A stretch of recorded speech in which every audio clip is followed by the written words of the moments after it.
Today, it's us talking about the Ubisoft press conference. This is CheckPoint.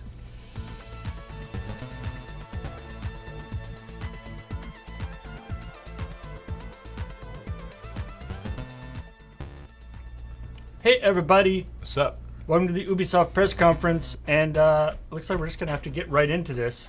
Yep. Can How's you shift over a you? little bit? There we go. Sweet. Uh, Excellent. Now I can take a picture for Twitter. Paul. I tweeted I know, about for my own Twitter. Added bonuses. Hi, everybody. Ooh. All right, everybody at home, are you ready? No, Yeah. what? Yes. What- Yes. okay. I assume that they're ready. Is this the wait, show? Well, if you're ready for the biggest gaming, Man. biggest show in gaming, then let's start the show. It's a shame that they didn't give this guy a jacket that fit properly. He had to roll up his sleeves like that.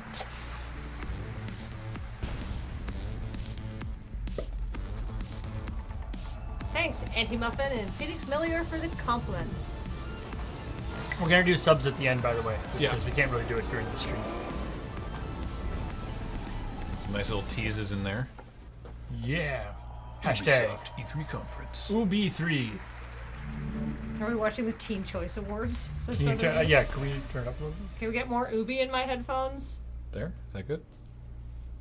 Oh, they stopped making noise, so. I feel like somebody in chat was like, are they going to open with Just Dance? Probably. That's the impression I get. I hope this is That person is dancing very well for being in a panda suit. I hope this is, yeah, this this is is new definitely this just is new Dance. Watch Dogs. I want this to be live.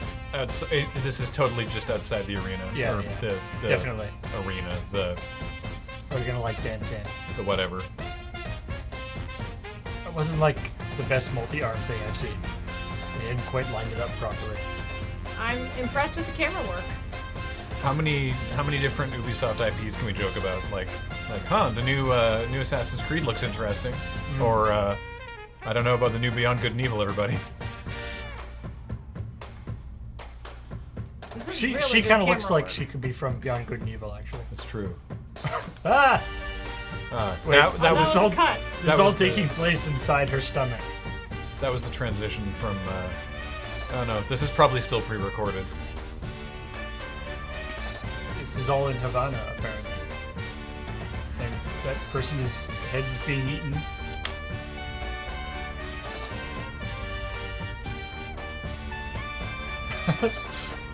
Bye, overflow people. You can't come. That's what you get for overflowing. JD? Just Dance. They had Just Dance on. Oh. Yeah, that was a bit of an awkward cut. But good camera work altogether. Oh, their Steadicam started going like this. Oh no. That's okay. They cut to another angle quickly. It was going Dutch angled.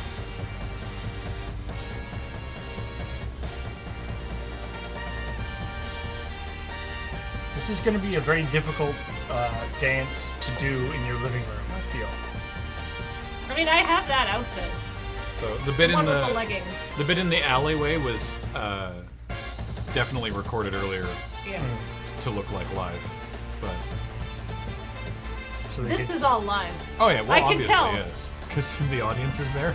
Well, because I'm a professional filmmaker.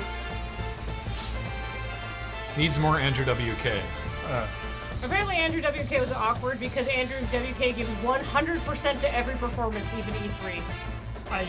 I don't think this is- he wasn't awkward. No, it was but there's a- awkward to expect the audience to care, but I cared. Is this last year or was Andrew WK? This year. No, at the Bethesda conference last Oh, night, oh.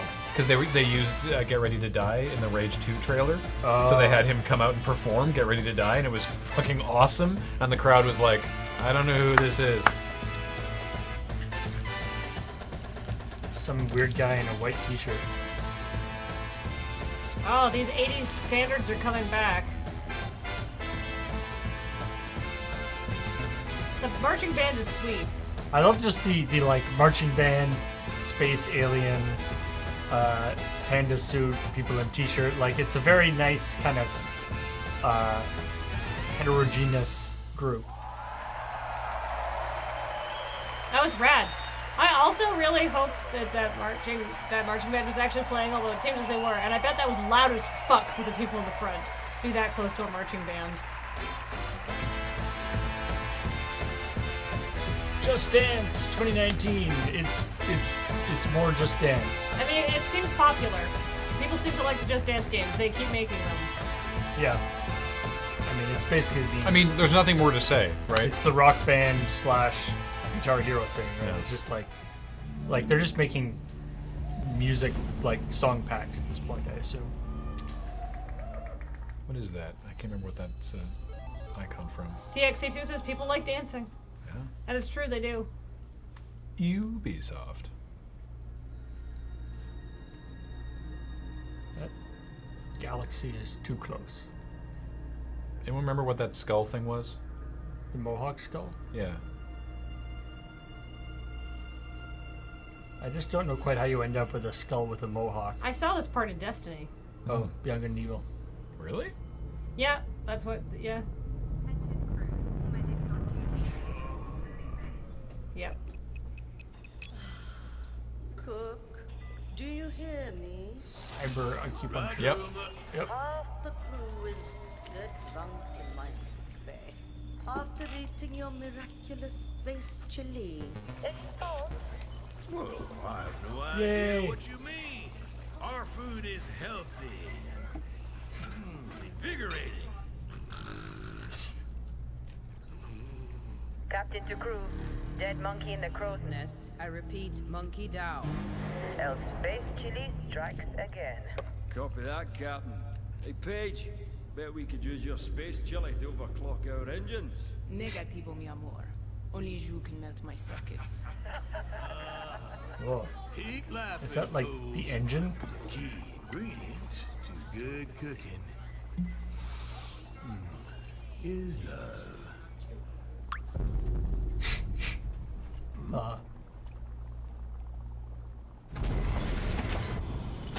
I was hoping for the little like puff of smoke that turns into a skull. Was it? Engineering to officers, we are dead in the water. I repeat. Main engines are cursed. Nox, come in. What have we got on the scanners? Jack shit. Nada. Hey, wait. I see something. 3 o'clock starboard. It's massive. Whoa. Get back here, Shani. Hold off!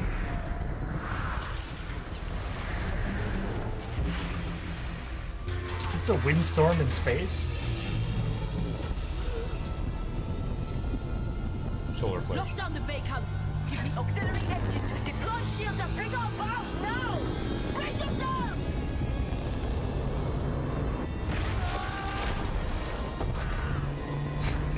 Just Dance 2019. Oh dear.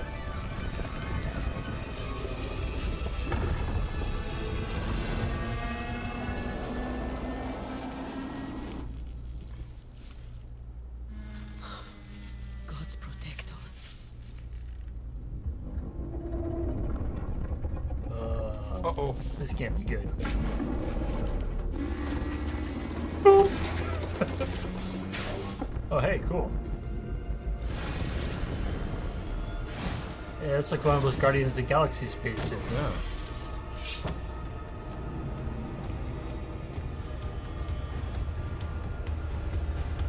This looks like a Gorillas movie and I'm okay with it? Oh, shit. Uh-oh.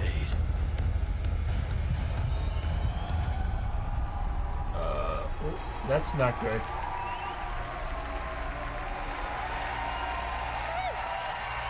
Jade, no! What happened? So she's on. Hi. In the world of Beyond Good and Evil, Jade has chosen evil. Hello, Can't we I'm just get Gabrielle beyond good Schrager, and evil? narrative director. And I'm Guillaume Brunier, senior producer. We are so happy So to want be this back to be this good. year to share our progress on our space opera, Beyond Good and Evil 2, a game full of wonder, emotion, danger, and high-stakes drama. Last year, you all saw the enigmatic green-eyed Captain Dakini leading the legendary crew of the Gada on a quest to discover the location Also, and photojournalism. the mystery behind a deep space artifact known as Moksha. but the Kinney has since gone missing. Shani is now captain of the Gada. 8 and steps, she's leading a crew scale. into the deep, unexplored What does space he have in his beyond pocket? System 3, when they come face to face with their nemesis. Fans will have recognized a ferocious young Jade. Whee! And Paige is back as the incorrigible chief cook of the Gada. We've got 2 other officers, Uma, the holistic So this is chief medic, seems like and more Callum, of a our reboot. chief engineer. And all of these legendary Unless a characters lot of will be time has playing taken a major place between the role 2 in our games. prequel. Oh, prequel. Today, we are proud to represent our growing production team That doesn't make in sense. Montpellier, Wow. Barcelona, Bordeaux, and Sofia. Thanks, everyone, for making it happen. Prequel. Yeah. Sounds like it's going to be kind of a reimagining. Thank you. Thank you for them. It seems pretty tough to get from here to where we are in Space Beyond Good and pirate Evil 1. captain in a distant galaxy near the end of the 24th century. At this year's E3, we will be showcasing a new behind closed doors demo, offering a first look at our major location, the sacred city of Ganesha. Oh, actual gameplay. Now, let's take a look at our first pre-alpha gameplay footage. Ooh. Give me that good stuff. Yeah, actual pre-alpha. I don't care. But actual, like, not just pre-rendered cutscenes. Ganesha is a metropolis filled with It might sacred be. temples, beautiful That's gardens, not gameplay, and then. bustling shops.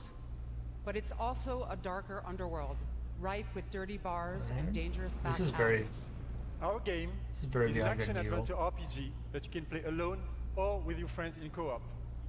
From the intimate interior of a hidden temple to the very edge of the galaxy, fight on the ground and in space at massively different scales. And all of this Seamlessly. What you will be seeing at E3 this year is only a very small part of a much larger open universe we are creating. A universe we are also building with our fans. Yeah, let's go. Oh, right. The Space Monkey Pro. With Beyond Good and Evil 2, we I mean, that's want enough to our show that it community is to actually going to be participate in a way like that's the never same been done kind before of game that through Beyond the Good and Space Evil 1 Monkey was, program. which is We want more our than we fans had and before. people all over the world to really be a part of creating the game. So today, we are issuing an open invitation for people all over the world to contribute their ideas, music, artworks, and create original content that players will experience as they explore the world of Beyond Good and Evil 2. And there is literally a universe of ways for artists to express themselves. I don't know From about giant that. frescoes to murals, street and to art, be music, radio paid for content, it? and much more. Like, I'd kind of like to do experience this, the content that we you have guys partnered make with a for the company thing. at the but- forefront of community collaboration, Hit Record. And here to tell us more is their founder, Joseph Gordon-Levitt. What? Yeah, he's from Hit Record.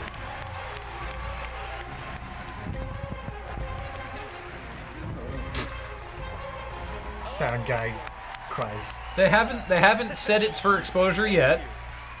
The sound guy cries quietly. Yeah. They I love this theater. don't So they hug each thanks other. to you guys, thanks to Guillaume, and thanks to Gabrielle. It's really good to be here. I'm super excited to do this. For those of you who don't know, Hit Record is this thing that I've been making for a long, long time. It's really dear to me. And it's a place where people all over the world work together on short films or music or art, all kinds of projects. This is the first time we're making stuff that's going to go into a video game. So it's a little bit different than other like creative platforms that you can find on the internet, because the point of Hit Record, it isn't just to post and promote stuff that you've made on your own. The point is to collaborate. So, like when we're making music for Beyond Good and Evil 2, it's not just going to be a thing like a contest where people submit songs and then we pick one or two of them and we put them in the game. We're going to be really making the songs together.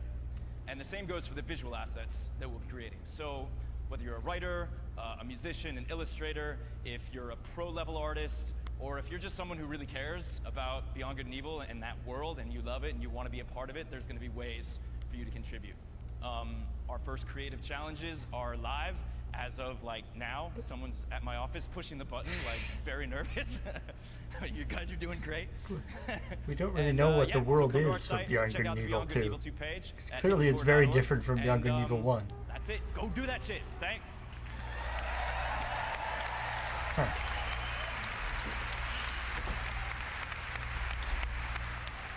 Do you get paid? Do you get paid? Their website is getting slammed right now. I'm assuming Hit Record's approach to community collaboration whatever is Hit Record inspiring, usually and does we're is probably what they're incredibly doing. happy to be working with Joseph and his team, and we really can't wait to see what the community creates. So website is down. Have been slammed. We will be showcasing some of this content at our very first dedicated community event, the BG Fest, which will take place in Montpellier this fall. Thanks everyone, have a great E3. I'm a little concerned that to do this so early. Like I'd be stoked if it was like, here's the game, it's done, and you can add new content. But working on the game, They nailed it. They nailed it. They're so excited. But like the fact that the game is not that far along, and they're getting Hey, Rainbow Six, the hit What's up, from everyone? My the name past. is Justin Kruger, community developer on Free Rainbow the Six Six. Siege, and I'm here today to talk about our community. Our community that inspires us and drives us every single day. The Siege team back in Montreal has actually been so inspired by seeing all of the millions of people. You must not playing play our with game team every single with day. team mics unmuted. Over the past 2.5 years. We've actually absolutely loved seeing our community grow. Yeah, And I I'm mean- excited to announce today that the Rainbow Six Siege community is now 35 million players. Yeah, I mean, it kind of was like nobody played Rainbow Six Siege, and then people were like, Yes. actually, it's sweet. Thank you.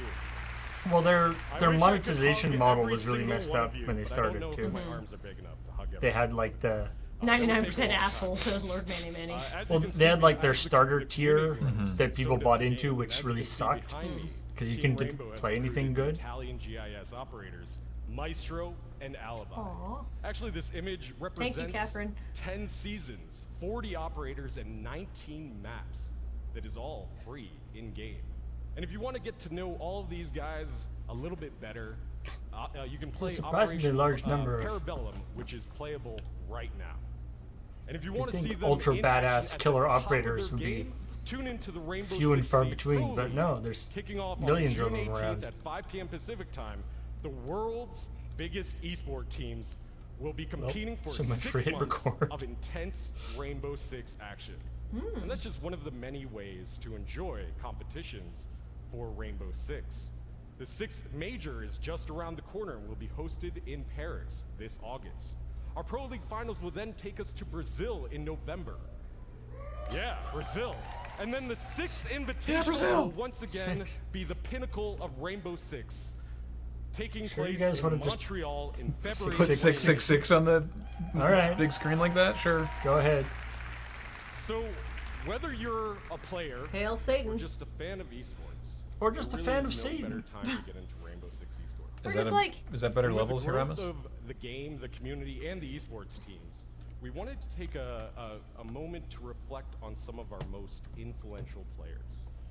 Today, I'm excited to unveil a sneak peek at an upcoming documentary that is focused on a few familiar faces who took their love for Siege to the next level. Without further ado, here's the first look at Another Mindset. I like how Matt's like immediately pops up in chat. Did somebody say Satan? That is like the greatest A injury documentary to ever about happen to me. Only some 'cause, fans that took their love for Rainbow Six Siege way team. too far. It had to give them a timeout. I've been doing this for what? Since year 1, season 1, right? And I failed, and then finally we started succeeding. Yeah. So that's what we're going to do. We're going to come back. Eu recebi um sorriso, uma lágrima, uma emoção, um riso de umas pessoas que eu nunca vi na minha vida, que eram torcedores da BD.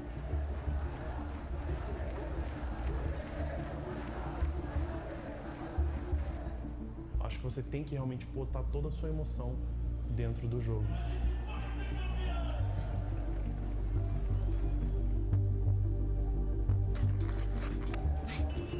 This looks sweet, by the way. I like a good documentary. So I just like the idea of the guy doing like the Rocky training montage. It's like we did for the for that sketch where it's like, awesome, good training montage. Kid Spanner That's says- not actually what we're trying to do, though. Sorry, Kid Spanner says this is relevant. Levin's hit record actually just paid contributors, and people were aware this was for exposure. That makes me 100% excited about this if they're going to be paying people. And if they're not, fuck that. But if they are, what a great idea. Get people involved. I'm still... What the fuck? I'm still highly skeptical. Oh, right. Super Dave Osborne! Right. No. I mean, it's not. No, I'm now I remember this guy. Ow. Trials. Oh, right, Trials. This guy was amazing last year. Clutch Nixon. Is it?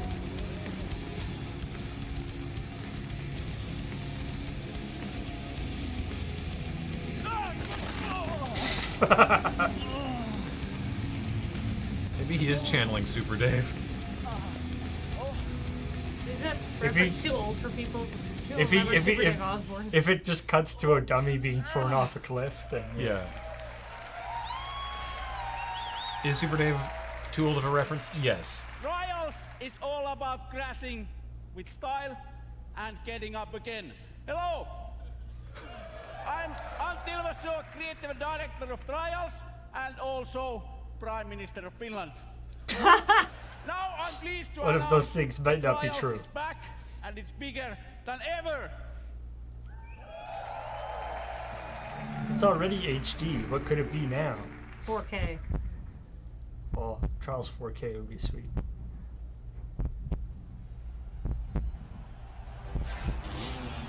The Trials that we played on stream was pretty fun. Trials is super sweet. But like the one that actually had like a plot for some weird reason.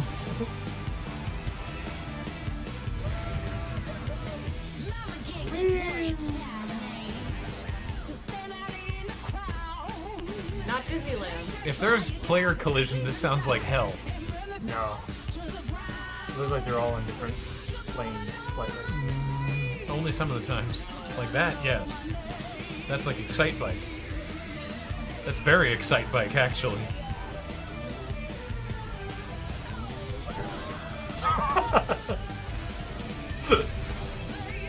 Oh yeah. Trials. You can turn player collision off usually.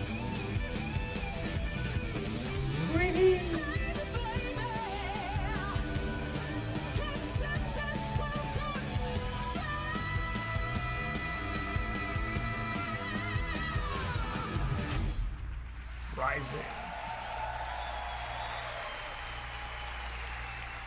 Oh no. It's that guy who was reserved for didn't come. Sorry about that. This would be great in VR.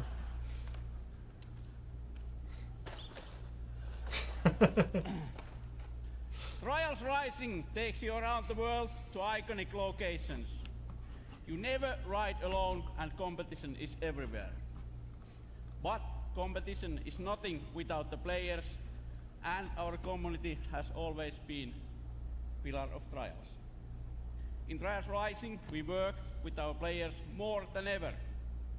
To explain more, let me introduce Brad Hill, also known as Professor Fat Shady. Professor Fat Shady?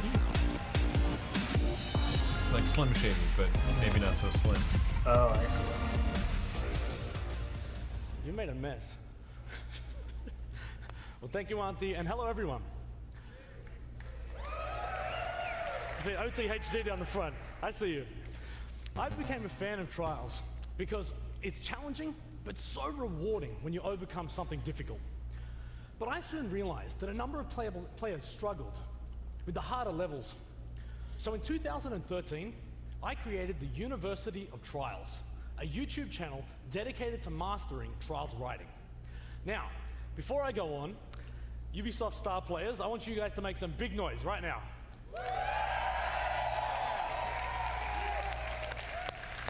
All right. Well, 5 years ago, I was a star player just like them.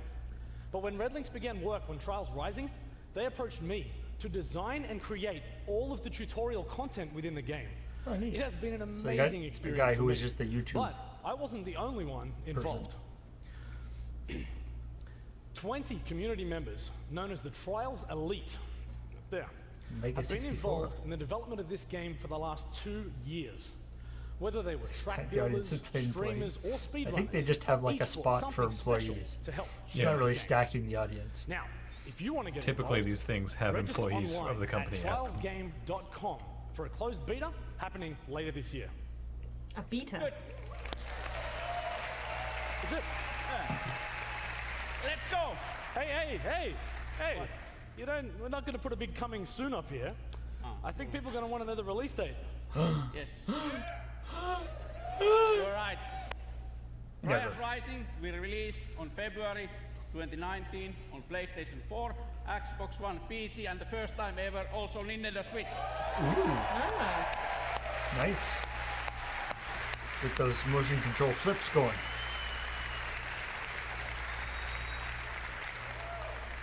If you are E3, come to our booth and we'll show what Trials is about. I love Crashing with style that and man's getting up again. rugged crop of chest hair. Let's get out. Yeah. Let's go. Thank you, everyone. Have a nice I don't think this is evening. community created maps. I think that they invited people from the community to give input into how this game would run, and like hopefully they like hired them on contracts For to, trials? Like, yeah, like Well, it sounded like, I mean, like, it sounded like that guy, they got him is to like do, an employee of. they Sony. got him to do all the tutorial content. Yeah, but it's like I mean, it would be definitely paid for it. But yeah, the idea of getting community people to help you out. It's a really good idea. Yeah. That's a lot different though than like contacting community people and getting them to come in and help is a lot different than doing open solicitations for stuff.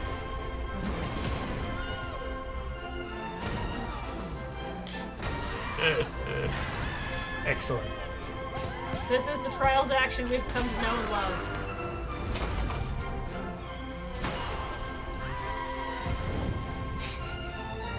It's supposed to be really fun to record. We want to see as many awesome bales as possible.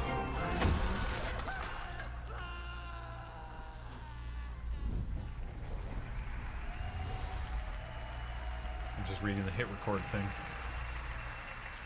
Seems reasonable. A little weird, but whatever. It's not for exposure, so there's that.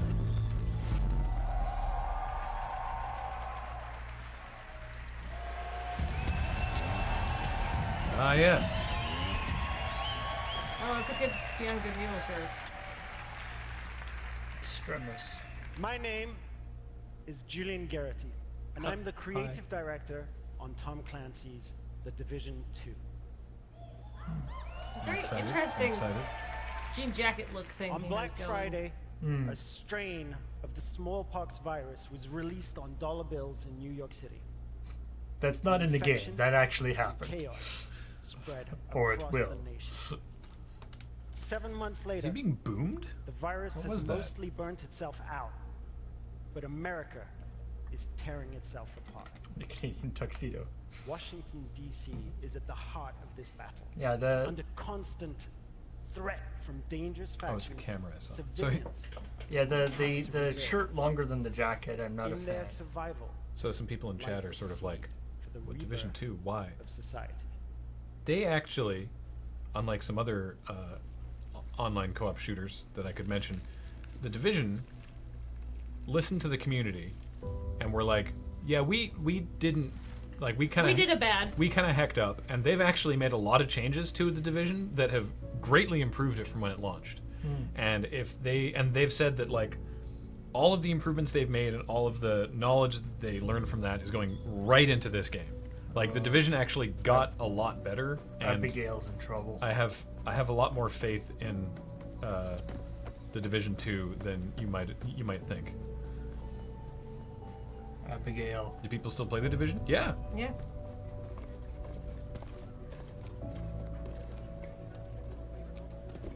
Kind of, they had the same. We were talking about it actually during the Square Enix press conference, but the Final Fantasy XIV thing where it had serious problems at launch, but they put a lot of effort into, and they've really turned it around.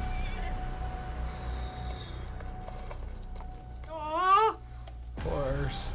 Poor horsey. Help the horse. Help the horse. Who cares about Abigail?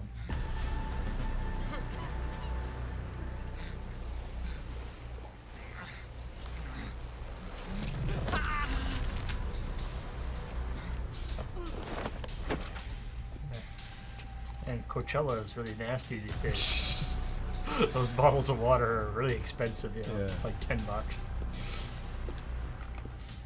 I'll say this: the lore of the Division is absolutely bonkers and makes no sense, and I hate it. But it's.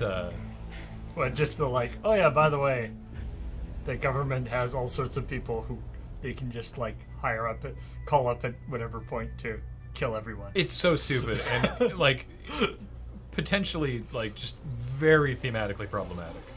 Ugh. It's just like, yeah, the government has people that they can just plainclothes whomevers that they can just sort of activate who have the authority to just murder I mean, civilians. DC is a big old swamp. Yeah.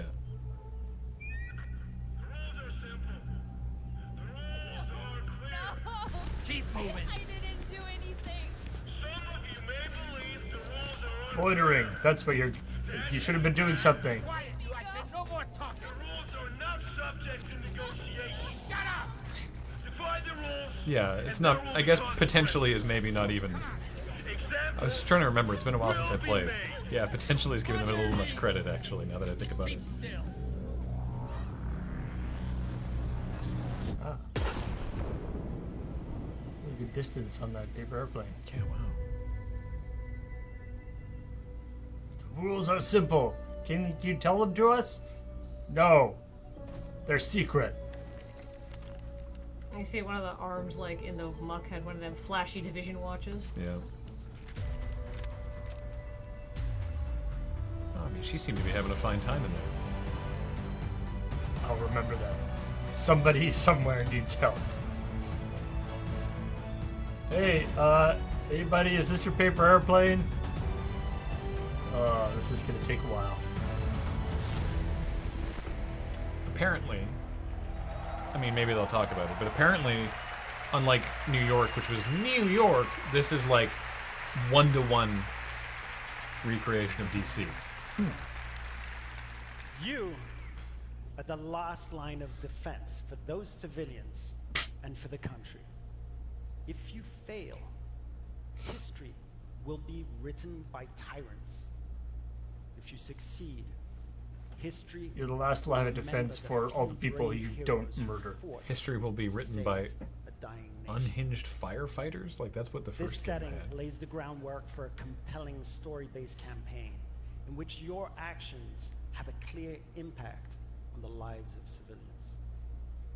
In the Division 2, Washington, D.C. must prepare for the greatest threat it has ever Who should live and die?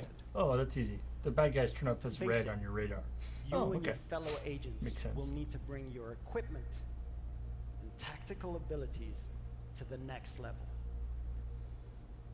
Once agents reach the end of the main campaign, it's time to select a new progression path by picking Endgame a content specialization. was where they had a lot of problems before. It so. starts with the choice of a signature weapon, powerful and unique weapons that complement the rest of your equipment. Holy shit. As you progress with your specializations, Sniper rifle. you will not only grow in power, but also Can my- unlock additional Can my signature tools and weapon be just like a abilities, tank? including exclusive versions of skills. Wouldn't everyone be civilians in this game? Specializations Yes, enable but you some to of them you truly kill. complete Yeah. your own Why? Bad. Because you can. Because they're but bad also people. to synergize with 'Cause other they've been players naughty. and take Yeah. team play even further. Because some overarching authority has Speaking decided that they're of not teamwork, good. I'm excited to announce that for the first time, 8 players will be able to partner up to face the ultimate endgame challenge. Raids are coming to the Division 2. Cool.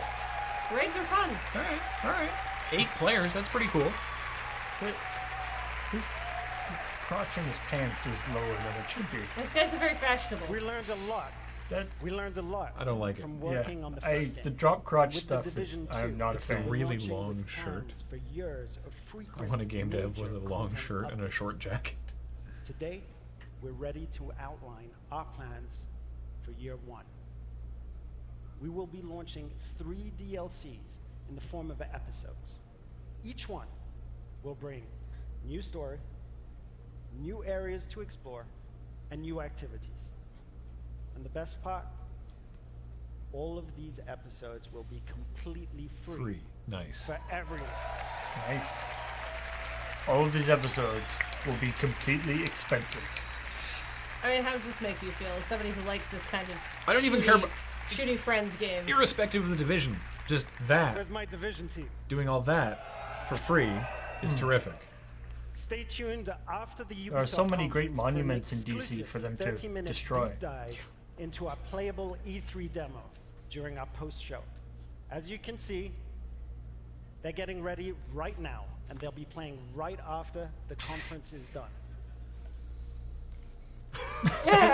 Yeah. Ben says this kind of street style is maybe not what I would wear for a major remember, keynote presser. This Thank is you, Ben. history's defining moment. Hope for the future. Please weigh in lies whenever in you like. Hmm. Please. Agents of the Division. Thank you. Yeah, these are very. Oh, Those he are, had a weird pants thing. Those are very Japanese-looking pants. Oh, are we gonna have terrible scripted radio chatter? Please don't. Yeah, the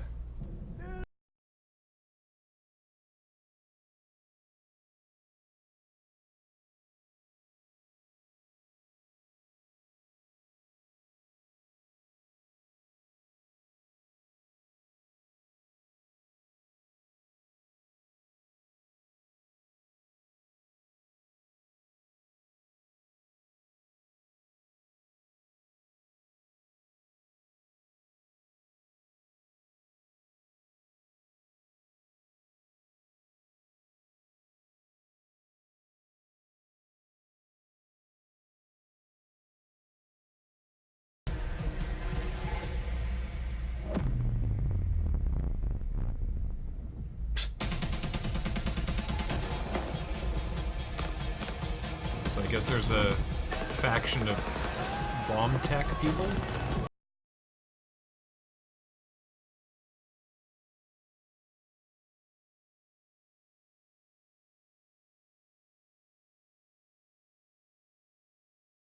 Run from a mobile app, and they were like, "Oh, hey, Greg," and the drone was like, "Hey guys, I'm just on the bus on the way to work. What's up? Okay, gotta get off now." but that didn't actually work. No one ever did it. Was there a mobile app that operated the drone? I literally don't remember. It'd be Foxmar says drones got cut and it was a cool concept. Oh, okay. Hey! I don't like rabbits, but I like rabbits in Mario. It's rabbits. Rabbits themselves are irritating. Yes. I mean, they're irritating in Mario as well. Uh-oh. They're extremely irritating in Mario. Uh-oh. Why is there a drum set? Warning. Warning. Music. Warning. What I liked about Rabbids and Mario is that the Rabbids could be kooky, and then the Mario cast could be the straight men, just be like, I'm Xavier Manzanares. That was producer. Luigi made that face a lot in that game. And Just it's kind an of honor to be They were back equally as here annoyed with the 1 year rabbits after as we you were. announced Yes. for the It first was time a and released the great game. kinship. It was incredible. Mario Rabbits. Hashtag. So, as a team, I just wanted Well, to thank all This of game you is great! for the support and all the feedback Well, the we first game received. was great. Thank you. Weirdly low res video behind them. it's an LED screen, so. I don't think it's the video, I think it's the screen more than that. So we also started a year ago to work on a brand new adventure. It was a and with robot a brand there new for a hero second. as well, one that we cherish and we love, Donkey Kong. So for today, we wanted to celebrate the upcoming release of the Donkey Kong adventure. And what better with music is like an expansion? than with Oh Brandon yeah, he's Kirkhope, got Rabbit our Peach on. composer, on his- and the band got a Critical pin. Oh, right, Hits. yeah. So please enjoy. Thank you. Yeah, it's This is like an expansion for rabbits. yeah, think it's so. the Donkey Kong expansion, I think. I kind of want to say a Rabbit Donkey King. Oh man, they should bring like Grant Kirkhope. They should get like Donkey Kong from like the Donkey Kong, the old like Donkey Kong CG TV show that had, because they had like songs in every episode. They were so weird. Sound guy's got to get on these hot mics.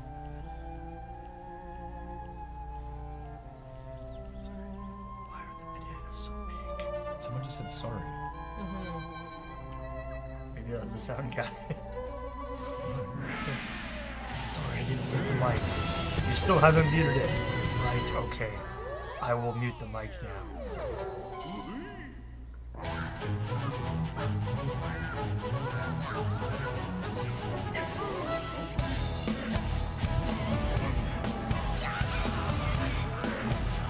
Cranky Kong, Stutter Rabbit.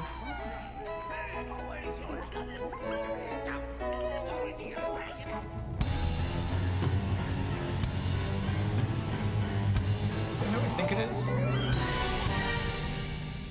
No, Critical Hit. I don't know. Who's Critical Hit?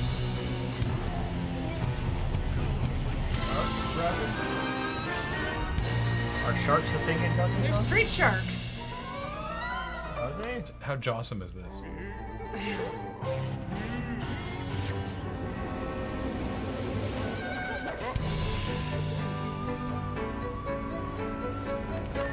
Oh my god. Cranky Kong Rabbit is riding the thing. The guy, what's his name? Nemo or something. Oh. I don't remember what his name is.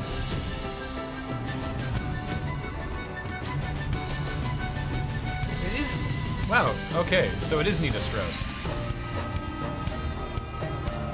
Yeah, she's in Critical Hit. It's the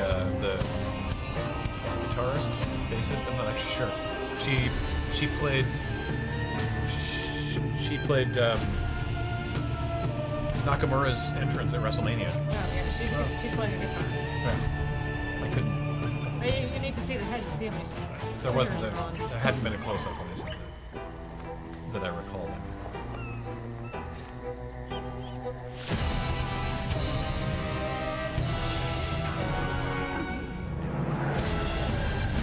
DK Rabbit, except huge for some reason. I'm gonna play it. Have you played through the original? I have played most of it, but Graham took the Switch.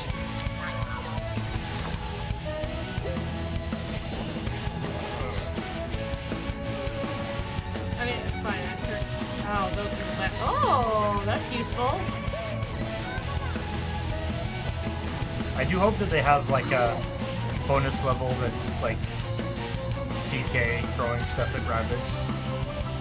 Vampire, single best ability in the game.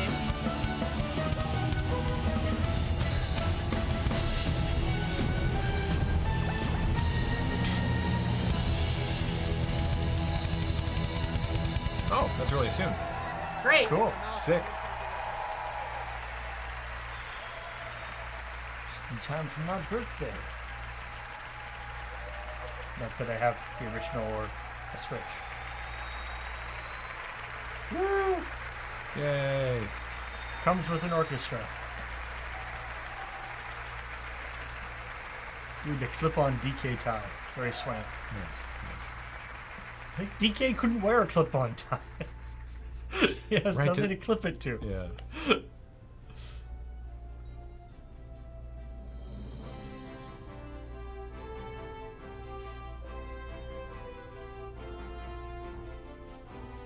Is the implication that when a rabbit like dresses up as somebody else, that nobody can tell that the rabbit has, that it's not the actual person? No. Oh.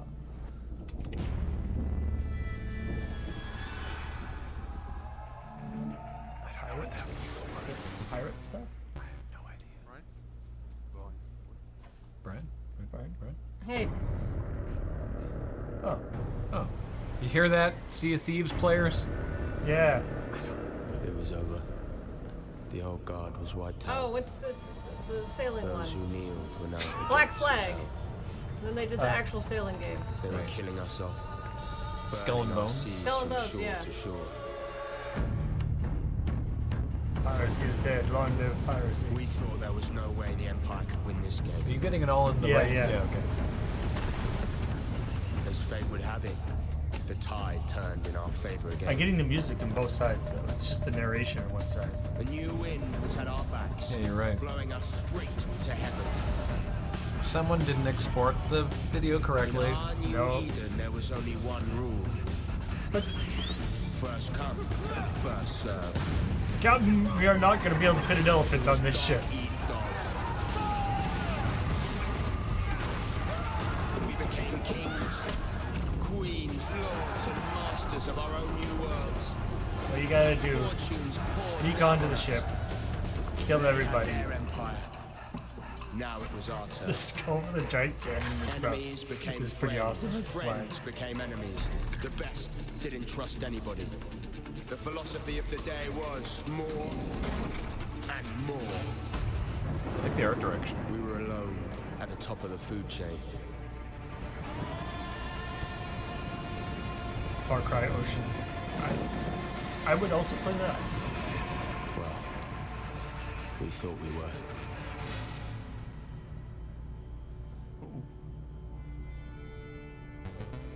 This one just like spaceship starts arrives. It's like, well, what? The Reavers arrive. Yeah. In a dog-eat-dog world, we were wolves.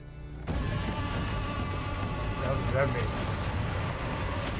Wolves hunting packs. Skull and bones, yeah.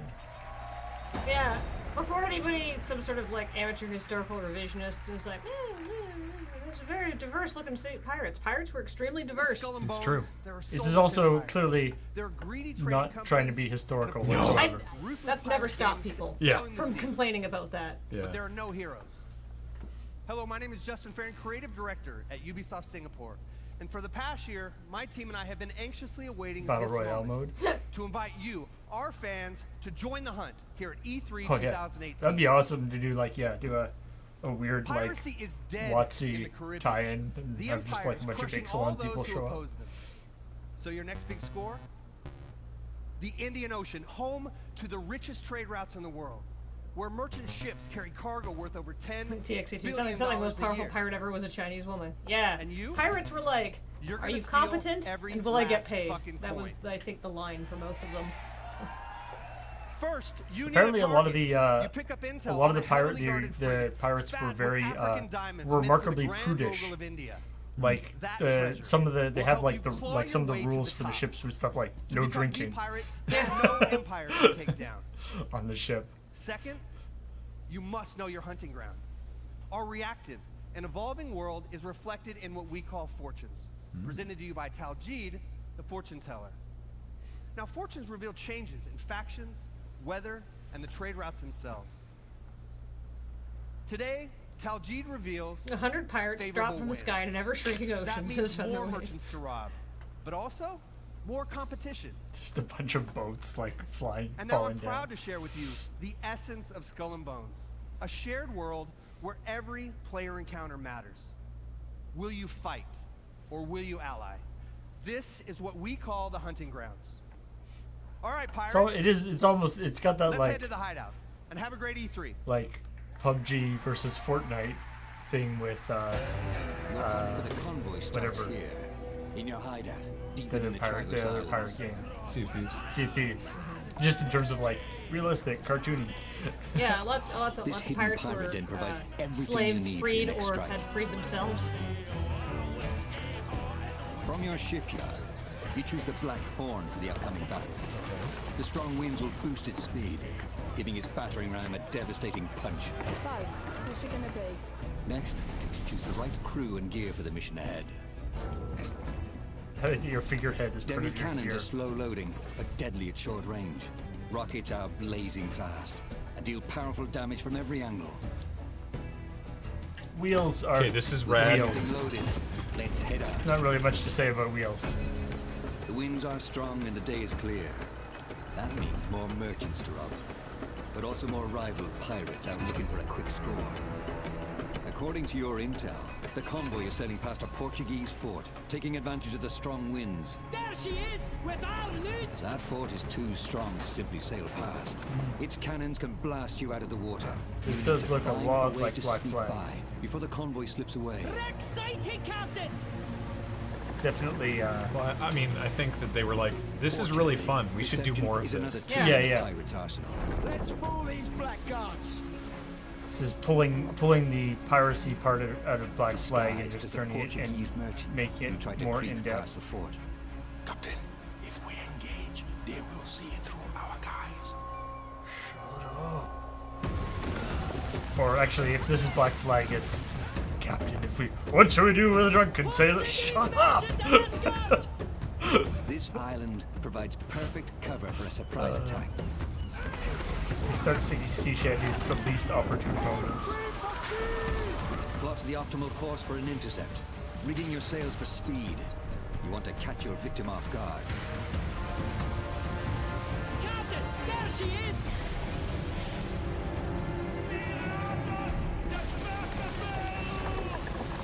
Piracy bands!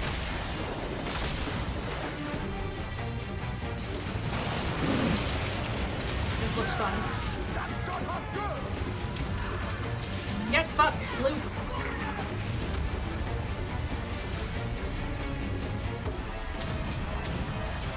Okay, sails are not looking good.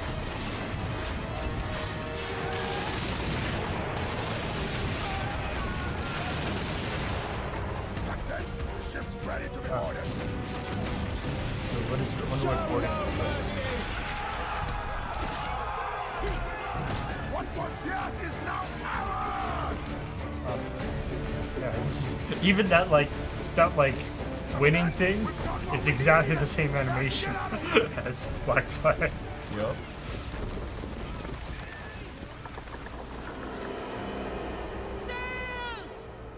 Uh-oh. Warship sighted! Portuguese frigate ahoy! Uh-oh. Your attack has alerted a powerful Portuguese warship. Okay, what you do, At the get helm, close but don't aggro, jump off the ship, swim over to it, hide on the ship, climb up to the crow's nest, and then start assassinating everybody all the way down until you've assassinated everybody on the ship, and then attack it, and you immediately Other take it. captains have answered your call. 4 against 1 should even the odds. So those are probably other players then. Yeah. Your side forms a tight squadron using a coordinated battle plan. The enemy strikes first. The first ship goes Well, down. so much for the coordinated battle plan. That's what is the name. It's Matt. I thought it was Dan. Dan was the third one. Matt Wiggins, thank you very much for. Oh no, Matt's still in it. Pretty sure the coordinated battle plan was, oh, everybody sail at that guy and shoot him. Yeah, DPS very, very slowly. Stop dots! The Commodore turns his cannons on you. You brace for fire, absorbing the first blow. Your sides maneuver for position. The Royal Fortune acts as a tank, drawing the Commodore's fire. It unleashes its special ability, Siege Mode. Once anchored, it can fire its cannons without limits. The Jaeger slips into position with its powerful cannon. Its Jaeger? delivers 8 Wait, shots in a single blast. You have Raising the Jaegers? odds for a critical hit. That doesn't seem fair.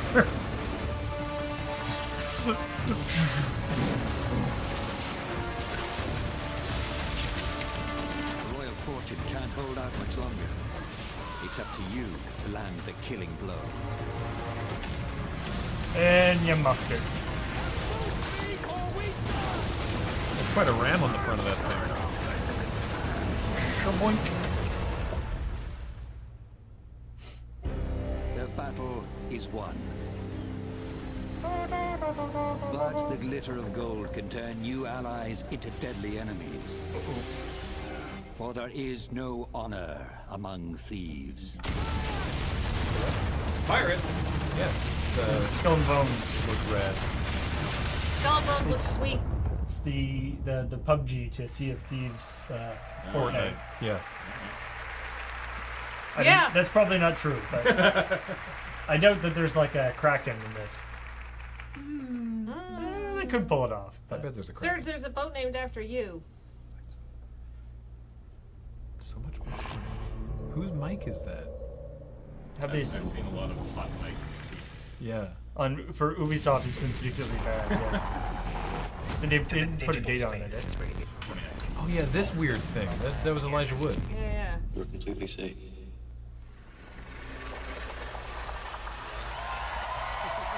Alright, transfer. Oh, Elijah Wood. Hello.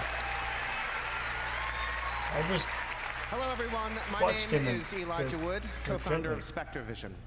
Though we're known for our film content, we're also avid gamers, and the opportunity to partner with Ubisoft was something we had to be a part Is that of. Ubisoft's thing? And my to name is partner Benoit with Chi, game director on Transference. People who, like, 30-year-old Together, white male we actors combine who, the storytelling like, techniques are of film liked but with not interactivity super, of video games, like, enabling us to create this I unique, guess. Is that they deep start immersive video world game with companies? dark Yeah. and Well, unsettling narrative. they're not even video game Have companies. you It's ever like dreamed of entering someone else's consciousness? multimedia companies. Exploring their darkest thoughts and most intimate secrets? No!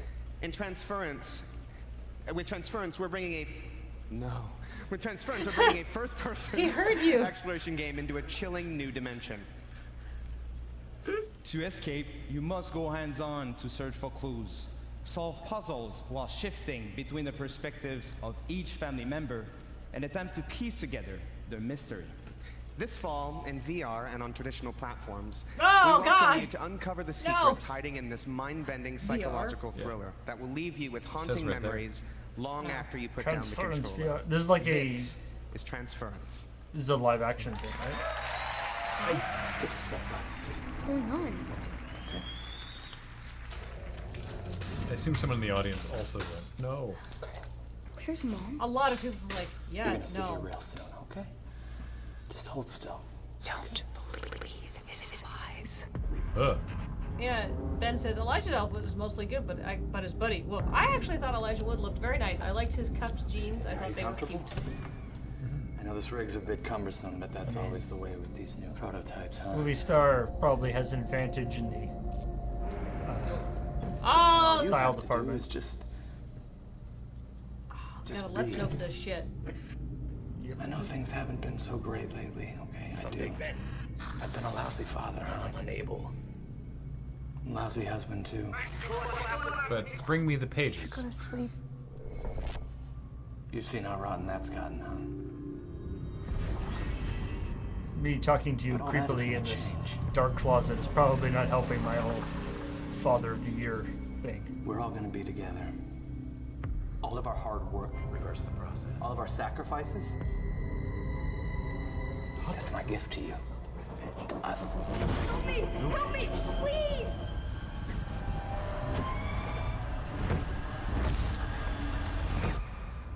Dad? Why are you doing this? I love you, son. I love you with all of my heart.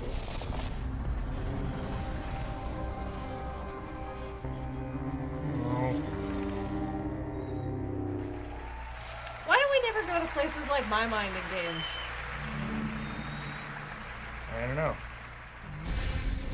I don't know how you would translate that to a game. Oh, it'd be people would be like, nothing happens. Everybody just gets into wacky, no stakes adventures, and I'd be like, yes. For this, we will sacrifice the world of Atlas. What to the is this? What are we waiting for? Let's get out there. I like how much mythology was like loaded into that 5 seconds. Giant aliens, we will sacrifice the worlds of Atlas. It's like, okay. There's a lot of stuff going on here. Whoa. The Legion is growing. Man, There aren't enough of us. No Man's We Sky. need to find help from every New planet in update. Atlas. Pretty solid.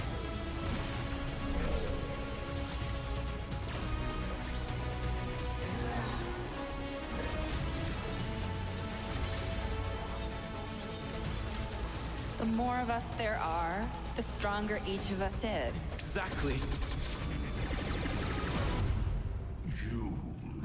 Feed my legion. What? This is for kids. Hold on. What? And I was like, this looks very kiddie. Right, they talked about this last year. It's Spacelanders. This is for 10-year-old boys.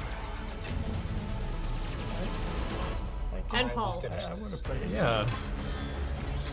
I don't think either of those qualifiers are true. I don't think this is just for 10-year-olds or boys. Yeah, that's true. Oh wow, that's coming out quite soon.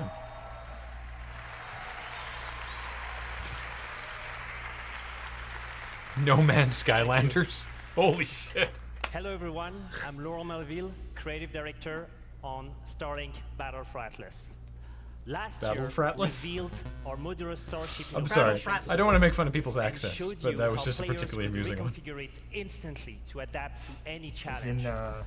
This year, we're excited to show you what in the the Screen depth of the Express open world conference, they that did was the thing built where and put the game they put the directly subtitles on into people your speaking hands. English, but with a really thick French We're going accent. to take you It's on like, a come journey on, man. Their 400 accent wasn't light that years bad. away from Earth to the Atlas star system. Discover exotic planets, meet fascinating local factions, and forge your alliance. Upgrade your pilots, starships, and gear, and unleash devastating combos to save Atlas from the relentless Forgotten Legion.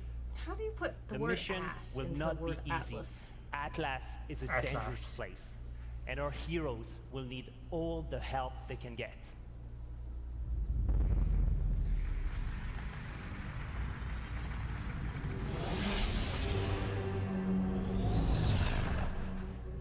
Like, so. I mean, the bad way to look at this is like Could use a little help here. the, you know, it's like pay to win loot boxes, except Can in you hear real me? life. Oh, so much tat.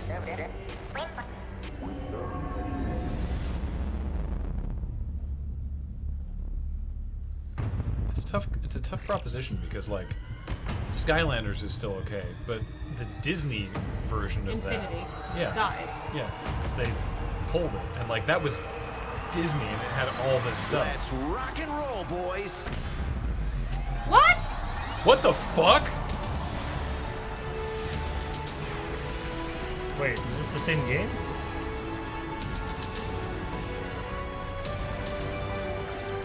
Talk about burying the lead. What? Doesn't Nintendo own this? Oh, well, I mean, they're working with Nintendo on rabbits. Starlink, also Star Fox. Hello. Wow. Now, everyone. I feel kind of bad for every other thing in that game. It is an honor to welcome Star Fox in Starlink. They did a barrel Battle for roll. Atlas. people are like, oh shit, now I am buying this. No! What? No! Oh, wow. I wanted to invite That was Fox not and his a crew stream into the problem. game. No. And Star Fox on Super Nintendo was the The first guy got 3D very game excited. The I've guy on ever the chat played, got very and I'll excited never about Star forget Fox. that. He was like, "Yay, beep!" And so Oh, for shit. me, this moment is a dream come true. And this dream was only made possible thanks to our long relationship with Nintendo. We can't wait to play Fox on the Nintendo Switch. Also, there's I would rabbits. like to give a special thanks to a dear friend. So it's who a is Star Fox with us game in that the they're not audience calling today. Star Fox. Ladies and gentlemen, Mr. Or is it Miyamoto. just this? No, Star Fox is in. Yeah, or is it just Starlink? But Star Fox is a very minor part of it. Yeah, Star Fox is just in it, I think. Hey, Miyamoto! Yay! Yay! Everyone loves Miyamoto. Did he work on Star Fox? I think so. I'm pretty sure he worked on every. Also, Miyamoto's t-shirt is so good. Yeah, wow. That's terrific. What a great shirt. So I know you were coming today, so I came with a gift. You know, it's the first prototype of the vessel that we such so. Do you like it? It's so sweet. Super. So thank you very much. Merci beaucoup, he says. Oh my so god. it is actually a vessel that has been created by the team, and they would be so happy to see you backstage. So let's go and join them. Thank you. You know, Miyamoto is just like, after this, he goes out to the parking lot and gets into his actual, real, full-size Star Fox ship. His full-size R-Wing. Yeah, it just flies back to Japan. Yeah, he speaks in English, and he speaks in French as well. I mean, he usually still uses it. Thank you, Still Mr. uses a Miyamoto. translator Yeah. usually. And doesn't thank he? you, Eve. For everyone at E3, please be Nope, sure to Nintendo. come by the Ubisoft booth, where we'll have a full Starlink. hands-on demo for you These to three try. guys, also Star For Fox. everyone else, Also, nobody cares about these Starlink will two launch guys. on all consoles on October 16th with Star Fox as an exclusive Nintendo Switch experience. Ah. Oh. Ah. Uh-huh. Alright, so it's not, he's just there. Yeah. I mean, the Switch is probably the best system for that game anyway. Thank you so much. That's kind of cheesy. Check out starlinkgame.com to pre-order the game right after the conference. Thank you so much for being here today, and have a great E3.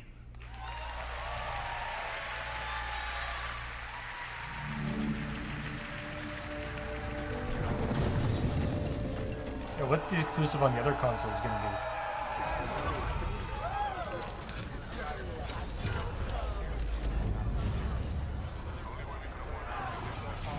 For Honor. All right, For Honor. People really like this game. Yeah, I forgot about this game. It's popular. It was popular. It kind of died out. Like it was again one of these ones where like the end game didn't go Streamers, anywhere. cosplayers, artists, tournament organizers, and all of our players, you are Isn't- For Honor. Isn't For Honor cosplay just like Hello, HEMA I'm historical Roman Campos recreation Soyola, stuff? creative director. Whether it be upgraded stability with the dedicated servers, For Honor, or its full title. release Oh of yeah, heroes, For Honor. constant balancing and new training tools, we would not be here without your passion and commitment. You've helped us enrich the This guy's t-shirt experience. is terrible. Yeah. Thank you. Is it But actions black, speak but- louder than words, right? Black but huge. It's just In ill-fitting. celebration of E3, It looks like we are it's got like inviting new a players to join. darker does. black So, piece in the If middle. you haven't You're played right. For Honor Which is yet, kind of an interesting idea, but it's also now way big. is your chance. Starting today and until next Monday, we are Maybe giving it was away all the same PC color and he's Starter super sweaty. Edition on Uplay. Download it this week on PC, and it's yours Starter for edition. free. For Honor. So come, join the fight with us. For those who want just the starter amount of honor. But that's not all. Because building on everything that we've learned, we are now ready to expand our world. Oh. They're gonna add like another kind of fighter dude. Assyrians. So it's like knights, Vikings, and samurai, right? Yeah. Gonna add.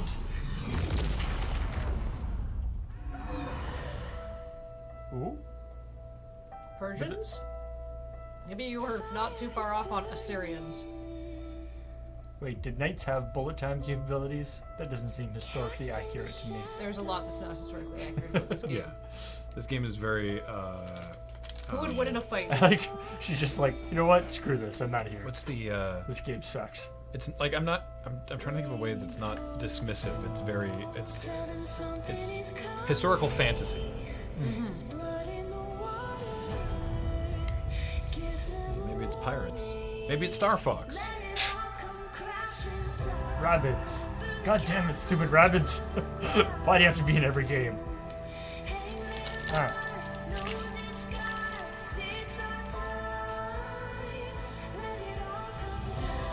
Set. Wait. Is that a dragon?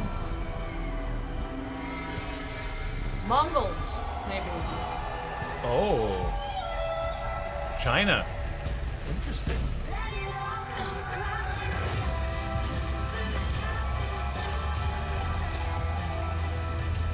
Oh yeah, this is some This is some Three Kingdoms.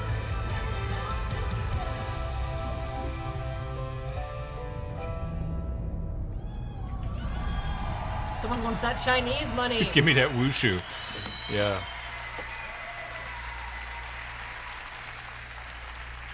After the great Oh! cataclysm, Look! Oh, he changed his shirt. That's why he was wearing such a weird oversized shirt, because he needed to hide his second shirt. Warriors of The double Wu-Ying shirt tech. factions Wu-Ying. fought each other, but Could have just like failed to ripped it off. establish order. Amid the chaos, 4 warriors of the Wu-Lin now march west. With a new faction, 4 new fighters, visual enhancements, and single-player content yet to be revealed, the Marching Fire update God, is our please let him have a biggest tank top and underneath most that ambitious shirt. addition so far. He just strips down more and more. But this update would not be complete Yeah, without just has a answering big tattoo huge across his chest. request from our community. A new 4v4 multiplayer mode fulfilling the classic medieval fantasy. You know what it is? The Castle Siege. So please, allow me to introduce you to this new mode. The well-known 4-person castle siege.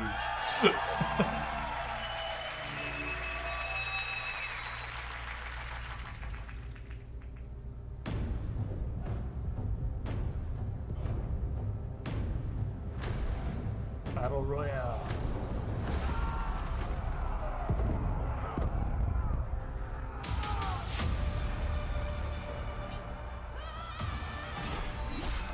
I'm not in the community, so I had no idea this was like. I would not have guessed 4v4 Castle Siege as a super requested feature, but he would know better than I. Hi. Oh, hi. What's up? Come on in, I guess. It was unlocked. Yeah, you That have was to all break pretty. our door. It was all pretty unnecessary. Did you try the door even? I guess For Honor normally is sort of is just like. It's normally like It's- 1v1. It was not 1v1, but it's sort of like. It's like everyone's. You play with you play by yourself, but on a team that is in the fight. Yeah, honestly, this game is a game that And would there's creeps, yeah. This game that would actually be, you know, it would make sense to have like a battle royale thing for this. I mean, it effectively is a battle royale, at least from a story perspective.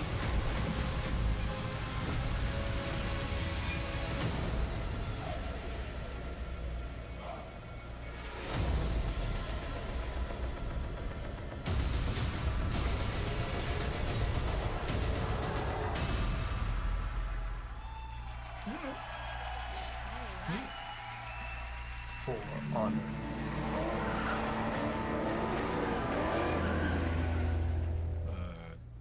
The crew, right? All Crew right. 2. They made the second Hi everyone, crew. Question I'm mark, Inde, exclamation brand point. director on the Crew 2. In just Crew a few 2. days, To freedom crew to will crew. be yours. Freedom to get your hands on your dream car, bike, boat, or plane, and unleash your passion for motorsports all across the United States. Unleash. The Crew 2 releases on June 29th, and we are very happy to announce that the open beta will be available on PlayStation 4, I mean, Xbox One, and PC we already have on Trials June HD. 21st. What more do we need? But there's more. You can preload the open beta right now, so you'll be ready to hit the road as soon as it starts. From all of us at Ivory Tower, welcome to Where the is Crew 2. this that you can only see the top half of the Statue of Liberty? It's like the top of a very tall building. Rendered in engine. Why would you voluntarily call your developer Ivory Tower? I was thinking that. It's the one that, you know, lay down the law.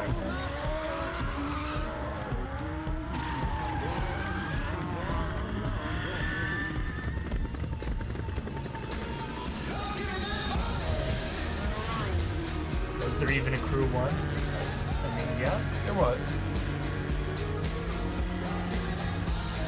It's the sort of arcade racing thing, right? Is it the crew that had the Drivatar? Maybe.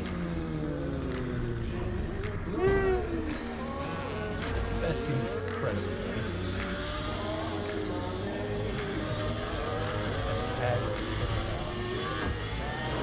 Driving the Formula 1 car down. Hang on. Now that seems dangerous. Just kind of boat being like. Just the slow-mo shot of the guy in the car. And then, yeah, the dude in the boat, like. And then just like look up and there's like a plane coming down. Just the guy being like. It's just all going in slow-mo. Preload now. Oh, wait, June 21st. Holy crap. That's neat. Oh, 29th. Cool. They're doing a good job of being like, here's some stuff coming up in the future. Here's some stuff that's right now. Assassin's Creed. But Rome? But Rome. How can a child save us all? Or Greece. Like this? If he's sentenced to die. Oh. Tell me, Nikolaos. Tell me before you let our son go. Greasy Creed. Is that Spartan thing? Where we begin does not define who we will become. Are we learning Before you, that like the I see a Assassin path. Guild was developed independently in a lot of different places? You know, sometimes great ideas come to many cultures Yeah. simultaneously. Gnosis. People that will kill people for money. Love It's- and loss, What? war and bloodshed. Skaboosh. Ooh. This might not be Assassin's Creed. Is it? Do we know that this is for sure? Yeah, I mean, I know that the next Assassin's Creed is Greece. Oh, okay. Oh. Well then, yeah. So if this isn't, then there's a whole other new thing. Leonidas. Act like it. Yeah. Bears! Bear. The bear just has like one of the Assassin's Creed hoods on. As you write your odyssey across the mountains and the seas, remember, the fate of Greece journeys with you.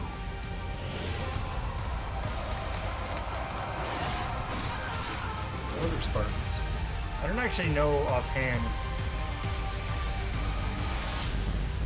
Yeah. I don't actually know offhand the chronology of like when Origins takes place versus when this would theoretically take place. But A lot of people are like, versus when like the first game is supposed to have taken place. Thank you. I'm Jonathan Dumont, creative director of Assassin's Creed Odyssey. Yeah, there was no actual assassination happening there. That was just like war. Assassin's Creed Odyssey. Nobody was is even more than wearing a just an hood. adventure. What the hell, It man? truly is a role-playing journey. Origins has You will Cleopatra in it, explore yeah. on land and sea one of the most iconic and influential settings in human history, ancient Greece. The golden age of Athens saw the rise of democracy, modern medicine, revolutionary art, and Western philosophy. But it was also a time of war. If Origins A has devastating Cleopatra, then conflict this between takes place Sparta before and Origins. Athens, the Peloponnesian War divided the Greek world. The Peloponnesian War, changed someone the called course that. of history. Yeah. In this world of contrast and opportunity, this land shaped by the gods rages a battle between order and chaos. This is where your adventure begins. You can't have a simple mercenary, an outcast, to take on an incredible quest to save your loved ones and become the legendary Greek hero Greece desperately So this needs. is 400 Our years teams in Quebec before Origins. and from around the world have spent the You last can't have 3 Assassin's years Creed putting all before their there were energy, assassins and like passion, and Origins is when dedication to this project. they didn't even hadn't even come We have up with the continued name to in transform Origins. Assassin's Creed into an epic RPG experience. An RPG in which you will not just play an Odyssey, but your Odyssey, shaped by your actions and choices. And the first choice At this you'll point, make they're not at the assassins start or of the game Templars. It's just is to guys. choose your character.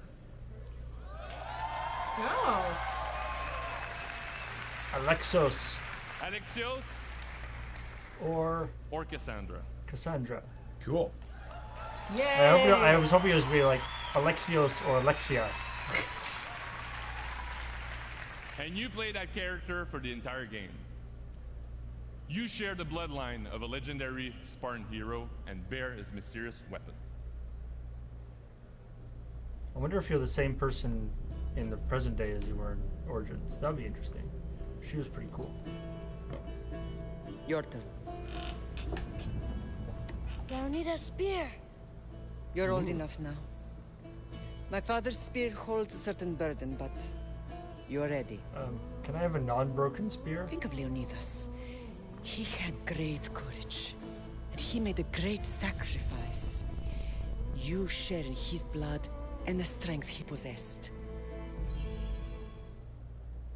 The broken spear of Leonidas gives you access to powerful range, combat, and stealth abilities that you can unleash on your enemies.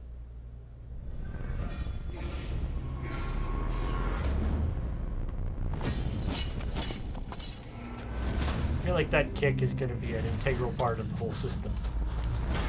That's a beautiful field of poppies to kill somebody in. It's true.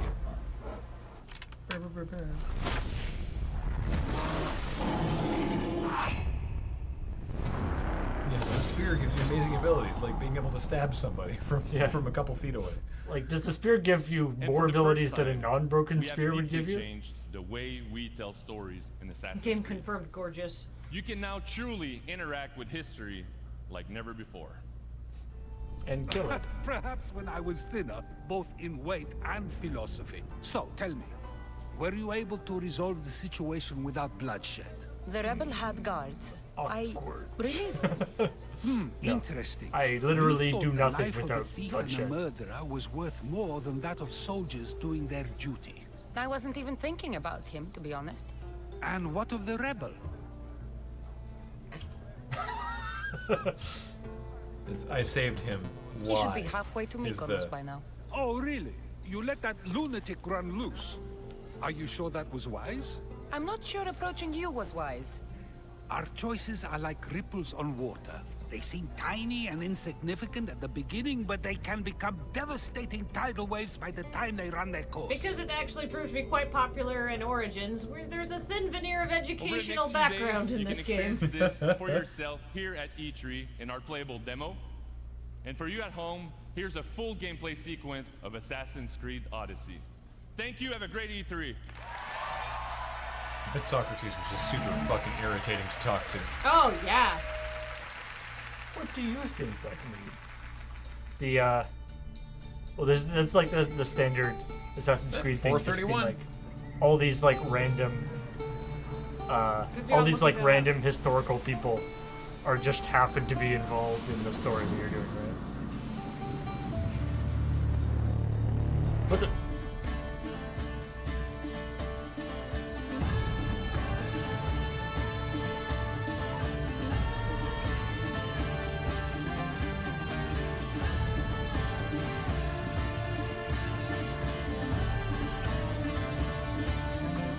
Yay!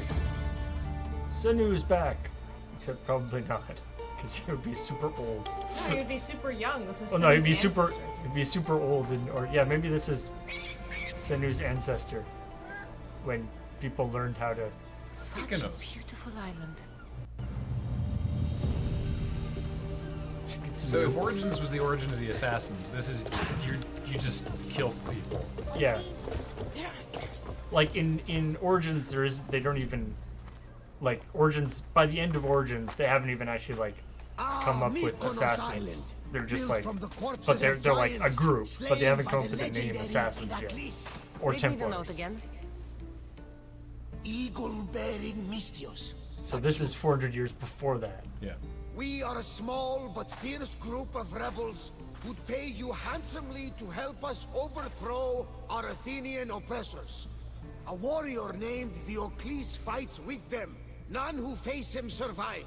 Please, Mystios, our people are dying. Signed, Kira. Assassin's Creed is now What did your history informant teaching tell you? simulator. I mean, history killing simulator. Word has already spread of you sinking those ships. There's a price on your head. Whew, that didn't take long.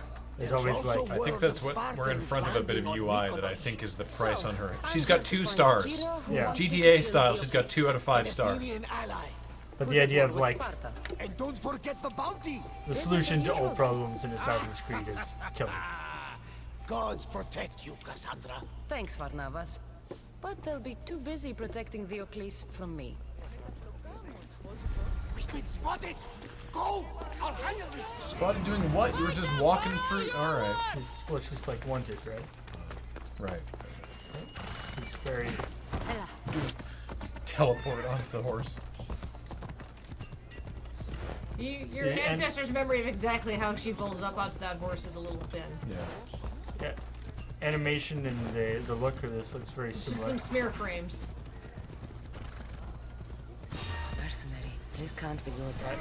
All that UI stuff is very similar. Mercenary. Yeah, it is. It is kind of like the Nemesis system from Shadow of Mordor. You're chasing your own death, mercenary. Well, He's called the Invincible. That was a big thing in Origins too. Was that people chase it? Is they would send out people after you. I think that's what this is, not a specific Nemesis thing. Also, my sword is on fire. You can't defeat me. Yeah, this is very much looking like the, Assassin's Creed 2 to Origins, Assassin's Creed 1 in the sense of they kind of not rebooted, but they sort of rethought the franchise with Assassin's Creed Origins. And clearly they're going in that same direction with this. According to Gallium 71, horses large enough to carry people were comically rare at this point in history. Oh, that's sick.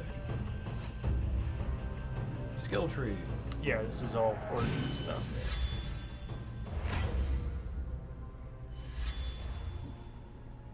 So you have more sort of ability options.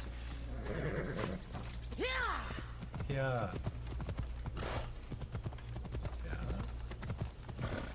I mean, when I say this is like Origins, that's not a bad thing. I have like 100 hours in my game of Origins, so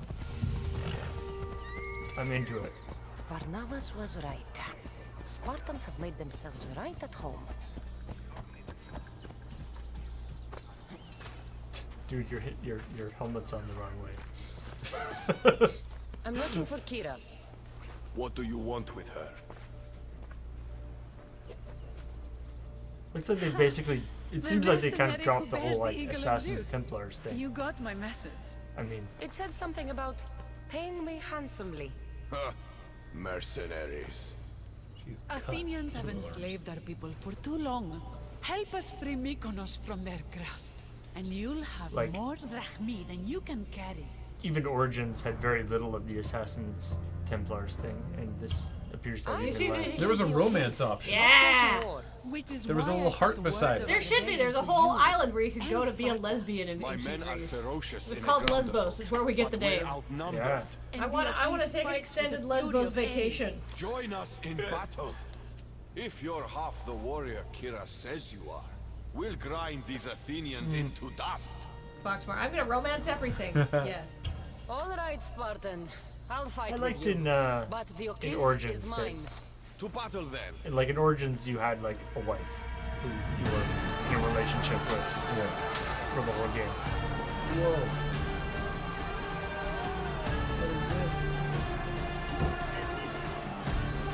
A huge battle.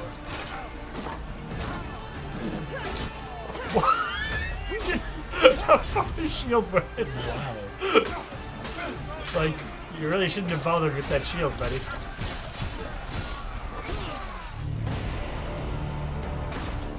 Oof. That's a big boy.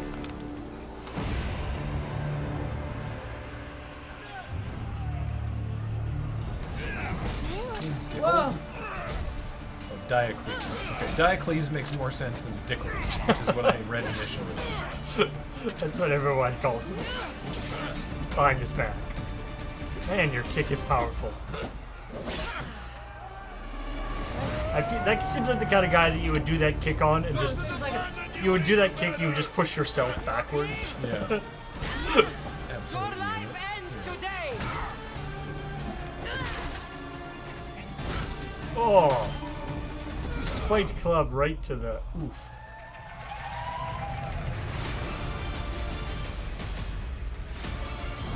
Go Senu. My headcanon is that still Senu.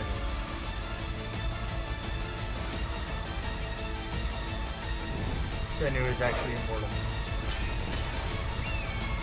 It's like a dog and Fallout, but it's called dog meat. One guy. Like this one.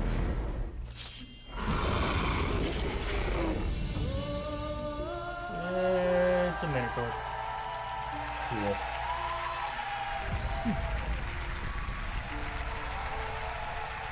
Oh, that's soon. When did Origins come out? Yeah. No, it came out. Origins was last year. I think. I thought they weren't doing one every year now. Maybe it was. Yeah, this came out October 27, 2017. Hi everyone, and thank you for joining us. I thought they were taking it And off a thanks yearly to release everyone cycle. watching from home. To our teams, it's an honor to work with Who's some that? of the best in the world. He's just put a helmet on. Congratulations on a great show. What's he holding? Oh my god, he's got a gun! I am good. I am an optimistic GoPro. guy, GoPro session. and I am particularly excited about the future of technology and the positive role games will play in shaping our society. To create these games, we need to work even more openly with you, the gamers, because we know when we do that together, everything gets better. So have a great history. Thank you very much. Yay. And there's some other people that we don't care about. Because that's on the Ubisoft. That was Ubisoft. Yeah, that was a solid event. I Yeah, think it was. They really Oh, 12:30 p.m. We missed Dancing in Starlight. What? Persona 5, Dancing Oh, in Starlight. yeah. I mean, I knew that game was coming. So we got half an hour before the PC gaming show. Oh, my head. Tight headphones. Mm. Squish my head. I think we can. These are adjustable. Yeah, half an hour before the PC gaming show. Which means just enough time for me to go to the bathroom. Graham, hot takes on Fallout 76. Looks cool, honestly. I'm excited for. I mean, I always like new Fallout. I think getting to do it like with a co-op squad sounds like a lot of fun. I don't relish the idea of camp building was like my least favorite part of Fallout 4, and I don't relish the idea of being required to do that, nor finally breaking down and doing that and then getting nuked by some 12-year-old. It seems like I was somewhat reminded of the like Dark Souls thing of like people invading your game. Like the just sort of the idea that like I find a lot of the appeal of Fallout is sort of the kind of solo thing, and having other people like just kind of show up and mess up your stuff seems kind of annoying, but maybe they'll be able to do something with that. I super do have to bathroom. I'll be right back. Yeah. We should probably clear through. I mean, you don't have to do it now, but we should probably clear through subs and whatnot before the PC show starts. Let's start doing it now, because we've got a couple hours of subs to go through. Oh, I don't know about hours, but Well, some subs this to says go through. Rebel subscribed. We're about 3 hours ago. Thank you. That missubscribed. Wait, I'm sorry. I'm used to doing this myself during my stream. The Velafrim is a new for 21 months. Thank you very much. Super Mario subscribed for 11 months in a row. Thank you. Add a new Figale. 47 for 17 months in a row. This is indeed Checkpoint. Yay! Zale 250 subscribed for 16 months in a row, saying 16 months. What a better way than to celebrate with you guys and gals on the internet. Thank you for all your great content and for getting me into magic. Yay! Sulfo has just subscribed, although I'm pretty sure you've been around for a while. But thank you for your subscription. It's your friend and mine, Serge Yeager, subscribed for 6 months in a row, thanks to Rock Pusher. Thank you, Rock Pusher. Welcome, Serge Yeager. Who is that guy? Couldn't pick a username for 21 months in a row. LRR Battle Royale Fighter Hype. Now with Professor Picklesworth brand loot boxes. E-Block cheered to 110-bit, saying this is precisely the content I subscribe for. Earthen One with 101 bits. Thank you very much. Tavina subscribed for 11 months in a row, saying, I'm going to the last place untouched by the scourge of capitalism, space. Wait, what's Ubisoft doing here? Space is like all capitalism. It's like all satellites and things at the moment. GZ56 for 14 months in a row. Anybody fancy a pint? And Foxmar 320 cheered with 1,000 bits. Holy crap, saying hello, Graham, Kathleen, and Paul. Hello to Foxmar. Thank you very much. Emergent OS with the 5 months in a row. Graham, Paul, Kathleen, thank you for everything you do. Hoping for Clint Hawking to make an appearance at E3. They don't think they have so far. Feltic cheered with 100 bits, saying, hey, Checkpoint Plus, always love these E3 streams. Thandres for 16 months in a row. Well, let's see what Ubisoft has in store. That was like an hour and a half, that press conference, wasn't it? Yeah. But it went along speedy. Good job, Ubisoft. Made up for the half an hour Squeenix one. Yeah. Steampunk Jesus subscribed for 5 months in a row, saying, Hail Satan, and LRR. Of course, SEITAN, the meat substitute. Trinket Knight for 9 months in a row. My God, that's... Wait, who is this? And Cosmos Rules subscribed for 58 months in a row, saying Beyond Good and Evil 2 looks amazing. Also, Kathleen, you're looking super rad today. Thank you. Beckbat for 20 months in a row. I wanted to get emotional and just take a second to thank you folks for all the amazing content you produce. The fact that you rolled right in from RoadQuest into Battlebond BBR is pretty amazing. No, that's not true, because we did take a couple of days off because I told Graham he had to go see the King Gizzard show with me in Vancouver. And it was rad. Lord Shadner subscribed for 52 months in a row, saying Division 2 now with less overtones, Kappa. Things on my stream. Thank you for subscribing for the 14th month in a row. I hope you enjoy all the stuff. And thanks to Rock Pusher. Eddie at the Gov subscribed for 2 months in a row, saying, checking the points at the E3 with a bit of running start snark. I truly appreciate this. Guys, you do so much for us, and I really appreciate it. Mr. Prototype for 5 months in a row. Probably my favorite stream. Love to death every time you folks do this. Makes E3 infinitely more enjoyable than me making critical thoughts in a Word document quietly from home. I'm going to finish the Dex Friends intro and come back for PC Game. Okay. Himule subscribed for 20 months in a row, saying, 20 months, running gag aside, that truly is almost 2 years. My, how time flies. General Killjoy for 2 months in a row. Wowee, this E3 has quite been. Raven Shade has subscribed for 23 months in a row, saying, needs more E3 shenanigans. I Drink to Forget Thermo is a new subscriber. Welcome to the show. Daniel Lewis, 84, has subscribed for 11 months in a row. El Fuzzy for 54 months in a row. So many games, so little cash. Lucha Libro subscribed for 11 months in a row, saying, E3 pressers with my favorite channel, many thanks. K-Kid 4878 is a new subscriber. Welcome. And Blue Mechanics subscribed for 48 months in a row, saying 4 years, keep up the great content. Ooh, that 4 years. Wow. Nice. GSC Europe for 12 months in a row. That 1 year. Do you have an ETA for RoadQuest episodes? Sorry, I didn't ask. We're looking We have at an internal ETA. Yeah, and then we have the ETA that will announce. Like we said, late 2018. Yeah, late 2018 is when you should be expecting it. So not. Double Fine in the near Showcase. future. Look at that. Is that more Gang Beasts levels? It appears to be. I didn't realize Gang Beasts was Double Fine. I think it's published by Double Fine. Huh. They're on a train. Rock Muncher for the 1 year.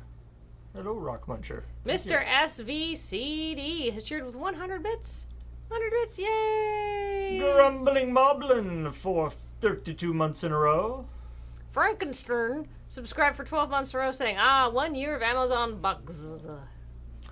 Delta V for 26 months in a row. Yay, strange video game presentation times. S. Southar just subscribed. Welcome to our channel. Orlandia for 23 months in a row. Thank you very much. Pygmy Ocelot subscribed for 5 months in a row. Shufflecat for 7 months in a row. Scarble, 21 months in a row saying, 21, now my sub can go hit the bars. Bud AV for 15 months in a row. And Is Clinton subscribed for 21 months in a row saying, since we've all decided that subs start at conception, happy first birthday to my sub baby. Yay.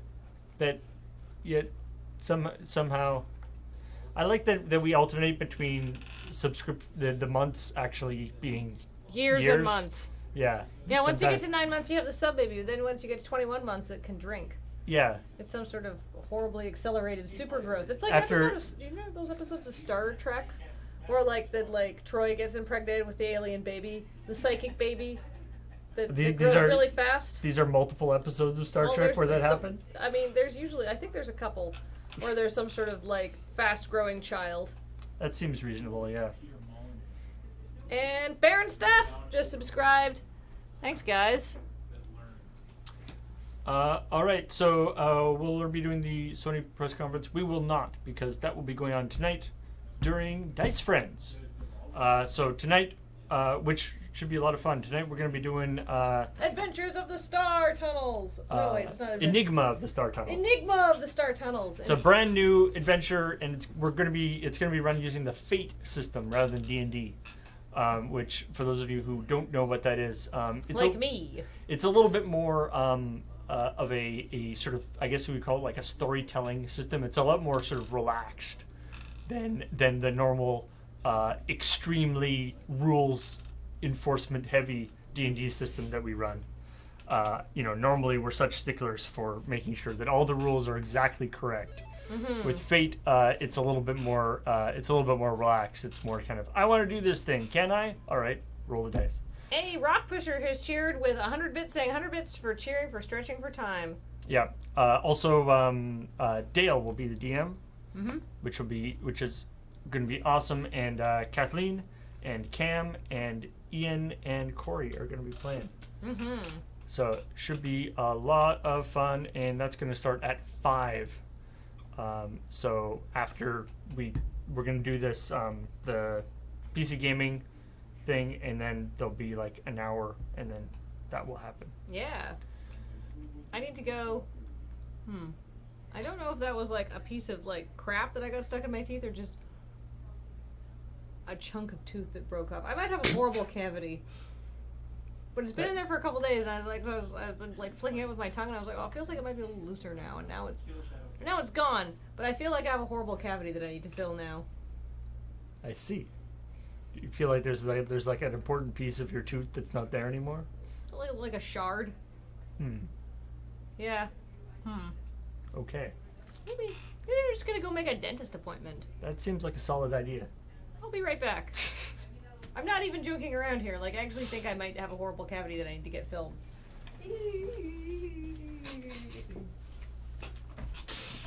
Well, now it's just me. Hey, everybody. I need my phone.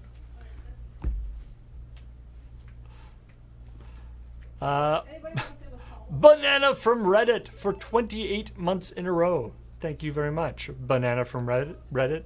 And Electro Swagnetism has cheered with 100 bits. 100 bits for impending PC gaming show. Have you folks ever had any action with the host Day 9?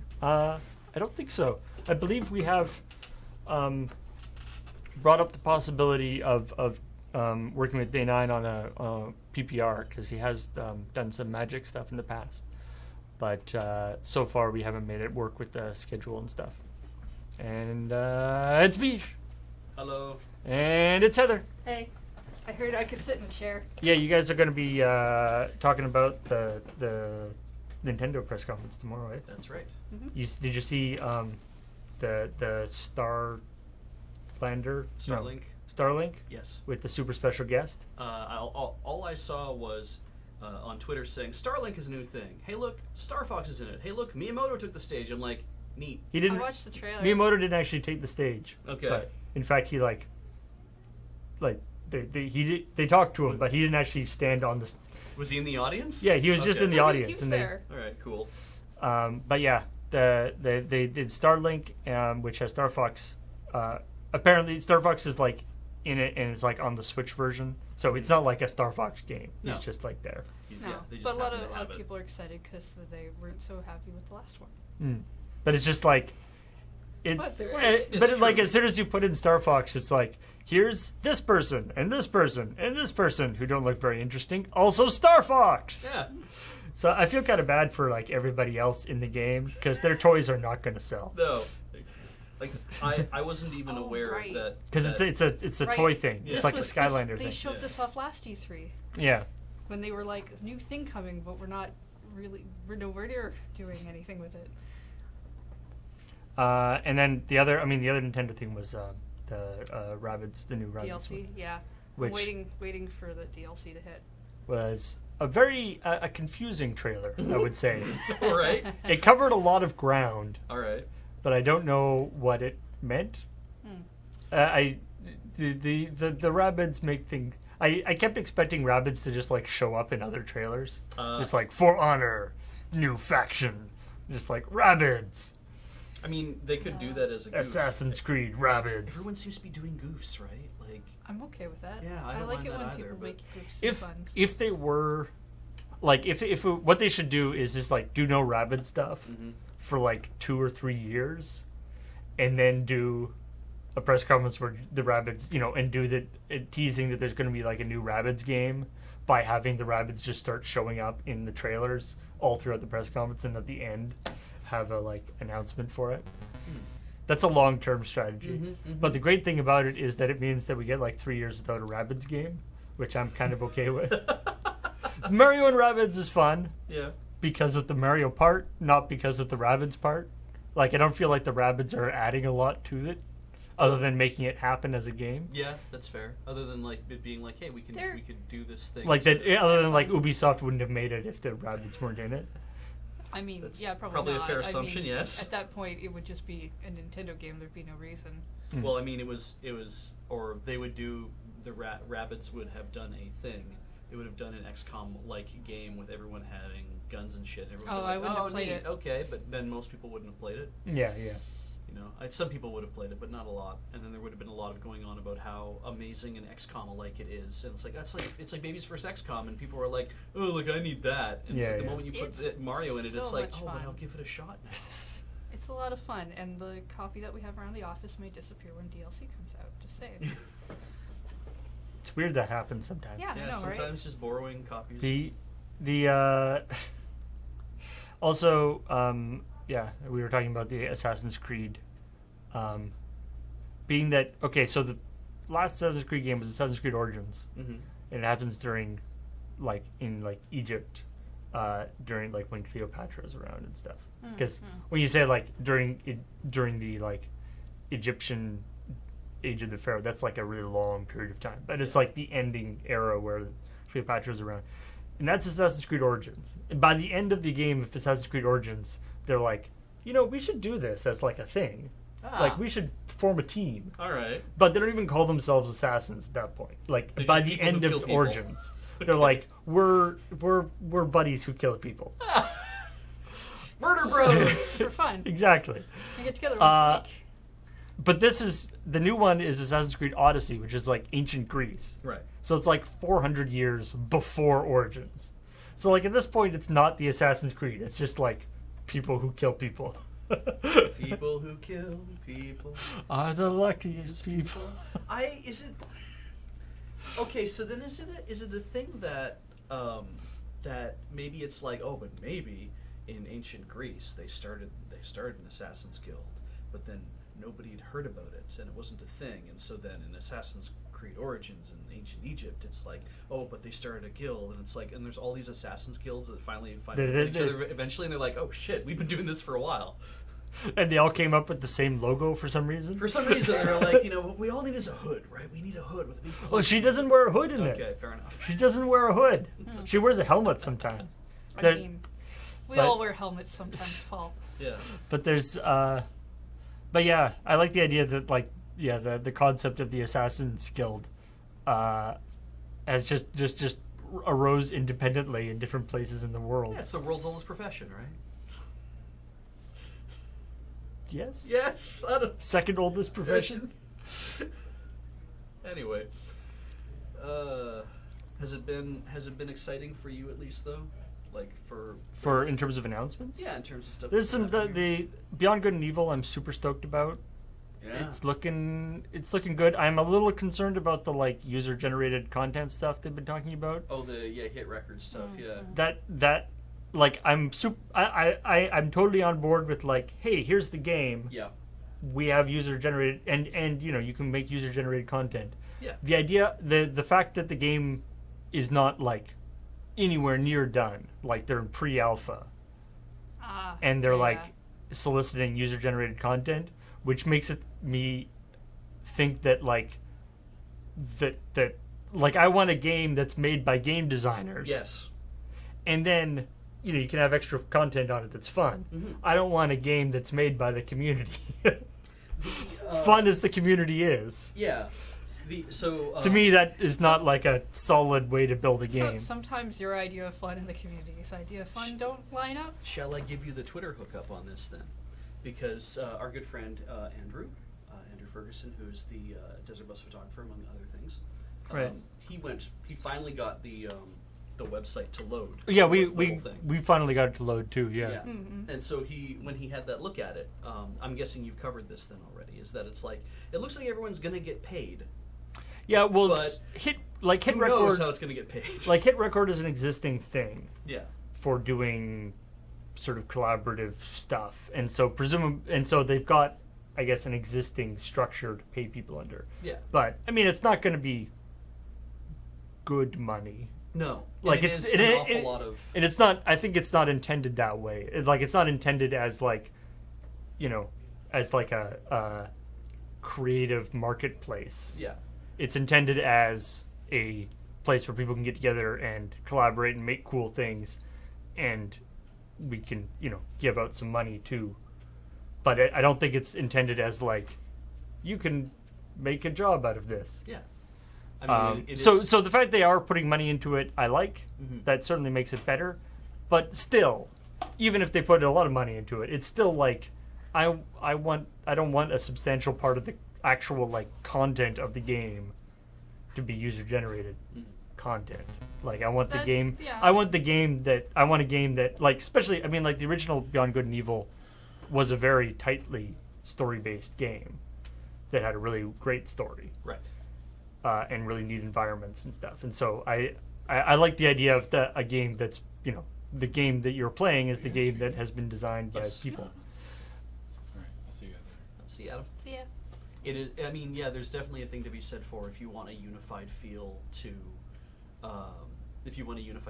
Your project, that maybe you get a team working on it that all is like on the same page, and inviting a lot of people from the community to come in to develop stuff is like that could certainly turn into things that are not a lot of content, a lot of things being generated that maybe don't fit quite the feel or the theme or something along that line, and then you have to have somebody combing through all those submissions to see whether or not that's this stuff fits or not.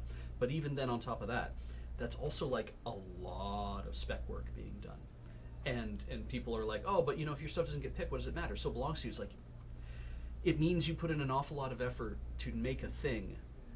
You spent weeks on like making music or making artwork or model or something or that kind of thing. If you spent that time making a very professional looking thing and they still don't pick it, yes, it still belongs to you, but now who does it go to?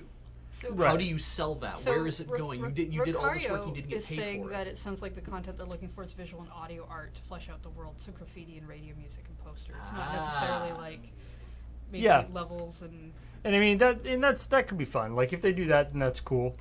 I don't have a problem with that, but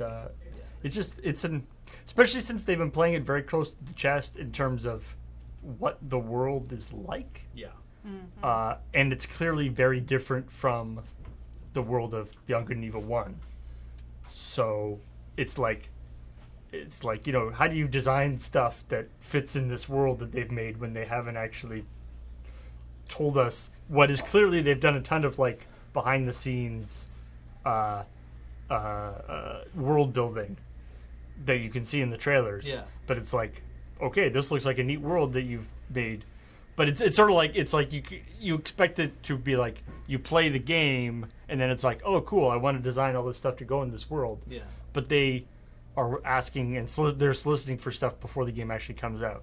Yeah. So anyway, on the plus side, it does mean that it doesn't feel like an art team then like 15 or 20 people then ended up designing all the things you see in this world. It feels more like hundreds of people have designed all the things you see in this world, which probably then ends up feeling a lot more varied and maybe flushes the world out even more. But I mean, it depends on what kind of experience you want to give people. This PC shows up next, huh? So Yeah. good news. PC that show. I have a dentist appointment for the 26th. So we can find out what the... Nice. I'm like... Do- I do- got something stuck in my tooth that had been in there for a couple days, and I'm like, what is this? And I finally, like, wedged it out, and I was like, is this actually just a chunk of my tooth? This tooth? I've got a nasty cavity that I need a filling on. Probably a couple, because I haven't been to the dentist in, like, 4 years because I have no insurance. So, that'll be fun. You'll be okay. As someone who goes like once a month. Oh, I you'll be know. okay. Yeah. I know. And I floss regularly. change the stream So- name. No, well it's called Ubisoft and PC Gaming, so we should be okay. Why does that unmute? All right. You guys have seen... Anyway, we're about to start back in the thing. Oh, okay. Although I don't. We're know. seeing something weird. But something's supposed to start in 2 Some minutes. kind of quiz thing they've been Presumably, doing in between. the lady and the enormous duck will be gone at that point. They can't see that, what you're talking about. I know. That's why I'm just describing it as the lady and the enormous duck. Good, good. It's not a very good duck in terms of what you're imagining. It's a better duck. The R-Wing comes bundled with the Switch version of the... Oh, that's cool. Yeah, it looks pretty neat. I mean, that game's not my jam, but it still looks pretty neat.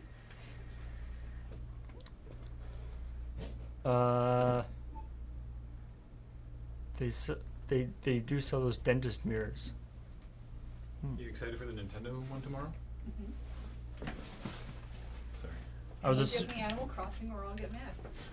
So here's my outsider pick for Smash Brothers. Beej, let me know what you think of this. I know the game isn't available on Switch, but neither was Metal Gear Solid when Snake was in Smash. How apeshit would people go for 2B in Smash? Yeah, and it just makes sense, really. I mean, they could, Bayonetta has been in Smash. They could pull a thing and put Nier Automata on the Switch. Exactly. And then say 2B's in Smash. Exactly. Wouldn't that be amazing? That would be great. I believe I said that people would get so excited they would foam to death. Yes, foam to death. Yeah. They did already announce Nier Automata on Xbox though, so presumably they would have announced it at the same time. They're supposed to be showing off booblets for the PC show, though. But they might be holding that announcement for the Nintendo reveal. Just Yoko Taro himself. So anyway, yeah, that's my outsider pick for revealed to be in Smash is 2B. Yeah. Or not 2B. From a design perspective in the game, I feel like she would be kind of a little too close to Bayonetta, but She's got a variety of swords. She has like just a series of invisible swords. Still holding out hope for Reggie. Oh, that'd be so good. Please don't put Rabbids in. I could see the Rabbids being in there in the same sort of fashion that like Pokemon were for a while, where it was just like Pikachu was in it, but like there was tons of other Pokemon that you could get in the Pokeballs. Like I could see there being some sort of item that does a Rabbids thing. But they could actually just Rabbids swarm them. The Rabbids would actually make a kind of a sweet Ice Climber style character. 100%. Like a couple Rabbids. They'll put in the new protagonist from the new Fire Emblem game. Oh yeah, yeah. Solaire. Holy moly! They did just make a Solaire amiibo. Yeah, he could show up. Oh, it would be so gloriously incandescent. Oh, the Rabid assist trophy or the like assist thing would be you get it and then a rabbit goes like "Rah!" and jumps and goes to the jumps onto the screen. Oh yeah. So it actually like blocks your view. That makes a lot of sense. That would be an appropriate amount of annoyance. Whoop. Wait, let's go over there. 4, 3, 2, 1. Video games. There is magic. We just saw in this. PC gaming. Oh, okay. It says, don't just obey the rules. There is Magic Arena. Right. What the? It says, don't just listen to stories. That was. Inhabit them. Did you see what that was? It Yeah. says, It don't just was a Doom accept mod the to limits. To give it Diva's Overflow mech? beyond Yeah. them. It says, don't just play games. Revel in them. Unleash them. It says, seriously, is every game Battle Royale now? Or is it just me? From mountaintops to dungeons. From deep waters That was a pyramid, to not a deeper mountain. space. From solo quests to mass engagements, there is magic in PC gaming. Let's celebrate that magic together. We're gonna show some hardware. It's the PC Gaming Show.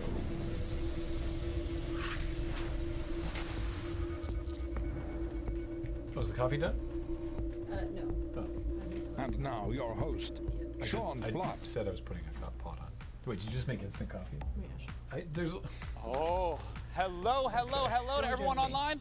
Hello to everyone at the Will Turn. Welcome to the PC Gaming Show. I was distracted by I think pulling a trigger to get out of my team. Yes. Hello, PC My gaming name's guy. Day9. I'm your host today. I am delighted to be here. We have Sean, a Day9 fantastic show for you Once this again, trying his afternoon. hardest. Can you First, to all of you who came out to the Will Turn, thanks for joining us. The Will Turn is just a beautiful venue here in Los Angeles. To all of you online on Twitch, thanks for joining us. To those co-streaming partners, hey as well, I'm talking to you, Dropped Frames. Great to have you here. And of course, to all That's the not our wonderful sponsors name. that help make the PC Gaming Show come Maybe back maybe again for the he fourth just straight misspoke. year. I'm Now- sure he meant to say loading ready rep. Good on you. Now, I'm not the only host here this year. I have my co-op partner up in the balcony. It's Frankie Ward joining us today. How's it going, Frankie? Hey, Sean. I'm going to be up here in the balcony with a bunch of creative new PC games coming your way. From Warfare's latest update to some offbeat indie gems. Frankie, we are so excited for the show to get started. We have over 30 games we're going to be looking at across the next 90 minutes. So let's get it underway. Our very first title is from Coffee Stain Studios. Their game has absolutely massive construction as well as automation. Let's take a look at Satisfactory. It's a good name. Coffee Stain does Goat Simulator, I'm pretty sure. Oh yeah. It's the r/weirdly satisfactory.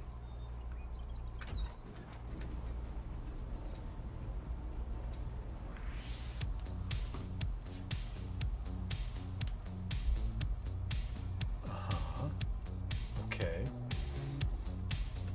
Fix it. Nice. I get the joke.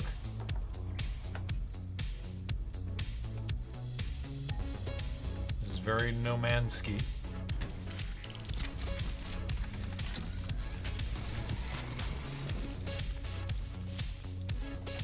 Resources. This looks like Astroneer as well.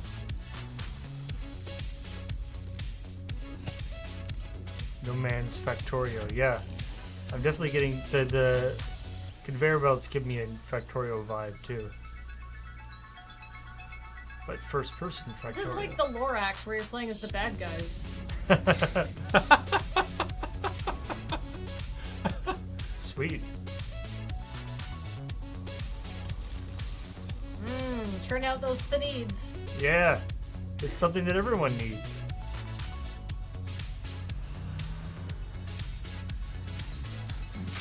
Cut to barren desert. Good job, guys.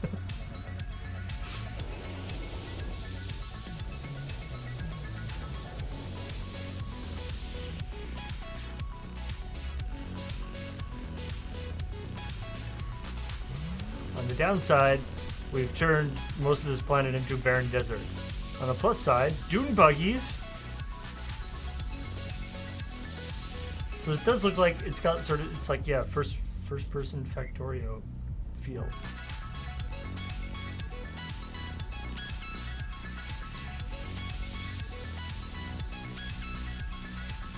Seems so much. Minecraft Factorio. Yeah, did you not get the pun? I hadn't seen the name. This Joining me on the stage it's to talk about it seems is the game director at Coffee seems like Stain Studios. such It's a Oscar actually, Dusayan. you know, well-made, well-thought-out game, which is surprising from the people that made Goat Sim. Goat Sim, not that Goat Sim's a Goat bad Sim was game. actually I just want to begin right away by asking what like is low-key Satisfactory really all about? amazing. Satisfactory is essentially about building these huge automated factories. So you play as an engineer that's been sent from Earth to this alien planet, and you're going to build this enormous machine. It was hinted at the end of the trailer there. Yeah. And to build that, you need a whole Also ton the of bad guys parts, from Avatar. which you need to build Basically the bad machines guys that from a will lot make of movies. So you'll start out pretty simple with a few machines, and then you'll just expand and expand and expand until you finally need to start cutting down trees and replace them with like more convenient concrete. And you know, for people who haven't played this type of game, can you give me an example of what producing a more advanced resource might look like? Right. After a while, you'll need to create something more advanced, like a computer, for example. And at that point, you'll have some copper stuff set up, your wires and cables. Oh yeah. But to make You would plastic, definitely you not need be to popular get in some Fern oil. Gully. So you need to go out and you need to find this oil, build some oil pumps and oil refineries. But hey, and it's like set another up a planet. Transport with self-driving vehicles between the outpost and your factory. Yeah, and I want to talk about that scale because there's a lot of games where you build a house or a small town. How much area are we talking about where all your factories will exist? Oh, this factory will grow enormous. The main part, which will probably be the biggest, It's like will start first person, spreading but then it looks more like you and can more. also do it Or in some cases, over the we'll have top. players just building these massive, tall buildings with factory floor upon factory floor. But including the resources that you need to gather from basically all around the map. Yeah. So you'll have vehicles driving all over. I took your spot. Now, I want to ask about the first-person perspective because these types of games typically are top-down. Why first-person? We want it to feel like the players the one building the stuff. Yeah. And Do you when want you your build, spot you've back? built a bunch of stuff, you can see these enormous buildings, structures towering above you. You're basically But also making, when you go like, out and explore, you'll be the one factory who goes through cities the underbrush from like and sci-fi the things, where it's just I mean, like, in the hey, trailer, let's it just even looked like there's a lot enclose the more to entire explore with city different in environments and steel, biomes. or the entire the planet map in steel. Is, we Love made it. a point to make it big and varied. Yeah. And it's about 30 square kilometers in size, so it's kind of enormous. Wow. Hey, one final question. I saw multiple engineers there. fine. How does multiplayer Bye, work? phone. It's a co-op game, so you'll Ooh. start up a server and play with your friends. Great. Now, tell us, how do we get our hands on this game? So we got a closed alpha planned in the coming months, so you can sign up for Closed for the alpha at satisfactorygame.com, and yeah, then you'll know. Well, great, Oscar. Thanks for joining me on I stage. mean, one of the again. like, that is satisfactorygame.com. I like his shirt. Now, up in the Goat Sim balcony, did that Frank, too, I right? Where understand the game our changed very quite first substantially indie while it title of was the day. sort of in Doing great, production. Sean, because here's something we love about the PC platform. It's such fertile ground for creative ideas from small I'm a fan teams. of the Neo big Cab is an emotional holes in the survival game sleeves. set in the future about big labor, tech disruption, and the experience of being. Her hair looks the great, but that's a Fire. bold choice that I don't know if I would have the huevos to make. Says From the woman brand who new shaved indie off most of studio her Chance hair. Agency. Let's watch the first she's gameplay working it. trailer. Yeah, she Neo looks Cab. fantastic. She also sounds exactly like I would expect a woman named Frankie to sound. Yeah.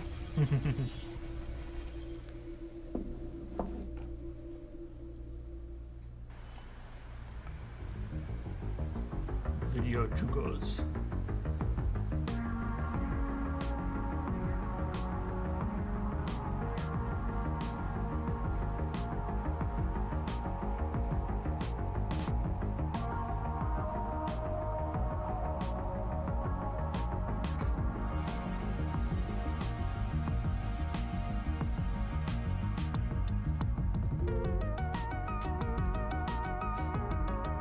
Crazy Taxi reboot? Crazy Taxi 2077.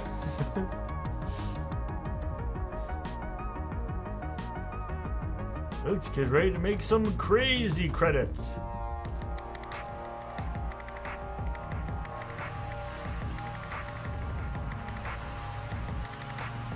Stay on the road. That's no fun. Fuck.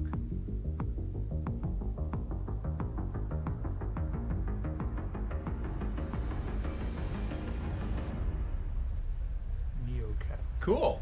That's neat. Stay human is pretty. Now, Crazy our Taxi next meets game, Papers, Please. Believe it I or not, guess. is in the Battle Royale genre. What? For E3 2018, what do you expect?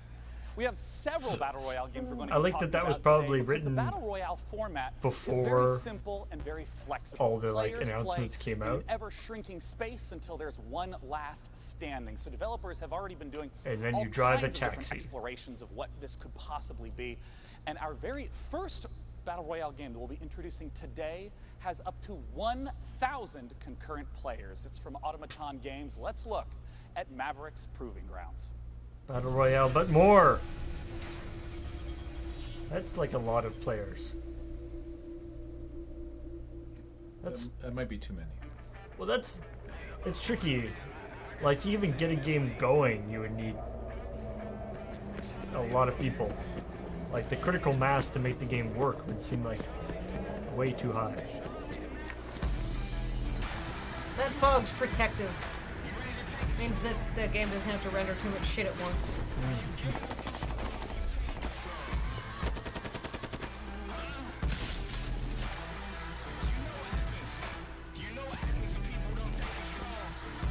Very PUBG. I believe it's pronounced PUBG. This looks very generic, says Foxmar, and I'm inclined to agree. He's a little more stylized. Yeah, with a skull face. And Like it's stuff. not as cartoony, but it's definitely a little more stylized than PUBG. And like laser gun thing.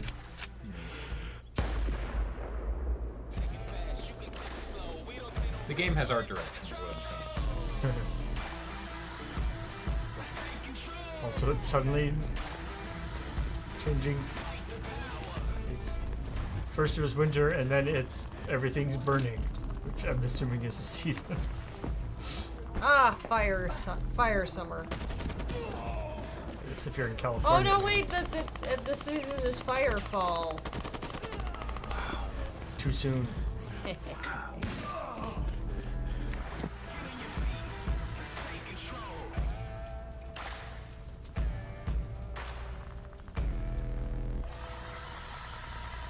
You think they would have shown things with 1,000 people?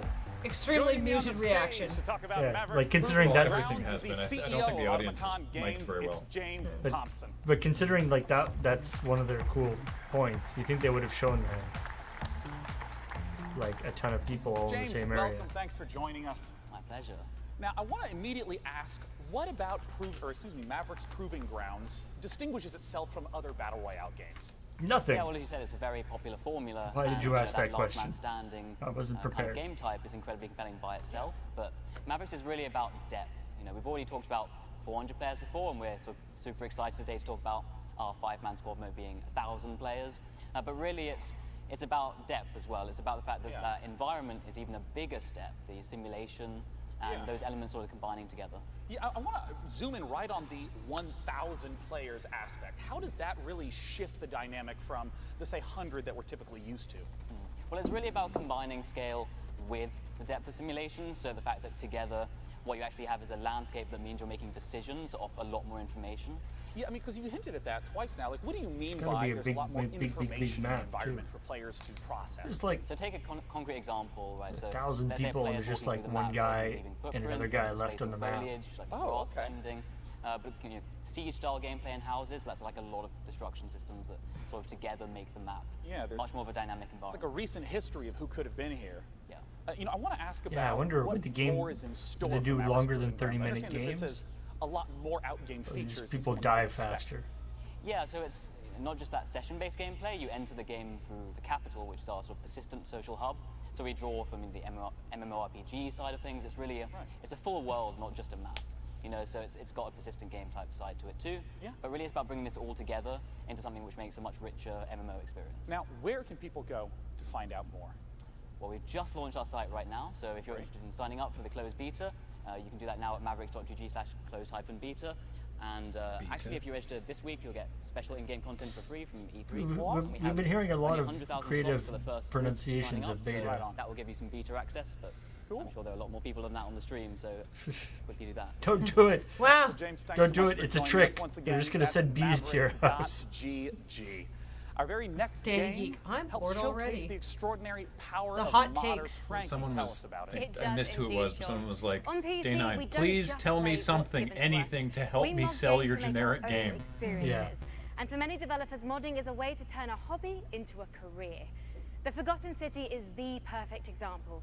It's a standalone game that's a reimagining of a wildly successful mod. In fact, the first mod in history to win a National Writers Guild Award.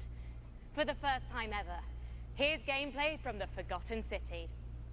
I believe one of the first mods ever, period, was Ms. Pac-Man. It was originally a hack on regular Ms. Pac-Man. Pac-Man was robbed of its Writers Guild Award. Exactly. This is a mod of... The people who made it probably weren't part of the Writers Yeah, Guild. what was this a mod of? Yeah, yeah. I'm so sorry you had to find me like this. And worse. See if we can Oh, guess. so this is a standalone game. That was an award-winning I've mod. spent a lifetime Right, like in this Dota place. or whatever was a mod. An ancient or underground city. Its existence long forgotten. Skyrim? Really? Searching for a way out. All I found is a window into the past. If even one person here commits a sin, everyone will die. I tried to set things right, but whatever I did, it took me right back to the beginning. It's all up to you now. Go back, investigate, talk to everyone, help them out if it'll win their trust. Bend the rules as far as you can. Figure out who's responsible for this. It's almost like a journeyman project But I thing. never could. Yeah. Save these people. Save yourself. Whoops. The many shall suffer for the sins of the one. Now that I say it out loud, that doesn't sound very fair. Maybe we won't do that. Coming up on the PC gaming Gilbert show, says this is a really great what's next Skyrim for mod. It's Killing basically a Floor 2? detective mod, not just a And fetch quest. An unannounced game from Then Tripwire Interactive. Kazman28 And says now your it host, was an amazing mod. He Sean enjoyed Block. playing it. Our next game is a blast from the past. It's not a sequel or prequel or remake, but rather an entirely new game altogether. Let's take a look at Stardoc's Star Control Origins. Long ago, the singularity. Wait, did they say that's a new game altogether? Yeah. It's not a remake? Yeah. But it is an existing license. These beings But it's a new known game as instead of the just. Lexites left Earth, traveling Yeah, to where's multiple Hosk? planets in our solar system before vanishing altogether. This is why we are here. Welcome to Star Control, a state-of-the-art international space agency tasked with the it's not a exploration of sequel our or solar system extreme and the prequel. defense of Earth. Here resides Yeah, it's the definitely a world's prequel. brightest Fits. minds and greatest technology, brought together by a strong curiosity to discover the unknown. Unless this is like a... Help us Doesn't it still have legal cases ongoing? Join today. It's complicated.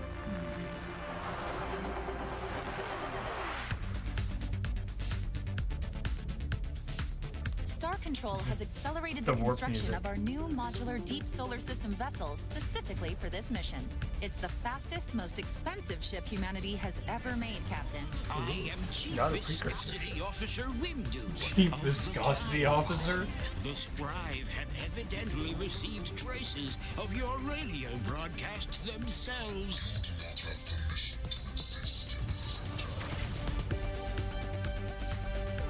So wait, is this the one being made by Stardock? Yeah. Not by Toys for Bob. Is that the one with the douche canoe in charge?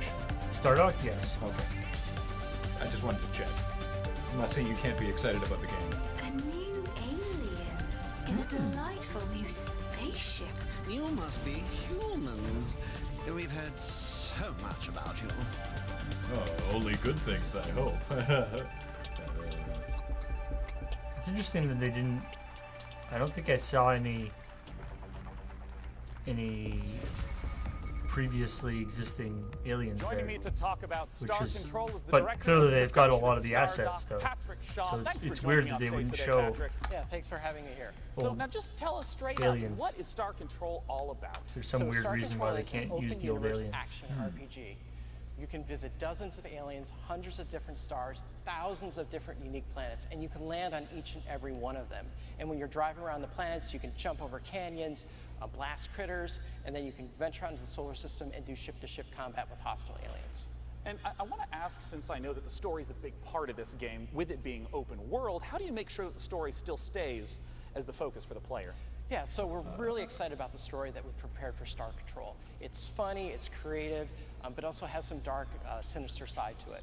However, what we're very proud and very excited about is we have an infinite universe. That is, we are fully simulating the entire universe at all times. So even if you're on some podunk little moon in the corner of the universe, the aliens are still moving around the universe, doing their own thing, exploring and interacting with each other. So it's not just like at a planet there's the same town whenever you visit it. It depends on how the simulation has driven it forward. Right, exactly. So this is the In order to do it, first you must simulate the entire my universe. story, my adventure to the larger open galaxy. That's awesome. Now, I know modding is going to be a big part of Star Control Origins. How does modding work? So what's your favorite science fiction show? Also the Probably Firefly. Yeah, so what would you think of making Firefly Season 2? Shit, that's a lot of pressure, Patrick. Well, you're putting me on the spot on stage right now, yeah. We have so the we could do super it. melee But mode. anyways, in Star Control Origins, you can create your own ships, your own planets, your own galaxies. You can package up your adventures and share them with your friends online. So someone else can take care of Firefly Season 2. That's up to you. Now, last thing I want to ask about is how multiplayer works. Right. So in the game, we have ship-to-ship combat, and that turned out to be so popular in our early testing. They're like, we should make this a separate gameplay mode. So we did. We called it Fleet Battles. So you can create your own ships, you build them out of different pieces and parts, you attach different weapons. Star Control literally, and then you go on the first version of Star Control was literally just ship-to-ship combat. The idea that they would be making a Star Control game and not planning on putting that in, and they're like, well, right people now, really Star like Control this. We Origins should is put a available melee for mode Vector in. and Dog and Is Steam. ridiculous. Well, lovely. You guys will definitely be sure to head over to Like- starcontrolgame.com and check them It out was a on separate Steam mode in and Star Dog Control as 2, well. and Star Control 1, it was literally We the are entire happy to game. announce at the PC Gamer Show that Star Control Origins is launching Yeah, on they're not September allowed 20th, to acknowledge previous. 2018. Yeah. Look for it on September 20th. Wow, that's really soon. September 20th. Holy shit, that is really soon. Now, our next game yeah. was It PC gives me the Gamer's favorite game. from Gives me the E3 impression last that year. there's It is some Hunt Showdown IP from Crytek. shenanigans happening. Let's take a look at what's coming for Hunt Showdown just after E3. I'm curious to see whether the other version that Toys for Bob was planning on is Yeah, still maybe not happening us, as well. because Paul noted that there was no aliens from the original Star Control in the trailer they showed. At least that I noticed. And you would think that they would show that in the trailer if they were like, hey, this guy's back.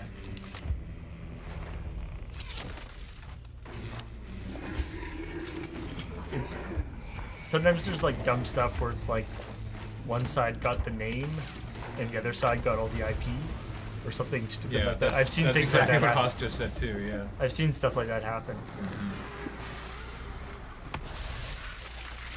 Ah! Do not want.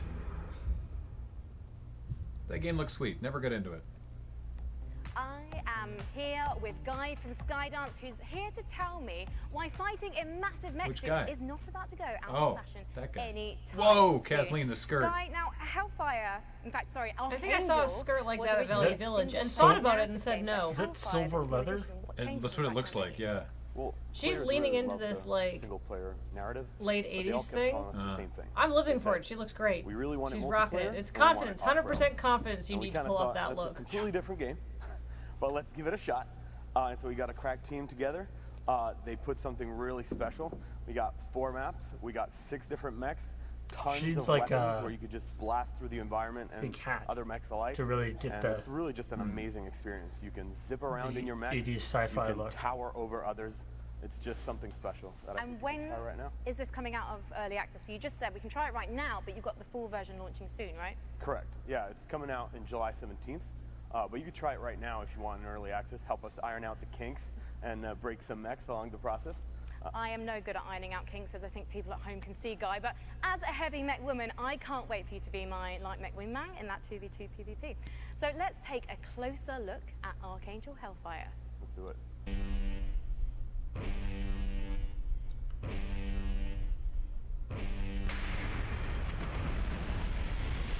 Three destructible maps. We don't like them either. Yeah.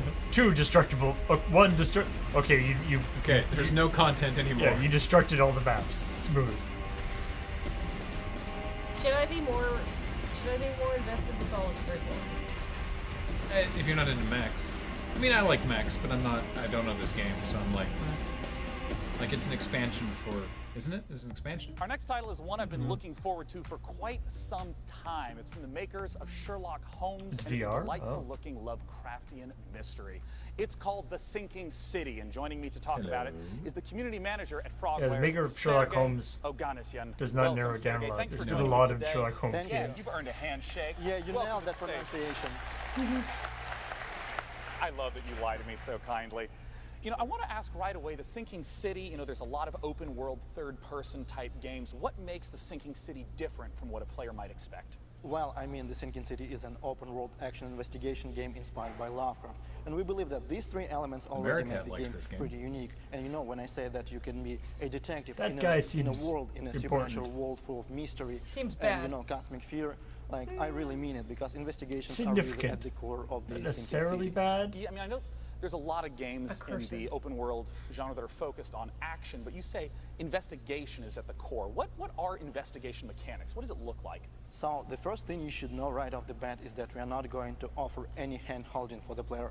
We will not give you any clear objectives in your diary or, you know, markers on the map telling you where to go or what to do. It's actually up to you to figure that out. Instead, we will give you information, you know, hints, evidence, like clues, crime scenes to examine, like people it's to an talk old to, suspects to school question. And we game. will ask you in return to use I really your don't like wits the and phrase your intuition hand-holding. to, you know, experiment with your findings. just be you know, like, maybe the game's find not a gonna way how lead to you. progress. And what you should also know is that finding these hand-holding- clues will not only help you It sounds so understand what's going derisive on of games that and, give you an get a objective. better understanding of the Yeah. world. And its Sometimes people, I just but will want also an help you objective. maybe change the course of your investigation. You know, you mentioned the world itself. I mean, Sometimes I'd like to the be footage held. that I've seen Yeah. through the years has just been absolutely beautiful. Talk to me about the world that we're in and Whoa. what investigation is at the core. So the game takes place in the That's fictional city of Oakland in interesting. the state of Massachusetts. You know, the city which is flooded. There is a terrible disaster going on which has claimed like Can't thousands see of a lives. damn and thing. also, like, it seems like it awakened frightening monsters which now roam the streets of Oakland. You Wonder know, if it has people some sort of that live in the be city, like, they are very different, like different Oh! social classes. Some Gangs, of the, cultists, poor people, like, rich insanity people, but they effect are all stuff. united by fear. You know, they are all afraid, maybe except for the cultists, of course. They are all afraid that, you know, for their lives because of the flood, because of the monsters. And you know, we actually want to understand what's going on. We want to understand what lies behind this ostensibly supernatural flood. And what's even funny is that while everybody's afraid, nobody wants to leave. But this is kind of a different story. Yeah. Well, I mean, we've talked a little bit about the story world and how it's inspired by Lovecraft. What about the game mechanics? You've mentioned the sanity mechanic in the past. Indeed, we do have a sanity mechanic which directly impacts gameplay. Cool. You know, when That's our hero always is fun. under a lot of stress, when he sees like something supernatural, something disturbing, or even when he's making a was the choice last in the game that story did which he's that? not comfortable with making, That actually, like, started you know, messing he around will with the begin to game and lose his doing cool sanity. stuff with that. He's like, he will start to have hallucinations, like, he will start to have show you distorted your sounds, game being, like, which will deleted. allow the Oh, player to stuff like understand that. that something is actually going wrong. Maybe we need to, you know, step back and do something about that. Well, I can't As of remember right the now, name- we're the still GameCube fine-tuning game. this mechanic Yeah, because we are the- still You mean a more looking, recent you know, one? for the sweet I spot, know, maybe it was impact that on the one. gameplay and impact on the story. Eternal Darkness. Thank Since you. we're almost out of time, I still just have to ask, what are the sweet monsters that we're going to get to see in the game? Oh, we have different kinds of monsters. Oh, we have I can't different tell kinds you of about them. archetypes, It'll drive you know, with insane. different abilities. welcome. And you know, we actually give you tools. The Ibudar? game is not about fighting monsters. Join us. Investigation is the Right. core of the game.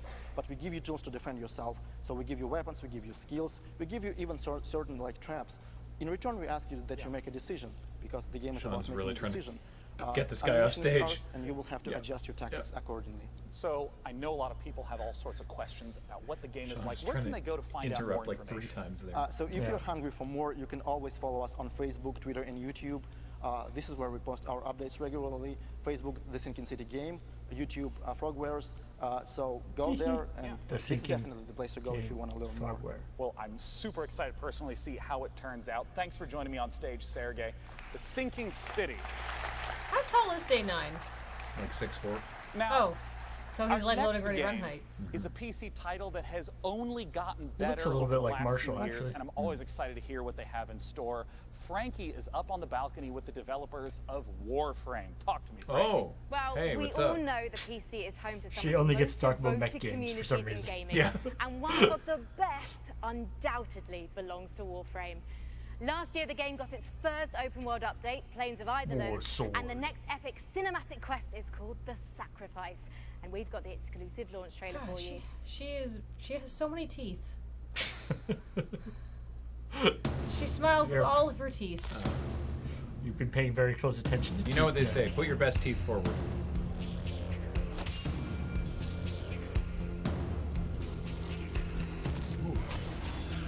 Doesn't look like Warframe.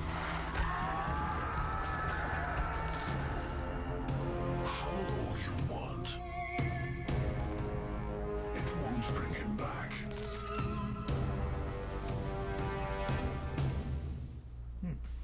I see.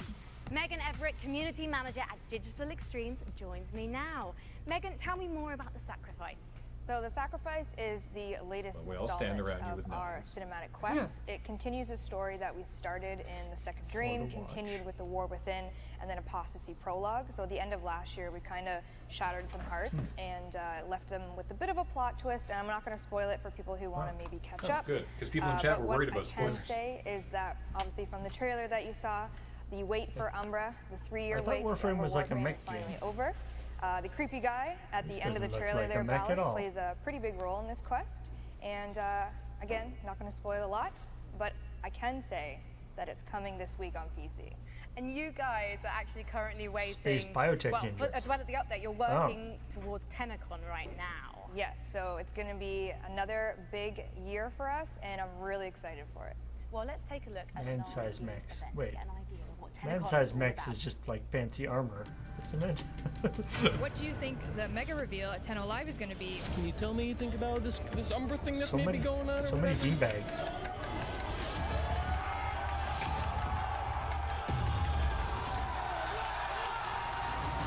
People are so excited about It was pretty amazing. Wait, like, man-sized it's a mechs, whole they new operate from outside the direction armor. for Warframe and all this. You Isn't got all that these other just games coming out, but this a was robot? free. No, When's well, it's a 2018 happening? Warframe. Get it started. Tenno! Given that the community knows you as Auntie Megan, Oh, God. it must be huge for you to be at TennoCon. TennoCon is really special for really everyone that works at Digital Extremes. The developers pour their heart and soul into what we do for TennoCon, and I know for me it was literally like the best day of my entire career. I know Rebecca, our community director at home, was watching. But last year when we did the Plains of Eidolon, open world expansion reveal, Reb and I were actually doing that as a live demonstration in front of everyone, and we had practiced it for months, and it went as flawlessly as we could have ever hoped for. And we actually, as people were cheering, it's pitch black on stage. Reb and I look at each other and we just kind of fist pump and both started crying because we didn't crash the demonstration. So if you watch Tenno Live this year, if you're there, you can definitely probably count on some tears and some emotions because it's a really big day for us. So basically, bring tissues, right? Bring tissues for yourself, for me, for everyone involved, because there will be some tears probably. But if knowing you how can't much, get to TennoCon because unfortunately it is problems sold out, there are how can when you watch you're it online? just like streaming as opposed to playing by yourself, and the quality of gameplay tends to go down. On their Facebook and The Twitter. pressure of And you doing it get on free stuff by stage would watching be Twitch. crazy. You do. So if you want to link your Warframe account to your Twitch account, and all you have to do is watch and you get some free stuff. Fantastic. So that's happening from July 7th, and you'll be able to watch TennoCon live through PC Gamer's Twitch channel and the Facebook page. Thank you, Auntie Megs. Sean, it's over to you. Thank you, Frankie, and thank you, Warframe. The next name is one I grew up with, Sega. They've become a prolific publisher of Japanese I was gonna say, I games believe it's known pronounced for their fully featured ports, especially beloved by this guy on the left. Sega's bringing Resonance both to PC and Get him, console Sean. the same day, and Shenmue It's is great gonna be coming later because this year. They have even all if there was sorts of nobody games there, he coming could have up. just done that Let's and take a everyone look would at have what laughed Sega's got in store. regardless. Because they just assumed that they didn't hear the person.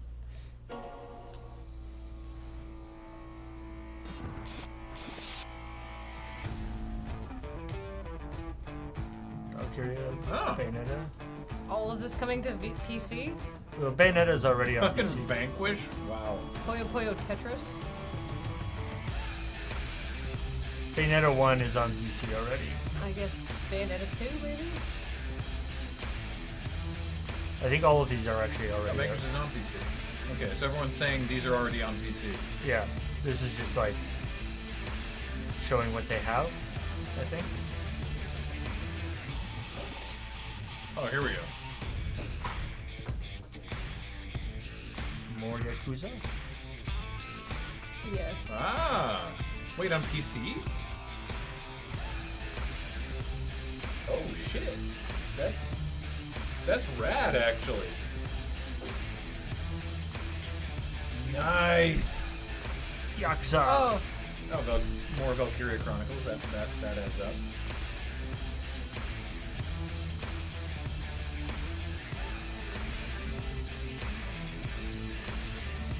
Go doggy. What a good dog. They're up to 4? Wow, I have not been paying attention. Go Valkyria Chronicles. Okay. Yakuza on PC, very, very good. I like it's Yakuza, Valkyria Chronicles, more Yakuza. There's a lot of Yakuza. Yakuza itself is... Oh, Kiwami and Zero. Yeah, Yakuza itself is a lot. Shenmue 1 and 2. Sick. So you two can play the first two Yakuza and Zero then is be annoyed available that for pre-order it'll right never be now and will finished. be releasing on Steam in early August. We hope you've been enjoying the show thus far. We have so much more great stuff to come. Let's see what's coming up at this year's PC Gaming Show. Why do you Coming up on the PC Gaming Show? Couldn't you a use new this time to publisher just continue reveals with 3 PC new Gaming games. Show? Yeah. And the first ever gameplay footage of Overkill's The Walking Dead.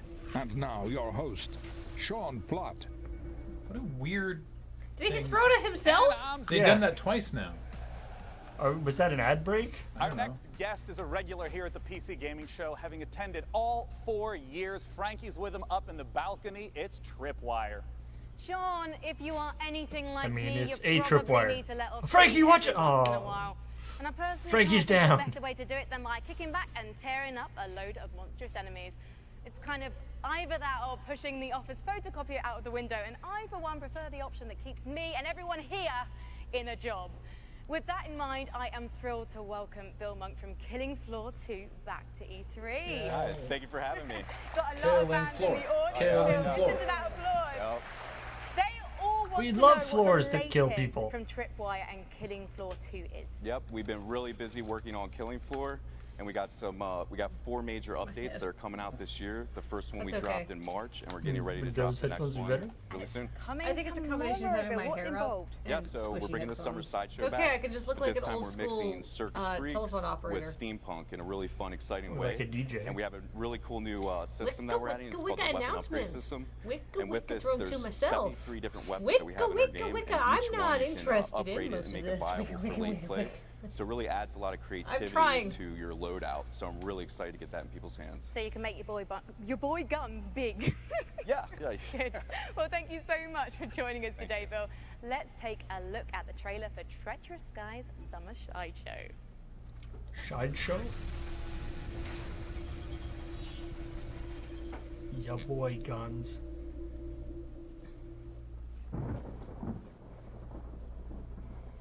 Intense gore, partial nudity.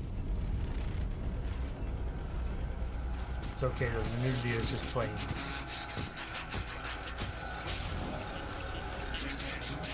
Welcome aboard the HMS Queen Victoria, ladies and gents. Ringleader Lockhart speaking to you from, well, someplace very safe, yes. You helped me escape that fray at my beloved Steamland, but now Right. I need your help once again. Steampunk I've got to get to Zeppelins? my island in the channel. Now, listen up. I don't know how, but these blasted circus freaks followed us on board. I think it's time to put on a show. This is the announcer from Battle Block Theater. Deeds and horrendous bloodshed. Oh, for me, my mechanical children have turned against me. Blasted traitors! Careful, lads, they're tough. Even removing the head won't put these rebellious robots down. But take heart, lads and lasses. I have invented some new toys. The Doomstick. 4 barrels are better than 2. The Static Strikers. A shockingly stylish set of gauntlets. And the A very Borderlands feel to it. sniper rifle. And finally, there's a last-minute addition to the crew. What's this woman go? Seems Mrs. Foster negotiated her way on board and is set on giving Zed You won't like me angry. the business. And remember, we'll see you on the airship. Fossey, joke for you. Optician says my eyes are okay. I say, then how do you explain my husband? Now, as is tradition, Killing the Floor content 2 that you just Summer saw Side will Show. be available Treacherous guys. tomorrow, Yeah, it's got the- including a free weekend the for old PC. double subtitle. This weekend, definitely check it out with Killing Floor 2. But that's not all that Tripwire has. I have the president of Tripwire himself, John Gibson, on stage. John Gibson's welcome shirt back is very again. bad. Thanks, Sean. Pleasure to be here. John Now, Gibson's I shirt is the same understand tone as his Tripwire pants, is which is a stepping mistake. into also doing publishing. Darker, What does that lighter, entail? just pick one. That's Just- right. So, Sean, it's really challenging for developers right now with the thousands of games that are coming out every year. Yeah. It's really hard to get noticed. And then you have the traditional publishing deals. So we're giving developers fair deals. We're going to be Here, helping shoes, them I rise saw this above that exact noise shirt so they at can get Kohl's this noticed. weekend. And because of our experience developing our not own Is that an games, insult? developing our own games, I mean, Kohl's we're is gonna kind help of them like with a marketing, lower cost retail. It funding, doesn't matter mentoring, where you get your feedback shirt to from. I help just them think that succeed. you should Yeah, not I mean, the game that we wear a have shirt on that screen matches is your one of those pants games. so This is exactly. Road Redemption. Yeah. That is right. Shirt is I'm fine, happy to pants are announce that fine, we're just going not to be in the publishing same Road place. Redemption. Oh, but the pants we're going to are be helping maybe them not grow and fine. I succeed haven't even seen more them. on Steam. I mean, but they're just also regular bring the jeans, but they're franchise not beyond Steam. special, but they Now, seem I know fine. today you have a world exclusive new game, hasn't been announced We yet. do. Nobody knows. Before we roll the trailers, I wonder if you can give me a little bit of a tease. Yeah, so we're working with Was the that team the at trailer? Blindside Games, and they're led by Alex Quick.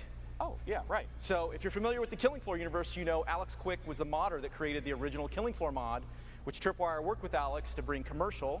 And then Alex went off, assembled his own team, made the game Depth, which was sharks Oh, and those humans jeans fighting aren't each very other, good very, either. very successful. And now They're it's too come full long. circle. We're working with Alex again, and we're going to bring his all-new game to market. Well, let's take a look at it right now. World exclusive new upcoming game from Tripwire.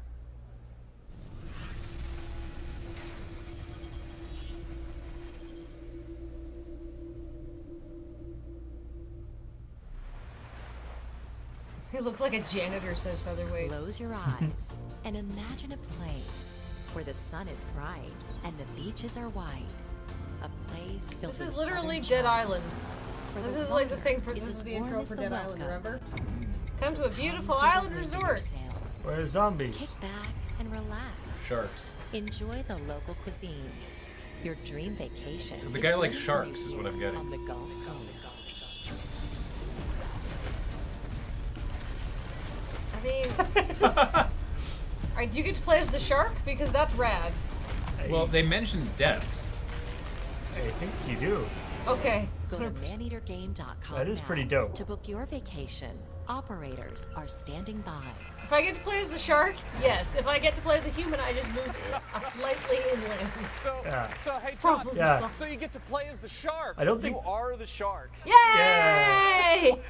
This is an I don't think open there's world anything that action goes from RPG incredibly where you play the shark. terrifying to not scary at all faster than a shark jumping onto Hey, land. Shark PG. Oh, nice. Okay, so It's an RPG?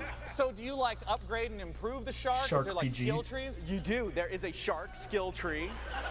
Really? Fucking E3 2018 There is Game a of full Game of the single-player Conference. campaign. You eat your way through it. You get bigger teeth, you can jump out of the water and snatch people off piers and all of that fun stuff. I didn't realize this was a power fantasy I needed so badly. This game is amazing! Now, where can people go to get more information about it? They can go to maneatergame.com. All right, I doubt anyone will forget that here. That's maneatergame.com. John, thanks so much for joining me on There's stage. no data on And it. once again, all the content that Tripwire showcased earlier about Killing Floor 2. That is how you sell a game. Yeah, Redemption will be the playable pitch is here you at get to be a E3. shark. Definitely. Maybe he's dressed as a shark. Oh, That's why it's he's all low-key. all gray. It's like, you know, when people go to Slew Disney and they're sort of dressed like unannounced Minnie Mouse, but games, not right? really. Like it's the Cheers, low-key John. Disney-bound Man-eater looking cosplay or tasty whatever. there. And I Shark can't bound. believe they named a game after my favourite weekend activity. Indies are at the heart of PC gaming, and next up is a Man-eater. brand new publisher revealing 3 games for the very first I missed time, what you releasing said. one of them, They named a game after my Behave favorite Yourself weekend Audience, activity. today. So let's take a look. Crowd responding pretty well to it, actually. Hello. Okay. Oh, untitled publisher. All right.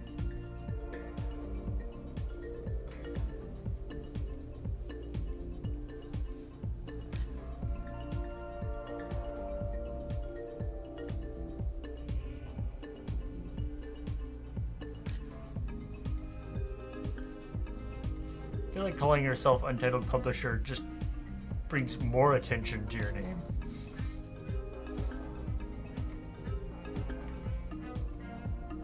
Which is, of course, their intention.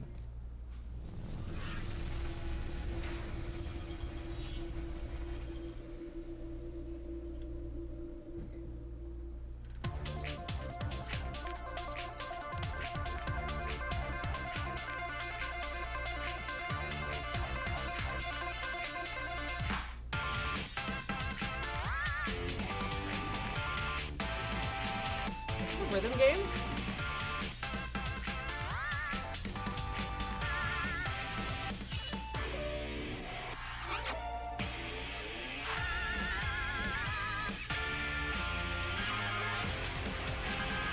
Like rock, paper, scissors or Love something? this style. Bravery Network. Okay. That game looked very aesthetic, and I'm into it. Ontario. Did you see that? Government of Ontario? Oh.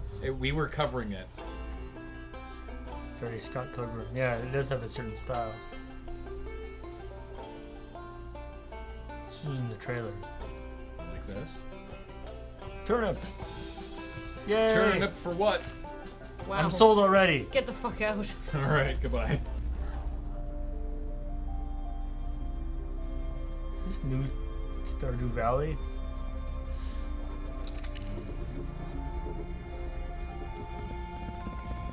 Installing Turnip. Ha! Turnip.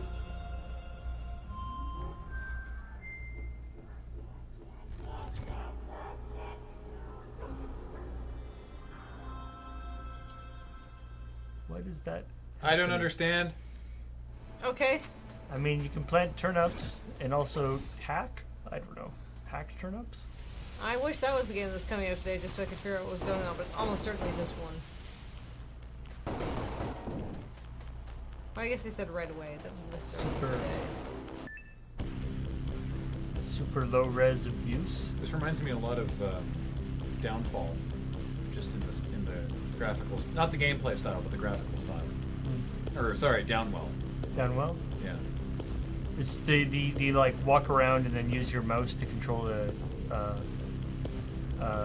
gun is abuse. Yeah. Which is an old Bungie game. Yeah, gameplay abuse, visual style Downwell. Overwhelm. Sweet. Yeah, you're right. The one that was sort of All the these like, games look least like interesting. must-plays. And Overwhelm, the final game of the bunch, is available on Steam right now with a special launch discount. So make sure you check I have it only a out medium after the amount of show. whelm, says And if Scarble. you're at E3 this week, head over to the PC Gamer corner of the Facebook booth inside the South Hall to give Overwhelm a try. Right. Next up, it's time for us all to take a holiday, and where better than a virtual resort with some truly spectacular wildlife. Back again this year, our friends of the show, Frontier Developments, with a unique take on the park management genre. I am, of course, talking about Jurassic World Evolution. Comes out tomorrow. The long-awaited game is out tomorrow and lets you build your own dinosaur-stuffed tourist trap. What could possibly go wrong? Unleash the Goldblum! Yeah. What? I want to yell "Unleash the Goldblum."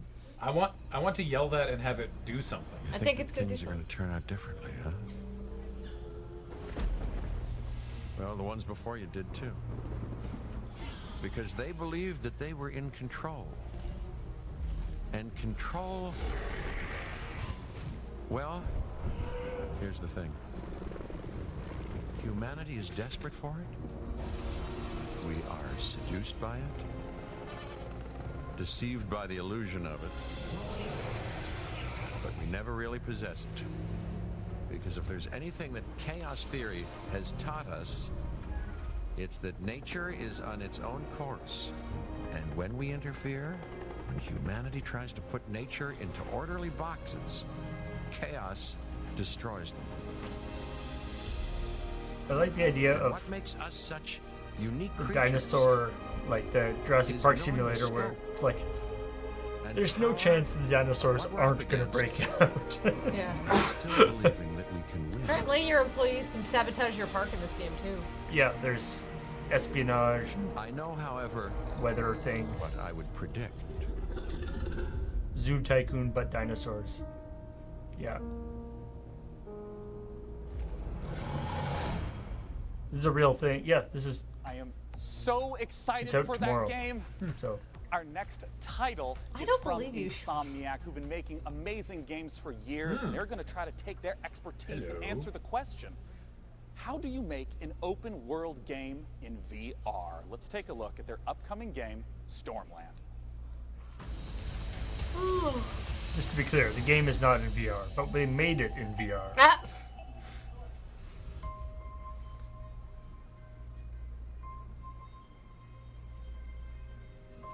No.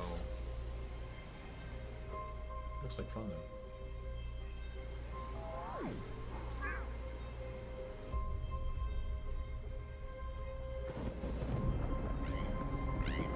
They got a new logo.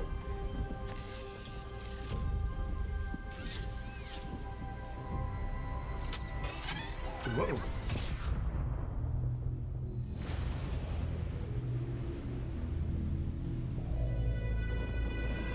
Bastion, no. Johnny 5 is mad now. It does look a bit like Johnny 5. Hey, wait a minute, he's lost one of his eyes. What's the point in doing a VR game where you play a guy who can't see in 3D? Does that defeat a lot of the VR-ness?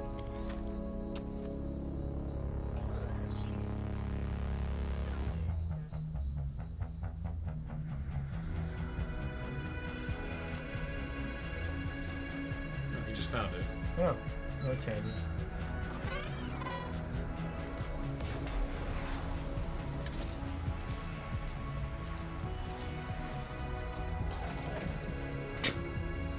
I can put my arm back on. You can't.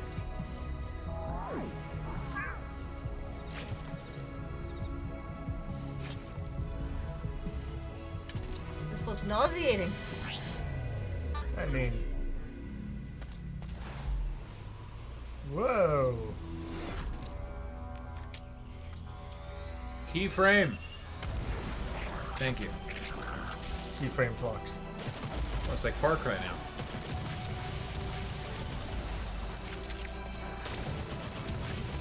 Yes, you, the peaceful robot, can only restore order by killing everybody else.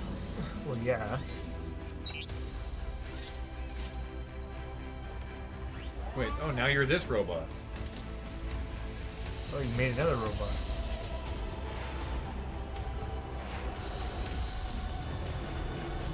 Whoa!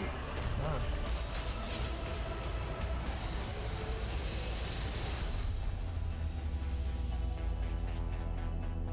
I'm stoked. It's only in the last, like, couple, like, maybe the last year or so that it's like, oh, hey, actual, like, fully formed games for 3D, you know, with, I guess not fully formed game, but, like, games with like a story and stuff, not just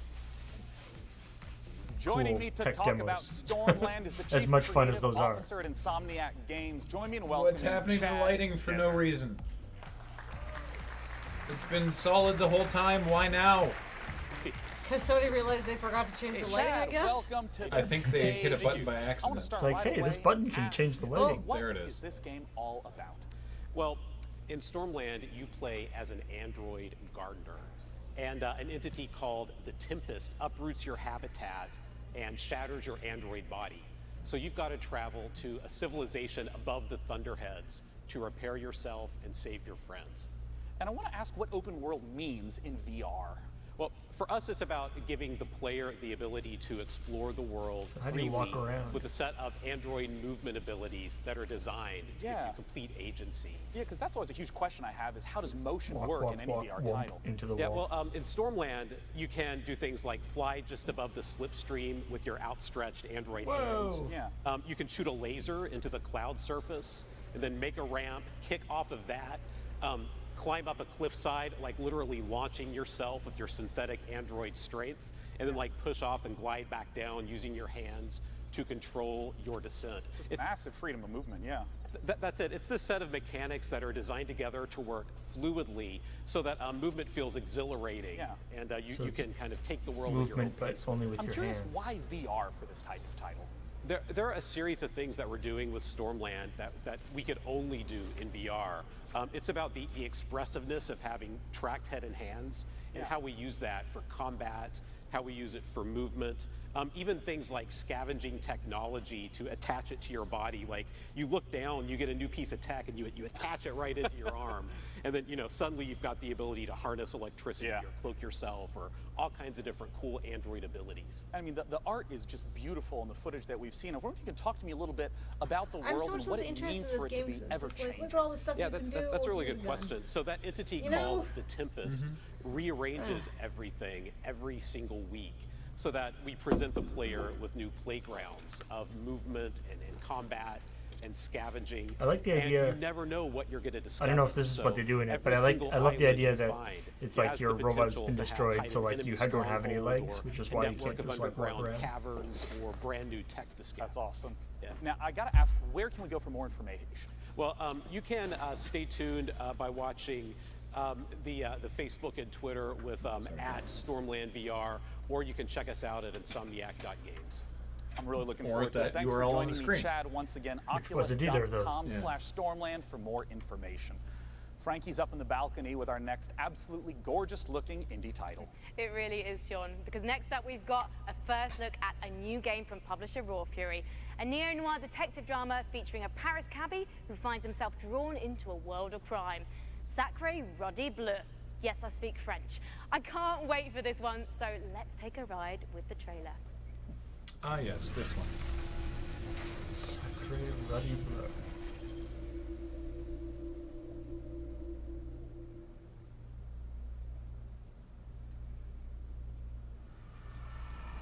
Rating pending, but it's probably not good for kids. We're just gonna go out there and just say that right now.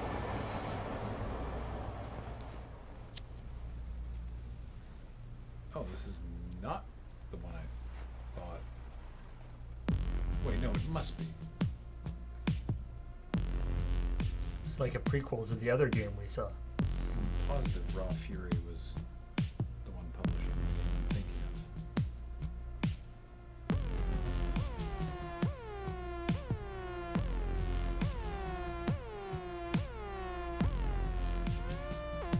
No, this is totally different. All right, cool.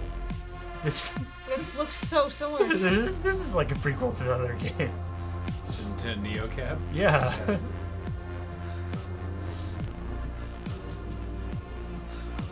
This looks too noir to be real. Night Call. I like the music. Yeah, I was thinking of The Last Night.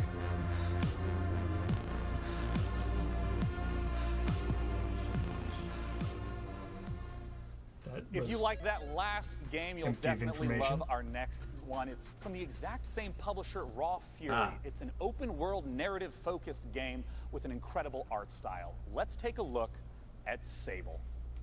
This is also not what I thought it was.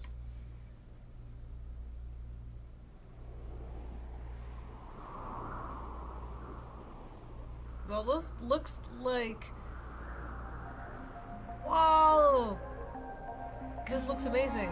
This looks like a Mobius painting. I was just gonna say, Holy this looks shit! like a Mobius painting. This absolutely looks like Mobius. Wow.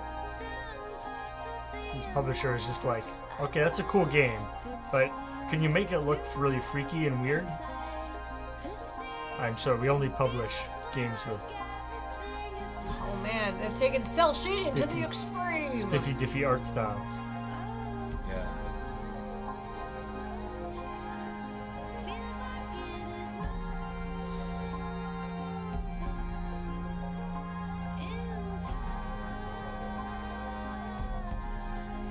Kind of a journey vibe.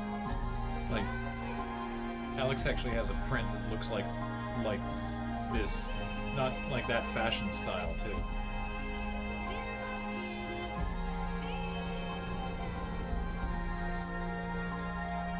It's interesting that, like, even though this looks simpler, this is probably much harder to do than just normal cell shading. Yeah. Sambal. That's not a bee at all. Joining me to talk about bees Sable inside the is thing. pretty much the entire core development team on stage. It's Daniel Feinberg and Greg Kithriotis. I want to immediately ask, what kind of game is Sable? What can we expect? Sable is an open world desert exploration game. It's not a game about combat or about leveling up. Hey. It's a game about Desert solitude, exploration. and it's a game about exploration. Sounds like Journey. You play Yeah. as Sable, a girl leaving her Well, this home looks like- to this looks more explore this world gamey filled than with than monumental Journey, architecture, fallen spaceships, and you'll travel around on your hover bike, learning about the people, the culture, and the history of this. It's like the first And, you know, 5 minutes I of talked about it before. I think this art style is amazing. Where's the Star origins Wars. of this? So we were really heavily inspired by the clear lines style of French and Belgian comics, as well as Japanese animation, There's that Mobius. particularly Studio Ghibli. So we really want to feel our players to feel the same sense of wonder that you get from watching one of their character films. designs, the And so animations from the are very very beginning, Studio we Ghibli. knew that we really needed to nail the visual style. And yeah, so we put a lot of time and sort of effort into our rendering system. And yeah, we're really pleased to be able to show it to everyone. Yeah. And I mean, I know that you two consist of most of the core development, the art and the programming. What about the music that was in that trailer? Yeah, so that was a new track by Japanese Breakfast. Oh, yeah, the T-shirt. Yes, of course. Yeah, right. so she, Michelle, she is doing the soundtrack for the game.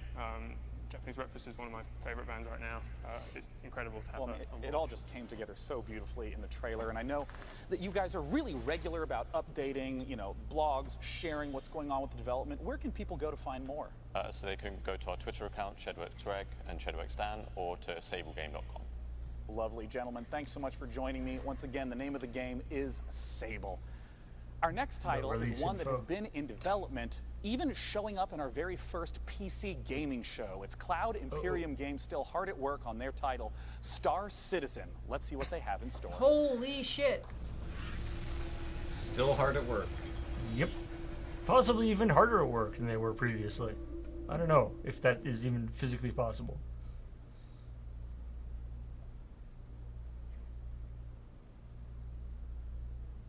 Or They attributed that quote to, we were blocking it to a fictional person from the game. all footage captured in the game. It wouldn't be a checkpoint without it, says Too Many Knives. Imagine if they have a release date. Out today. I would eat a hat. I would get a hat from the prop room, put fucking ranch dressing on it, and I would eat it. Thank God we don't have any ranch dressing here. Well, I'd go out and get the ranch dressing, obviously. Like, I'm committed to this bit. This is Commencement speech 2312, so I have a release date, says Ukon Varasa. This is a pretty. This is one of those things where it's like. I want this this is game to come out supposedly- and to be as good as they say, to be as good as they think it's going to be. Like, Yeah. I want this game to be amazing. I want it to be worth every penny that was put into it. I'm But- rooting for this game, but I think it's funny. But this is all like it's interesting. Like it says, you know, all footage captured in engine. which I don't doubt, but I feel like there's, at least from what I know about the game, most of those views are not things that would actually show up in the course of playing the game. It's just Jesus Christ. Alpha It's 3.2. The last thing Star Citizen needs right now is more fucking cutscenes. That didn't tell anyone anything. The final season, right? All new gameplay It's just footage like, of Hitman. okay, and now your host. I mean, there is like an Sean alpha Blunt. gameplay demo, like gameplay to backers. No, I As know, we do but it's each like year at the PC Gaming Show, in addition to talking about that games, wasn't we're also new. gonna talk None of about that was some new or upcoming hardware different. trends. To join me in talking about it is the senior brand manager from Acer. It's Eric Ackerson. Thanks for joining me up here, Eric. All right, Kathleen, you're safe, says Alonzo Swift. Alonzo Swift, I had no doubt in my mind I would not be eating a hat and foul ranch dressing. Well, right now we're developing some new products, particularly in the display space. We want to take the experience to the next level. Here's this guy. To help with that, He's one a of our new Predator. products is the Predator X27. It's an incredible gaming display. For Why instance, is this button, 4K button and button 120 button of a hertz shirt refresh. undone? It's not a The user blazer, can it's a shirt. overclock to 144.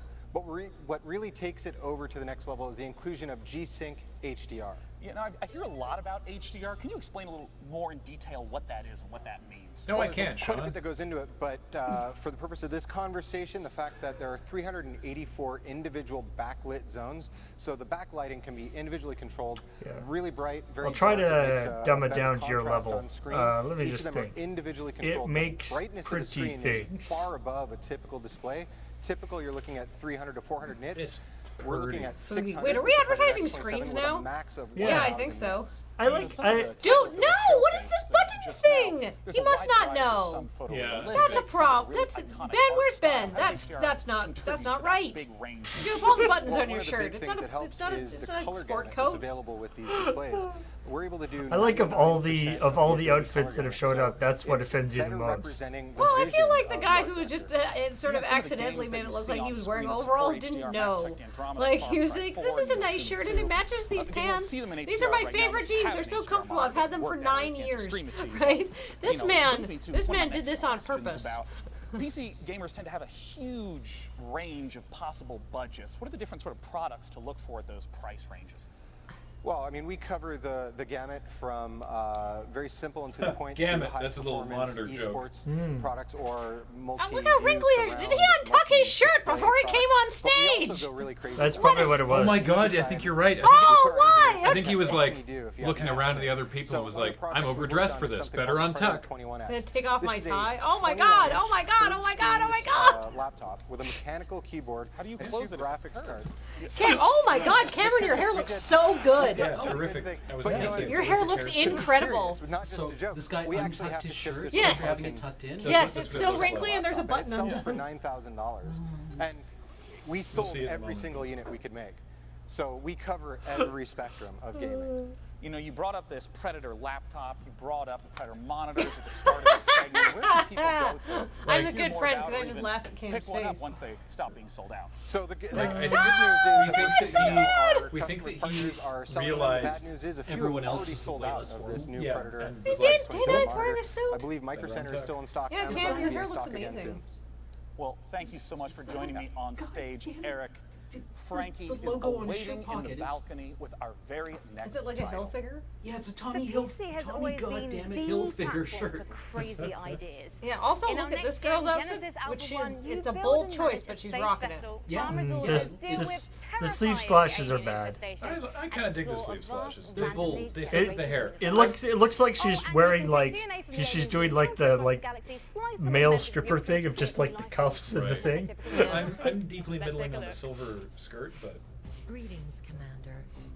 You have been sent to Quadrant Well, Alpha 1. this is 1970s The mission right is here. to find a new home Genesis for the Alpha crew 1. on board of this God, ship. Cam, Look at I those love your geodesic haircut so domes. much. I want your Expand haircut. ship Thank and you. explore I the did the same. for resources and Remember when I went to get life these forms. glasses? Yeah. And I tried them on for the first time and started giggling? Feel free Yeah. to Because I was like, experiment with "Oh, I don't know DNA how to make this." and Yeah. alien Same thing. abilities. No, you to look maximize fantastic. crew I'm so like efficiency. I'm honestly like, oh my god, I love your haircut so much. Ready your weapons. Did you just get that done? Yeah.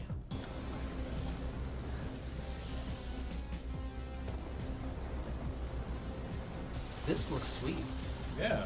I think. More spiders than expected. It really is. Ooh, oh, I see.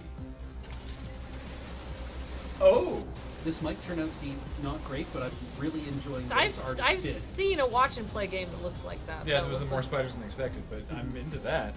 Like, Okay, its art direction's top notch. Yeah. Cool. Team 17. Nice. Wait, Team 17? Now, if The you Worms didn't people? catch the Yeah, they- quiz, they're you pub- they might do be lots of publishing wondering who my buddy is.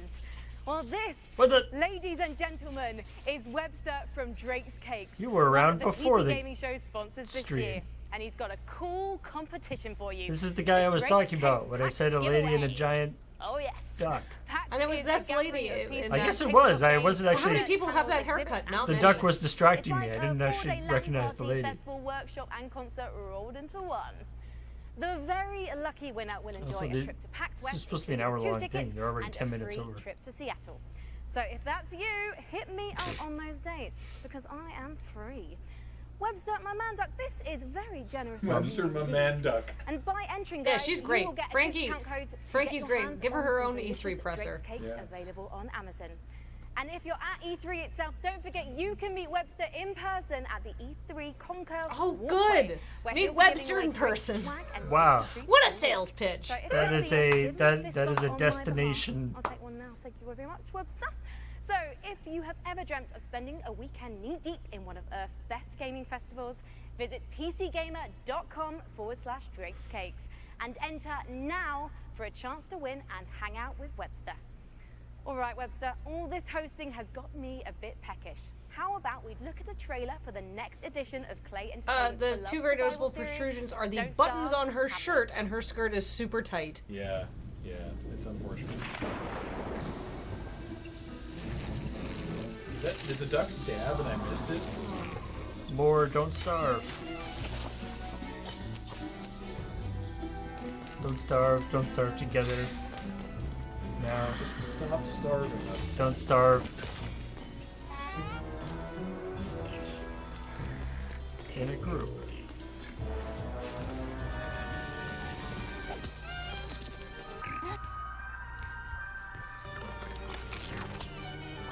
Continue with the not starving. I mean, people love these games. Your motherfucker just stop starving.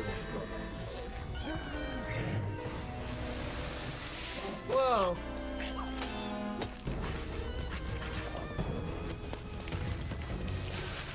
You know what? Fine. Starve. See if I can. Ha! That's what it's called. Don't starve Hamlet. Ooh. Oh, because they're all pig Our people. next title is the And next it's like a city, installment in too. a series that never fails to Some make me multiple laugh. levels. Yeah. It's Just Cause 4, and they have a brand new Nobody engine to saw bring this. the level of delicious insanity Boring. one notch up. Let's take a I look. think he at was what the joking when he said he had Apex like engine in 40 Just Cause 4 battle can really royales do. to reveal. So far, there's been And one. it was, well, but he might have, it might have been a joke. And it might have been like, nobody laughed because they're like, yeah, I believe like there's like a million battle royales to show off. Epics. Apparently this looks like dumb fun because we've already seen this game, this E3. Yep. Yeah. Yeah, it was at the Ubisoft one. What a great. Sorry, I'm into it. But what a great tagline. So this is an ad for the engine as opposed to the game itself. Oh, you're right. Okay. So you see how great Just Cause looks? You can make your game look this good too. Just give us money. Okay. Well, no, it won't look that good. That's really cool.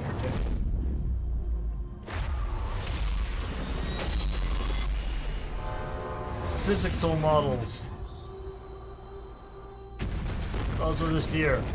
Increased fidelity of destruction. Every order gets a deer. Not in the engine. We actually sent you a deer. So keep that in mind.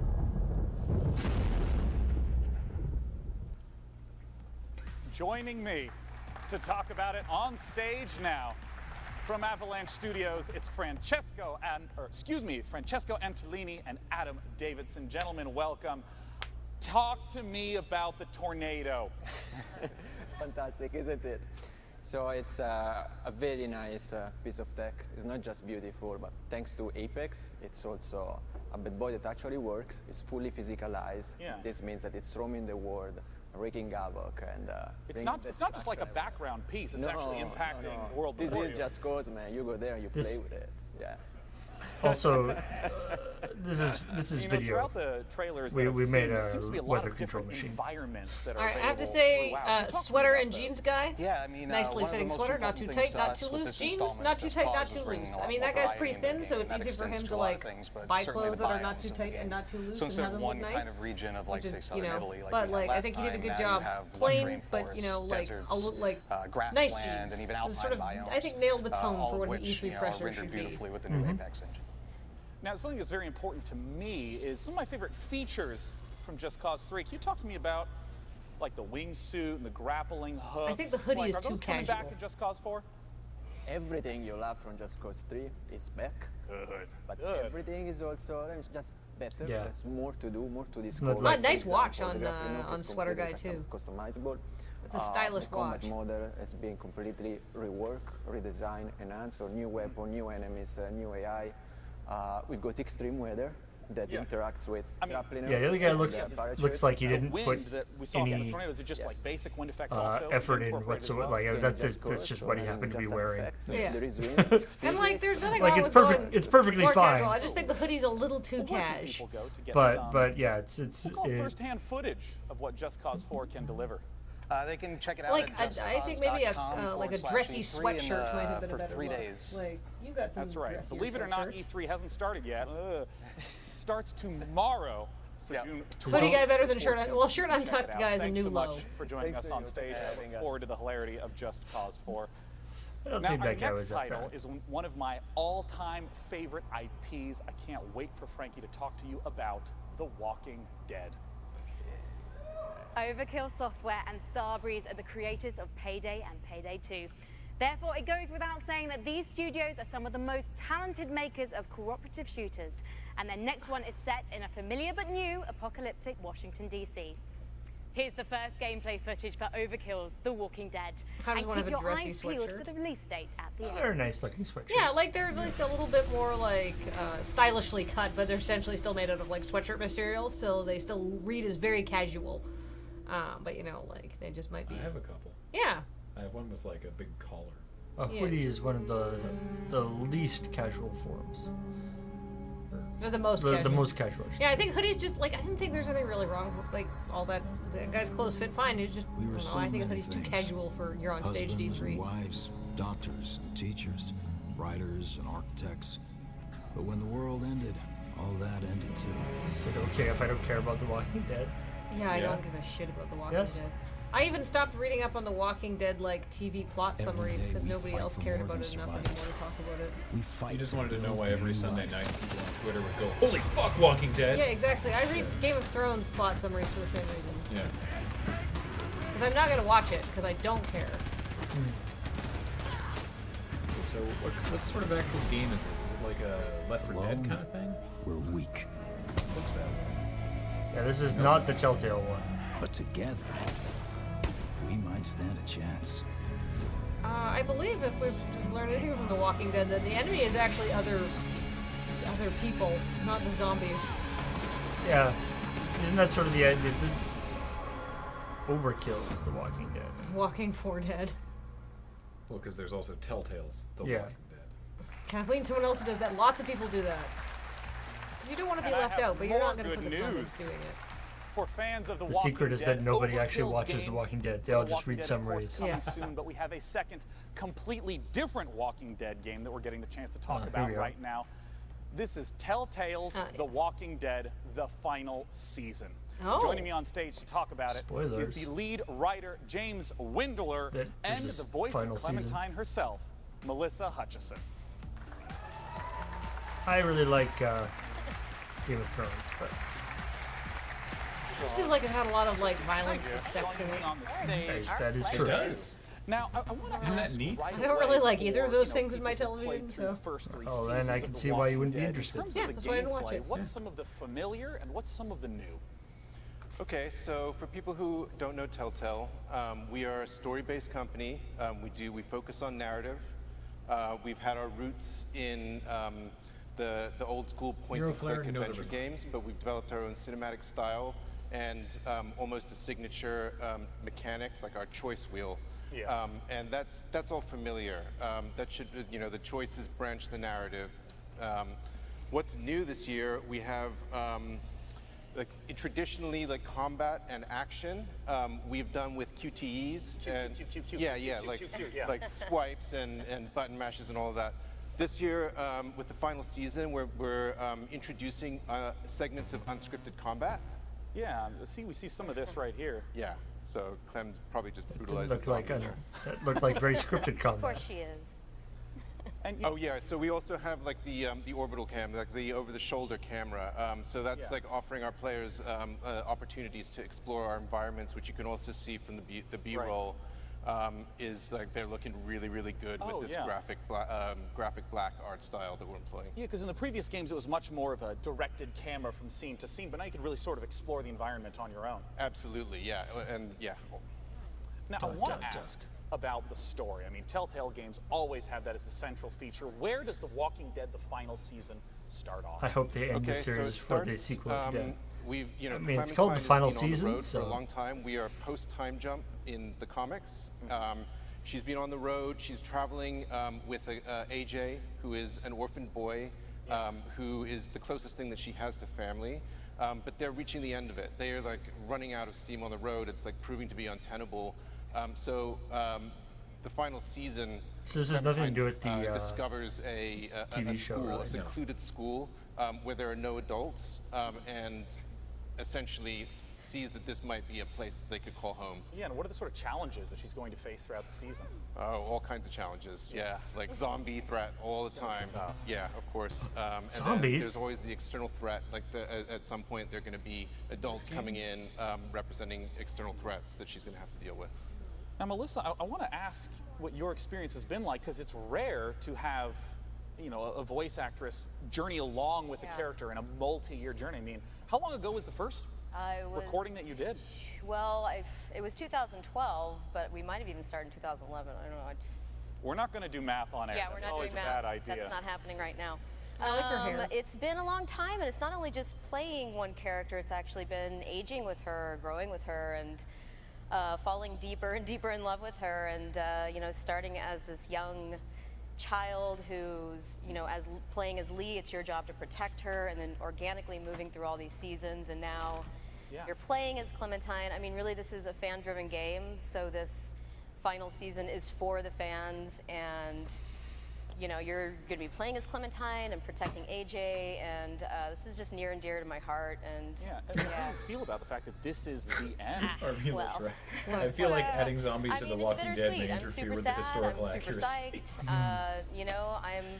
Of course, it'll be sad to end her journey, but I'm really looking forward. Obviously, I'm. I just wanted to go surrounded and by be talent like, with yeah, I Telltale was really games, sad when she and dies. no doubt that the writers and the Oops. creatives are going to crush it. I mean, so, sad but happy. It's all very confusing. I'm a very confused human right now. Let's just put it that way. Well, I'm someone who's played through all of the Telltale Walking Dead games. I would love to know when the final season is coming out.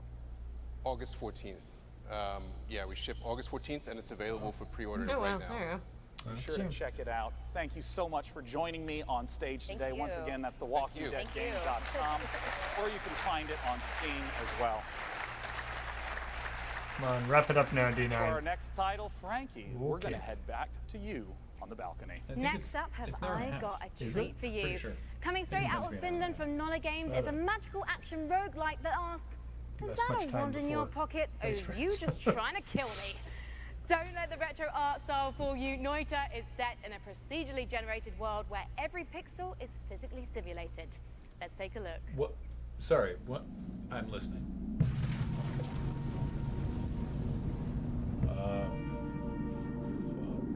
Wow. Every pixel is simple. Oh, I see. So you can like break stuff. Guess that's why you make it low res. That way there are less pixels. So you only have to simulate like 10 pixels. Holy fuck! Oh, cool. Oh, this is my shit. So he's got like magic stuff.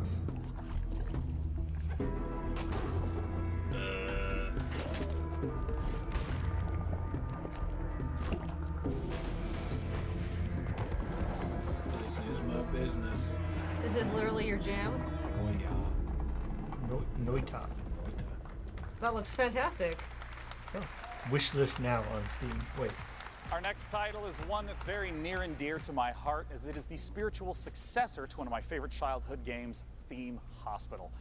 Joining me to talk about it are the two founders of 2 Point Studios to talk about 2 Point Hospital. Join me in welcoming Dr. Webley and Dr. Carr.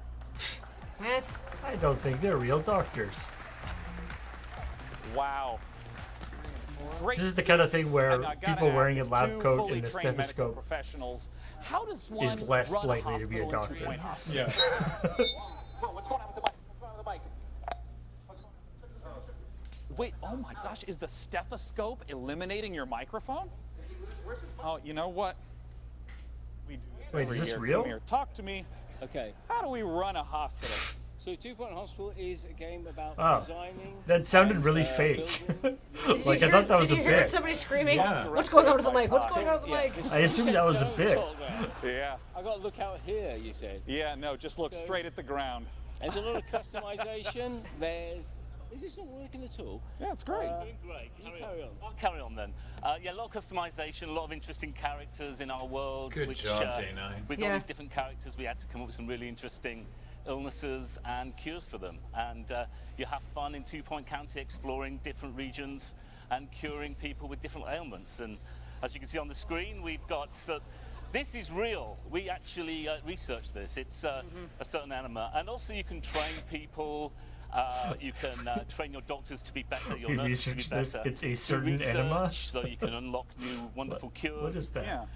You know, He's saying everything, isn't he? Sorry, I didn't know no, your it's mic was great. working. I was a bit backfilling. Carry Yeah, on. so I mean, no, tell me about it. Like, what is the sort of late game sort of experience that you'll be playing through? Because this looks like it's quite deep into the running of a hospital. Yeah, this is later on. So Okay, this mic you started start off working and you're I wonder if they were on researching footage and there you're and somebody training up ran in and staff, swapped you're mics. diagnosing Yeah. illnesses, and you're hopefully curing them and making money, and then getting off.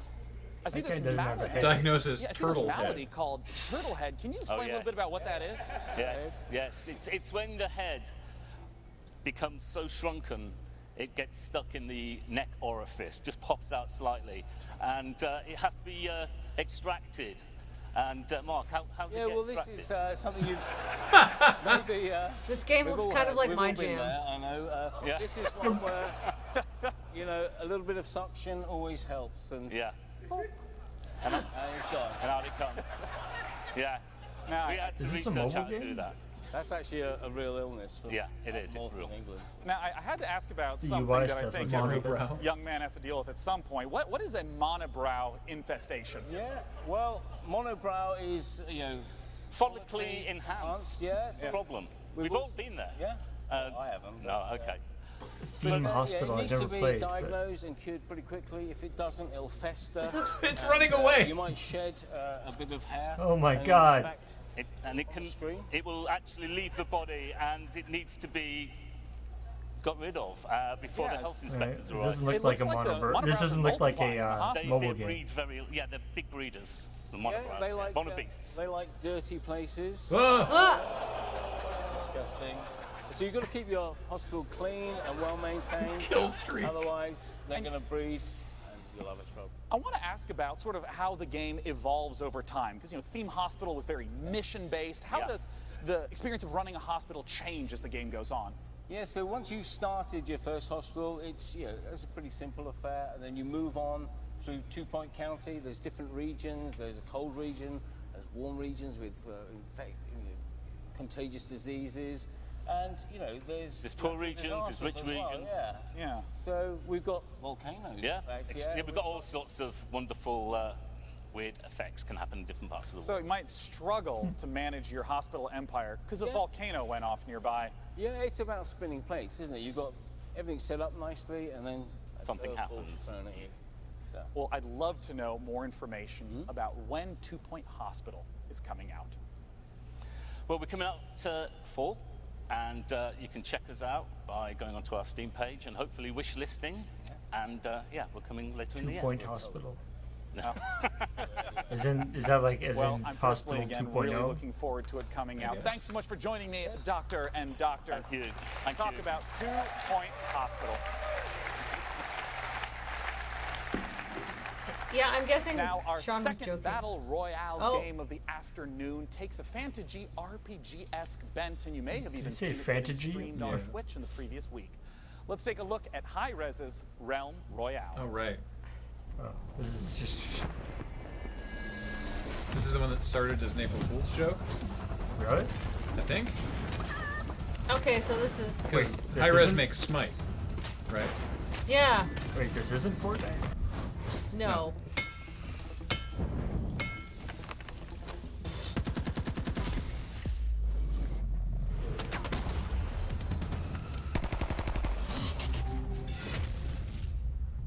Oh, and it's out. Realm Royale. Joining me to talk about Realm That's a Royale wireless. is It's the a mobile producer game. at Isn't Hi-Rez it? Studios. I guess it wouldn't It's be Rory advertised Newbro, here for the aka mobile game. Dry Bear, Mr. Dry Bear. What separates Realm Royale from other types of battle royale games in the genre? This one's Good called question. Realm Royale. So before you go up into the air to determine where you land on the map, you'll actually choose from a list of fantasy classes like mage or hunter or assassin and specify a unique play style before you land. How do these different classes work? So the engineer will be more about bunkering down, putting up shields, putting down turrets. The assassin will get behind the lines using stealth, use a sniper It's rifle like to take the- out targets. it's and like- the warrior will just jump in there. Why throwing not make a axes battle and royale game where You know, some you of the don't streams parachute that in? I've watched Like also that seem by like itself there would were at least abilities, differentiate you a not little bit. just the loot and If find I stuff. could Can you talk to me about point how to the a ability Jape. mechanics work? Choose your choose a class. class, This is it'll from our come friend with a set Andrew. of abilities, Warrior and you'll shoots actually gun, be mage upgrading shoots these during gun, the match. healer But shoots it's gun, specified for philosopher a shoots playstyle. gun, So pacifist as you're shoots looting, gun. abilities as well as armor and weapons will come out of the chest. Okay. You'll start equipping that and Yeah, determine fantasy the playstyle tropes you like want, guns you can and just really engineers. specify. And Sherman in the you chat there. you mentioned this a little It's bit. a I've seen it on philosophical stream. gun. Talk to me about Oh, crafting. you have a in the chicken game. I mean, gun. how does crafting work in a game where there's a constant? Sounds like something they'd have in Fortnite. We're really excited about this. So strewn across the map, there are places called forges. And so once you go to the forge, you'll collect shards from disenchanting loot you find as you're going about. And you'll use these shards to start crafting legendary gear, very powerful pieces that everyone will want. Yeah. Once you start the forge, a smokestack will appear above the forge and everyone comes over to Like fight. a mini objective. Oh, getting Big down team turns fight. you into So a chicken? I know that Realm Royale is currently available. And you have to free survive for on 30 Steam, seconds. But I hear that you have some goodies people can check out that are E3 exclusive. That's right. So free on Steam. We're actually out for less than a week now, and we were already number 4 Oh, the on game's out Steam already. charts. And this week at E3, through Mixer, if you stream on Mixer and you're playing, the streamer that gets closest to the Crown Royale will enter into the hype zone, and so everyone will see you on. You'll be featured on the main page of Mixer. You'll have a chance to win the Jailbird chicken skin, which is our first piece of cosmetic. It's a little chicken with like a little What a jailbird, paragraph. prisoner outfit, and just box around. It's hilarious. Yeah, and if you don't know the chicken Enter the mechanics, hype seriously, zone please with look it Realm up right now. Royale. Rory, Or thanks not. so Yeah, much I'm the for staying streamer up. who talk gets about the Realm closest Royale. to Once again, Realm it's Royale free on right Mixer now. gets to Our enter next the game hype is zone one that was and shown get at the last year's temporary PC Gaming jailbird Show, chicken and Frankie skin. has some updates of what they've Is a been up to. sentence. Yes, John. As you may remember, our next game Wonder if is Mixer made by is, a core team of just 2 people. Remember when last It's time I called looked at Mixer, Ubisoft, and like it's their a front farming page and was creature still collecting like indie inspired by Pokemon, under Harvest Moon, like and Animal the, Crossing. most of the streams This on their front fresh page game were is like, a first look at it's a Ooblets. unique combat system, along with plenty of cute ooblets and environments. Let's take a gander. Ooblets, Heather. Heather's very excited about Well, it. Heather's already watching this on Yeah. her. Ooblets. I don't know what I ooblets shushed are. them.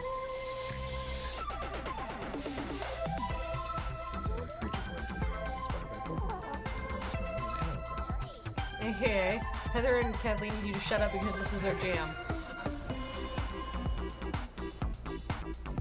Double fine. Oh my god, yes. Oh, look at how happy they are. Look at all those things you can grow. They grow more things. Oh, you can put their things into a... Wait, buzzsaw?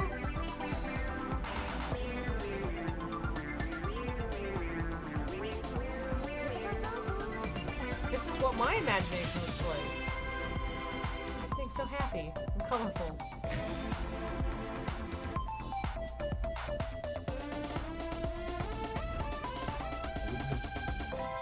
I wouldn't have guessed that. What, that my place would be a color... My imagination would be a colorful place? Yeah. It's extremely colorful. Maybe that's what you would want It's to extremely chaotic. Maybe that's what you would want to design. Now, it wouldn't be a PC gaming show without a dash of strategy, which is why I'm delighted that we get the chance to share with you the next in the Anno games. Let's take a look at Anno 1880. Which you're going to need shortly. Yeah, I might need to leave. You guys both might need to leave. Yeah. I have a...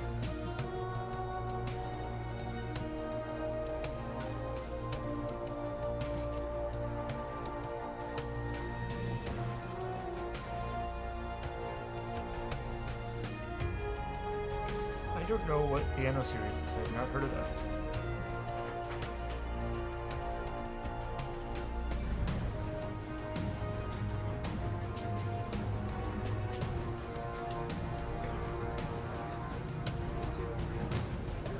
Niche city builder. Whoa. It's a nice city you have. Be a shame if a bunch of ships came and blew Joining it me up. on the stage to talk about it is the executive producer, Burkhard Rappheiser, and community developer, Bastian Thun. Burkhard Rappheiser. Gentlemen, welcome to the stage. I want to begin right away by asking, for people who haven't seen or experienced the Anno series, what are these types of games like? Yeah, well, Anno 1800 is a PC only real-time strategy game, and it's kind of mixing city building together with economic simulation and City naval bullying. warfare. And at its core, it's a sandbox game. So you have a vast amount of freedom. to Yes, I have to explore, set up for to Thanks, explore the Francis. world Copied the file over and for you. build huge Okay. cities. And I think you guys are having a player meeting. Talk to me a little Yes, bit we are. about Hey. why the choice of the 19th Thanks, century. everybody. Well, the We'll see 19th you- century we'll see you in it's like half such an hour. interesting and rich era. There was so much. It's just happening me in this era. now. So we had two industrial revolutions. We had Hello. major scientific inventions. And also big social changes, and also the creation of the big imperial empires. So it's a really rich era. And what are some of the elements that we'll get to see from the 19th century in Anno 1800? So it's kind of for the player. It's well, basically you start with the first kind of medieval. Get some other people in. settlements. Everyone else who's and in the then moon it's base is kind here of- for Dice kind Friends. Of a journey through the 19th century. So it's kind of you explore everything that kind of happened in this rich era. And I understand that you have a very unique take on how to work with the community, how to gather feedback. I was wondering if you could talk to me about what is Anno Union. So last year at Gamescom, when we actually revealed the It's game, we pronounced decided, an you know what, onion, it's pre-alpha, Sean. revealed the game. We invited the community to basically become a member of our The game looks development team. rad. So we launched our Anno Union platform. It's a place where Yeah. we give constant weekly Yeah. updates on the current It looks developments and rad. invite Yes, players to give it's the Animal feedback Crossing and game we're all waiting basically for, help but us it's not developing the Animal game. Can you Finally, give an Animal example of exactly how some choices Animal Crossing have with been steered plants. by the community? Everything's like... So there's a lot of different stuff we did. Yeah. So like from the feedback we got on our blogs and focus playtests where invited players, we got so much great feedback, which had to completely rebalance the mid and late game of the game. Also, we heavily expanded on core features of the game based on feedback. We said like, okay, really seems to work. Players like Yeah, that. Day so, 9 is okay, the hard let's do carry. it, like, He's- improve the quality a little bit even more. He's been killing it all they can show, also being vote on extra especially that game first content. So the we had a first big battle vote royale for game, the Mavericks or opponent of the whatever, game, when he was for like community kept creation asking contest questions, the subtext of which was, "Please And I help understand me that some of sell this, your game. footage that you're Give sharing right me now is anything." Pieces that people can go to anno-union.com and vote on right now. Exactly. So right just in time for E3, you can go to announion.com, check out, we have a vote up where you can vote on one of 5 ships in the game. 5 And ships? That's only the first stage, because in the second stage, we will allow you to design your own ship variant. So the winner of that first vote, then you can hand in your own design notes, drawings, 3D models, whatever you like, and the winner of that contest will actually make it into the game. Now, where is the website that people can go to again to get the most information right now? Yeah, just check out anno-union.com. That's basically our big community platform, and we want to invite especially strategy gamers, PC players out there to come help us developing the game, sharing feedback. Just check it out. Well, gentlemen, thank you for joining us. Slythem, yeah, to talk about Anno he's big in the 1800. StarCraft community, Our next title is esports the commentator, final battle and royale of the streamer. night. Frankie, is going to be talking about it, and it's a little bit, maybe not what you'd expect. Publisher Tiny Build is known for discovering distinctive indie developers and bringing their quirky ideas to the fore, with Cluster Truck, Speedrunners, and Hello Neighbor among their catalogue of hits. And now I'm delighted to be able to bring you the world-exclusive reveal of a game developed by Galvanic Games in cooperation with Explosion. Inspired by the Cyanide and Happiness webcomic, Rapture Rejects is Battle Royale as you've never seen one before, ladies and gentlemen, believe it or not. Top-down, isometric, cartoony, and basically bonkers. Let's take a look at what happens when the man upstairs makes an epic fail and only beams up the bad people. Introducing Rapture Rejects. Sorry, Cyanide and Happiness Battle Royale? What? I'm listening.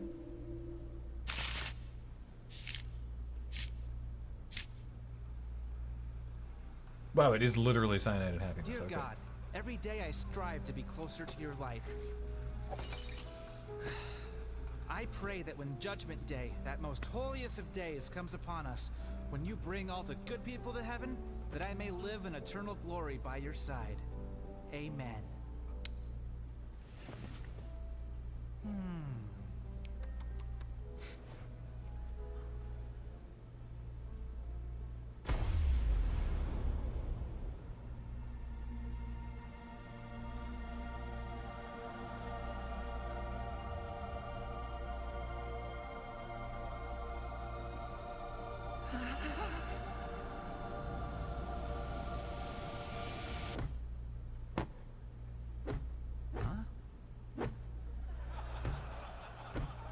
Little help?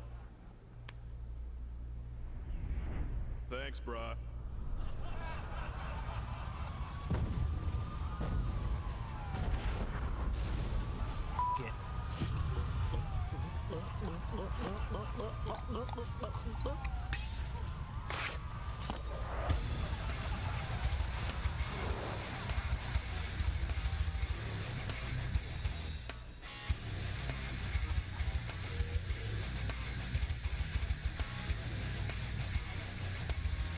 Harold! Get down here this instant! You didn't bring the leaves! Smell you later, you old bag!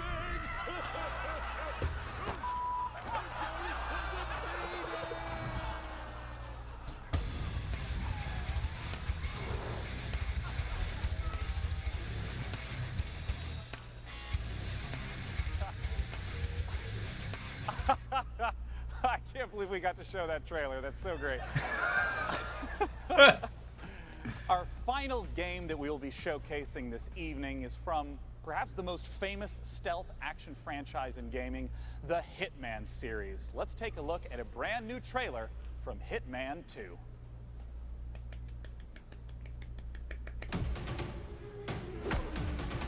Marshall, no!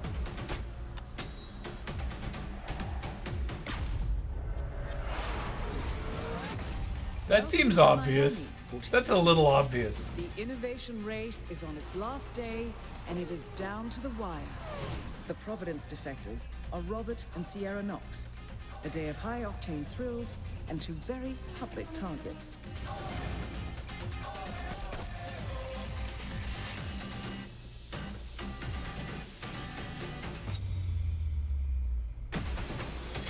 Oh, scissors.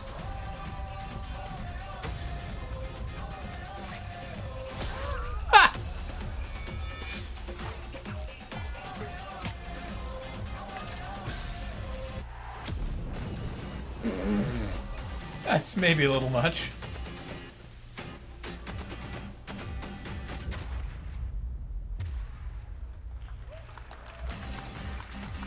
Nice.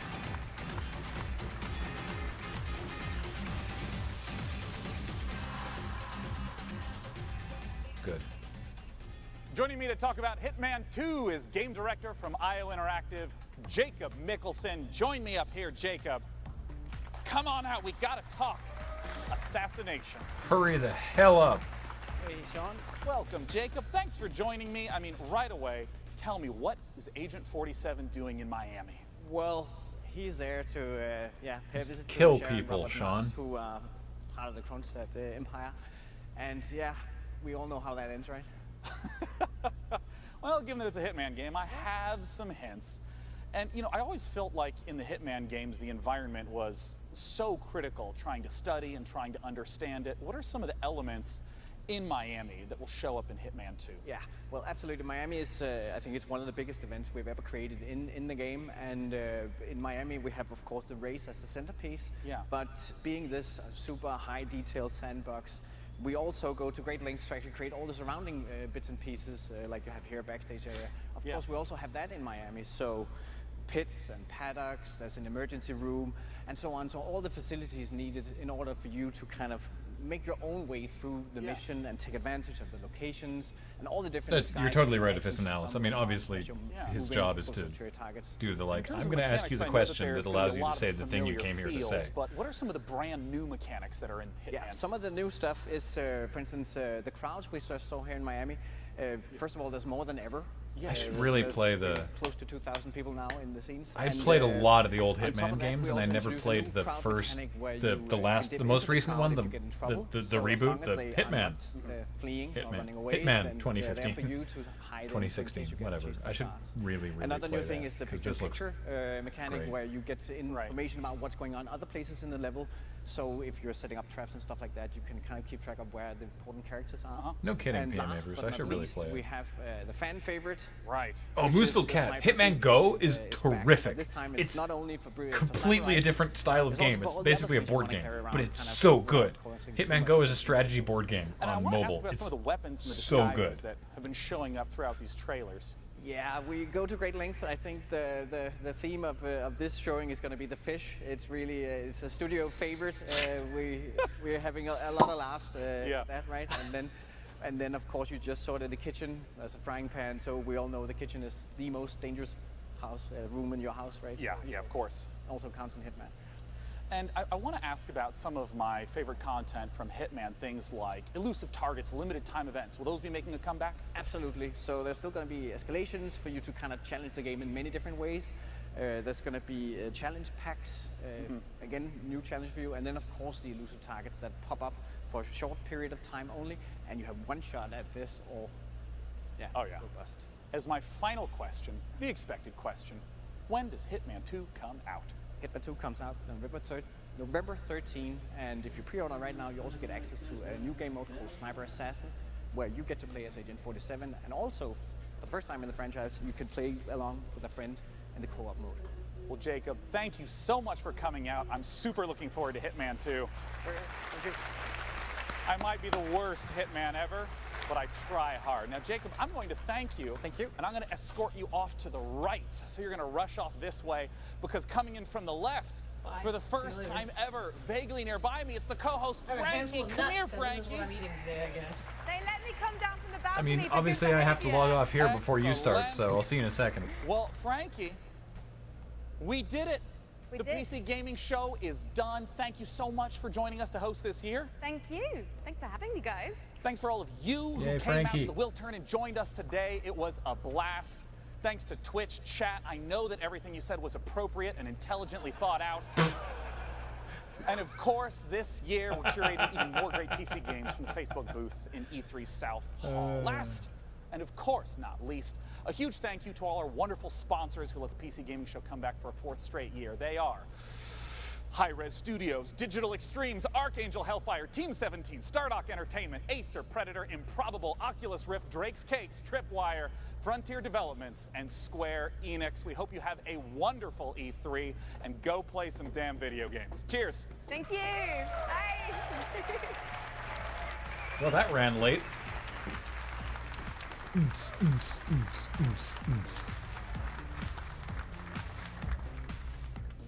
Give me ooblets. Ooblets all day.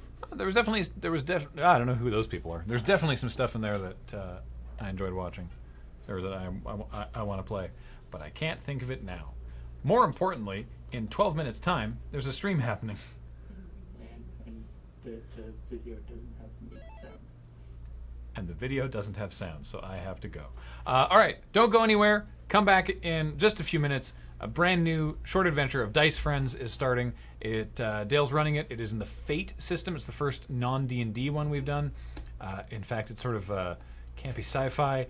It's called The Enigma of the Star Tunnels. It's going to be great. Come back in 10 minutes for that. Thanks so much for joining us today for Checkpoint, and we'll talk to you soon. Bye-bye. Oh, there's all these subs. Oh, I'll do them. Heather's going to do the subs. I'm going to do the subs. Auto starting user. That's not the right starting user, is it? Who knows? I'm going to read a lot of names real quick. I'm trying to find you the correct starting user. Hang on. It's this one. And then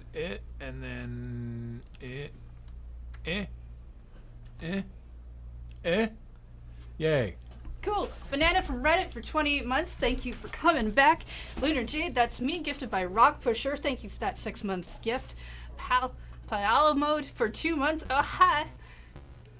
Stock Trading River Otter for 14 months. How go the 3 E's?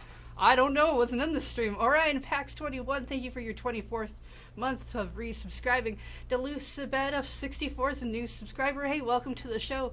Fox Fear for 4 months. Battle Royale basically describes trying to snag a rideshare in my city. Whoa.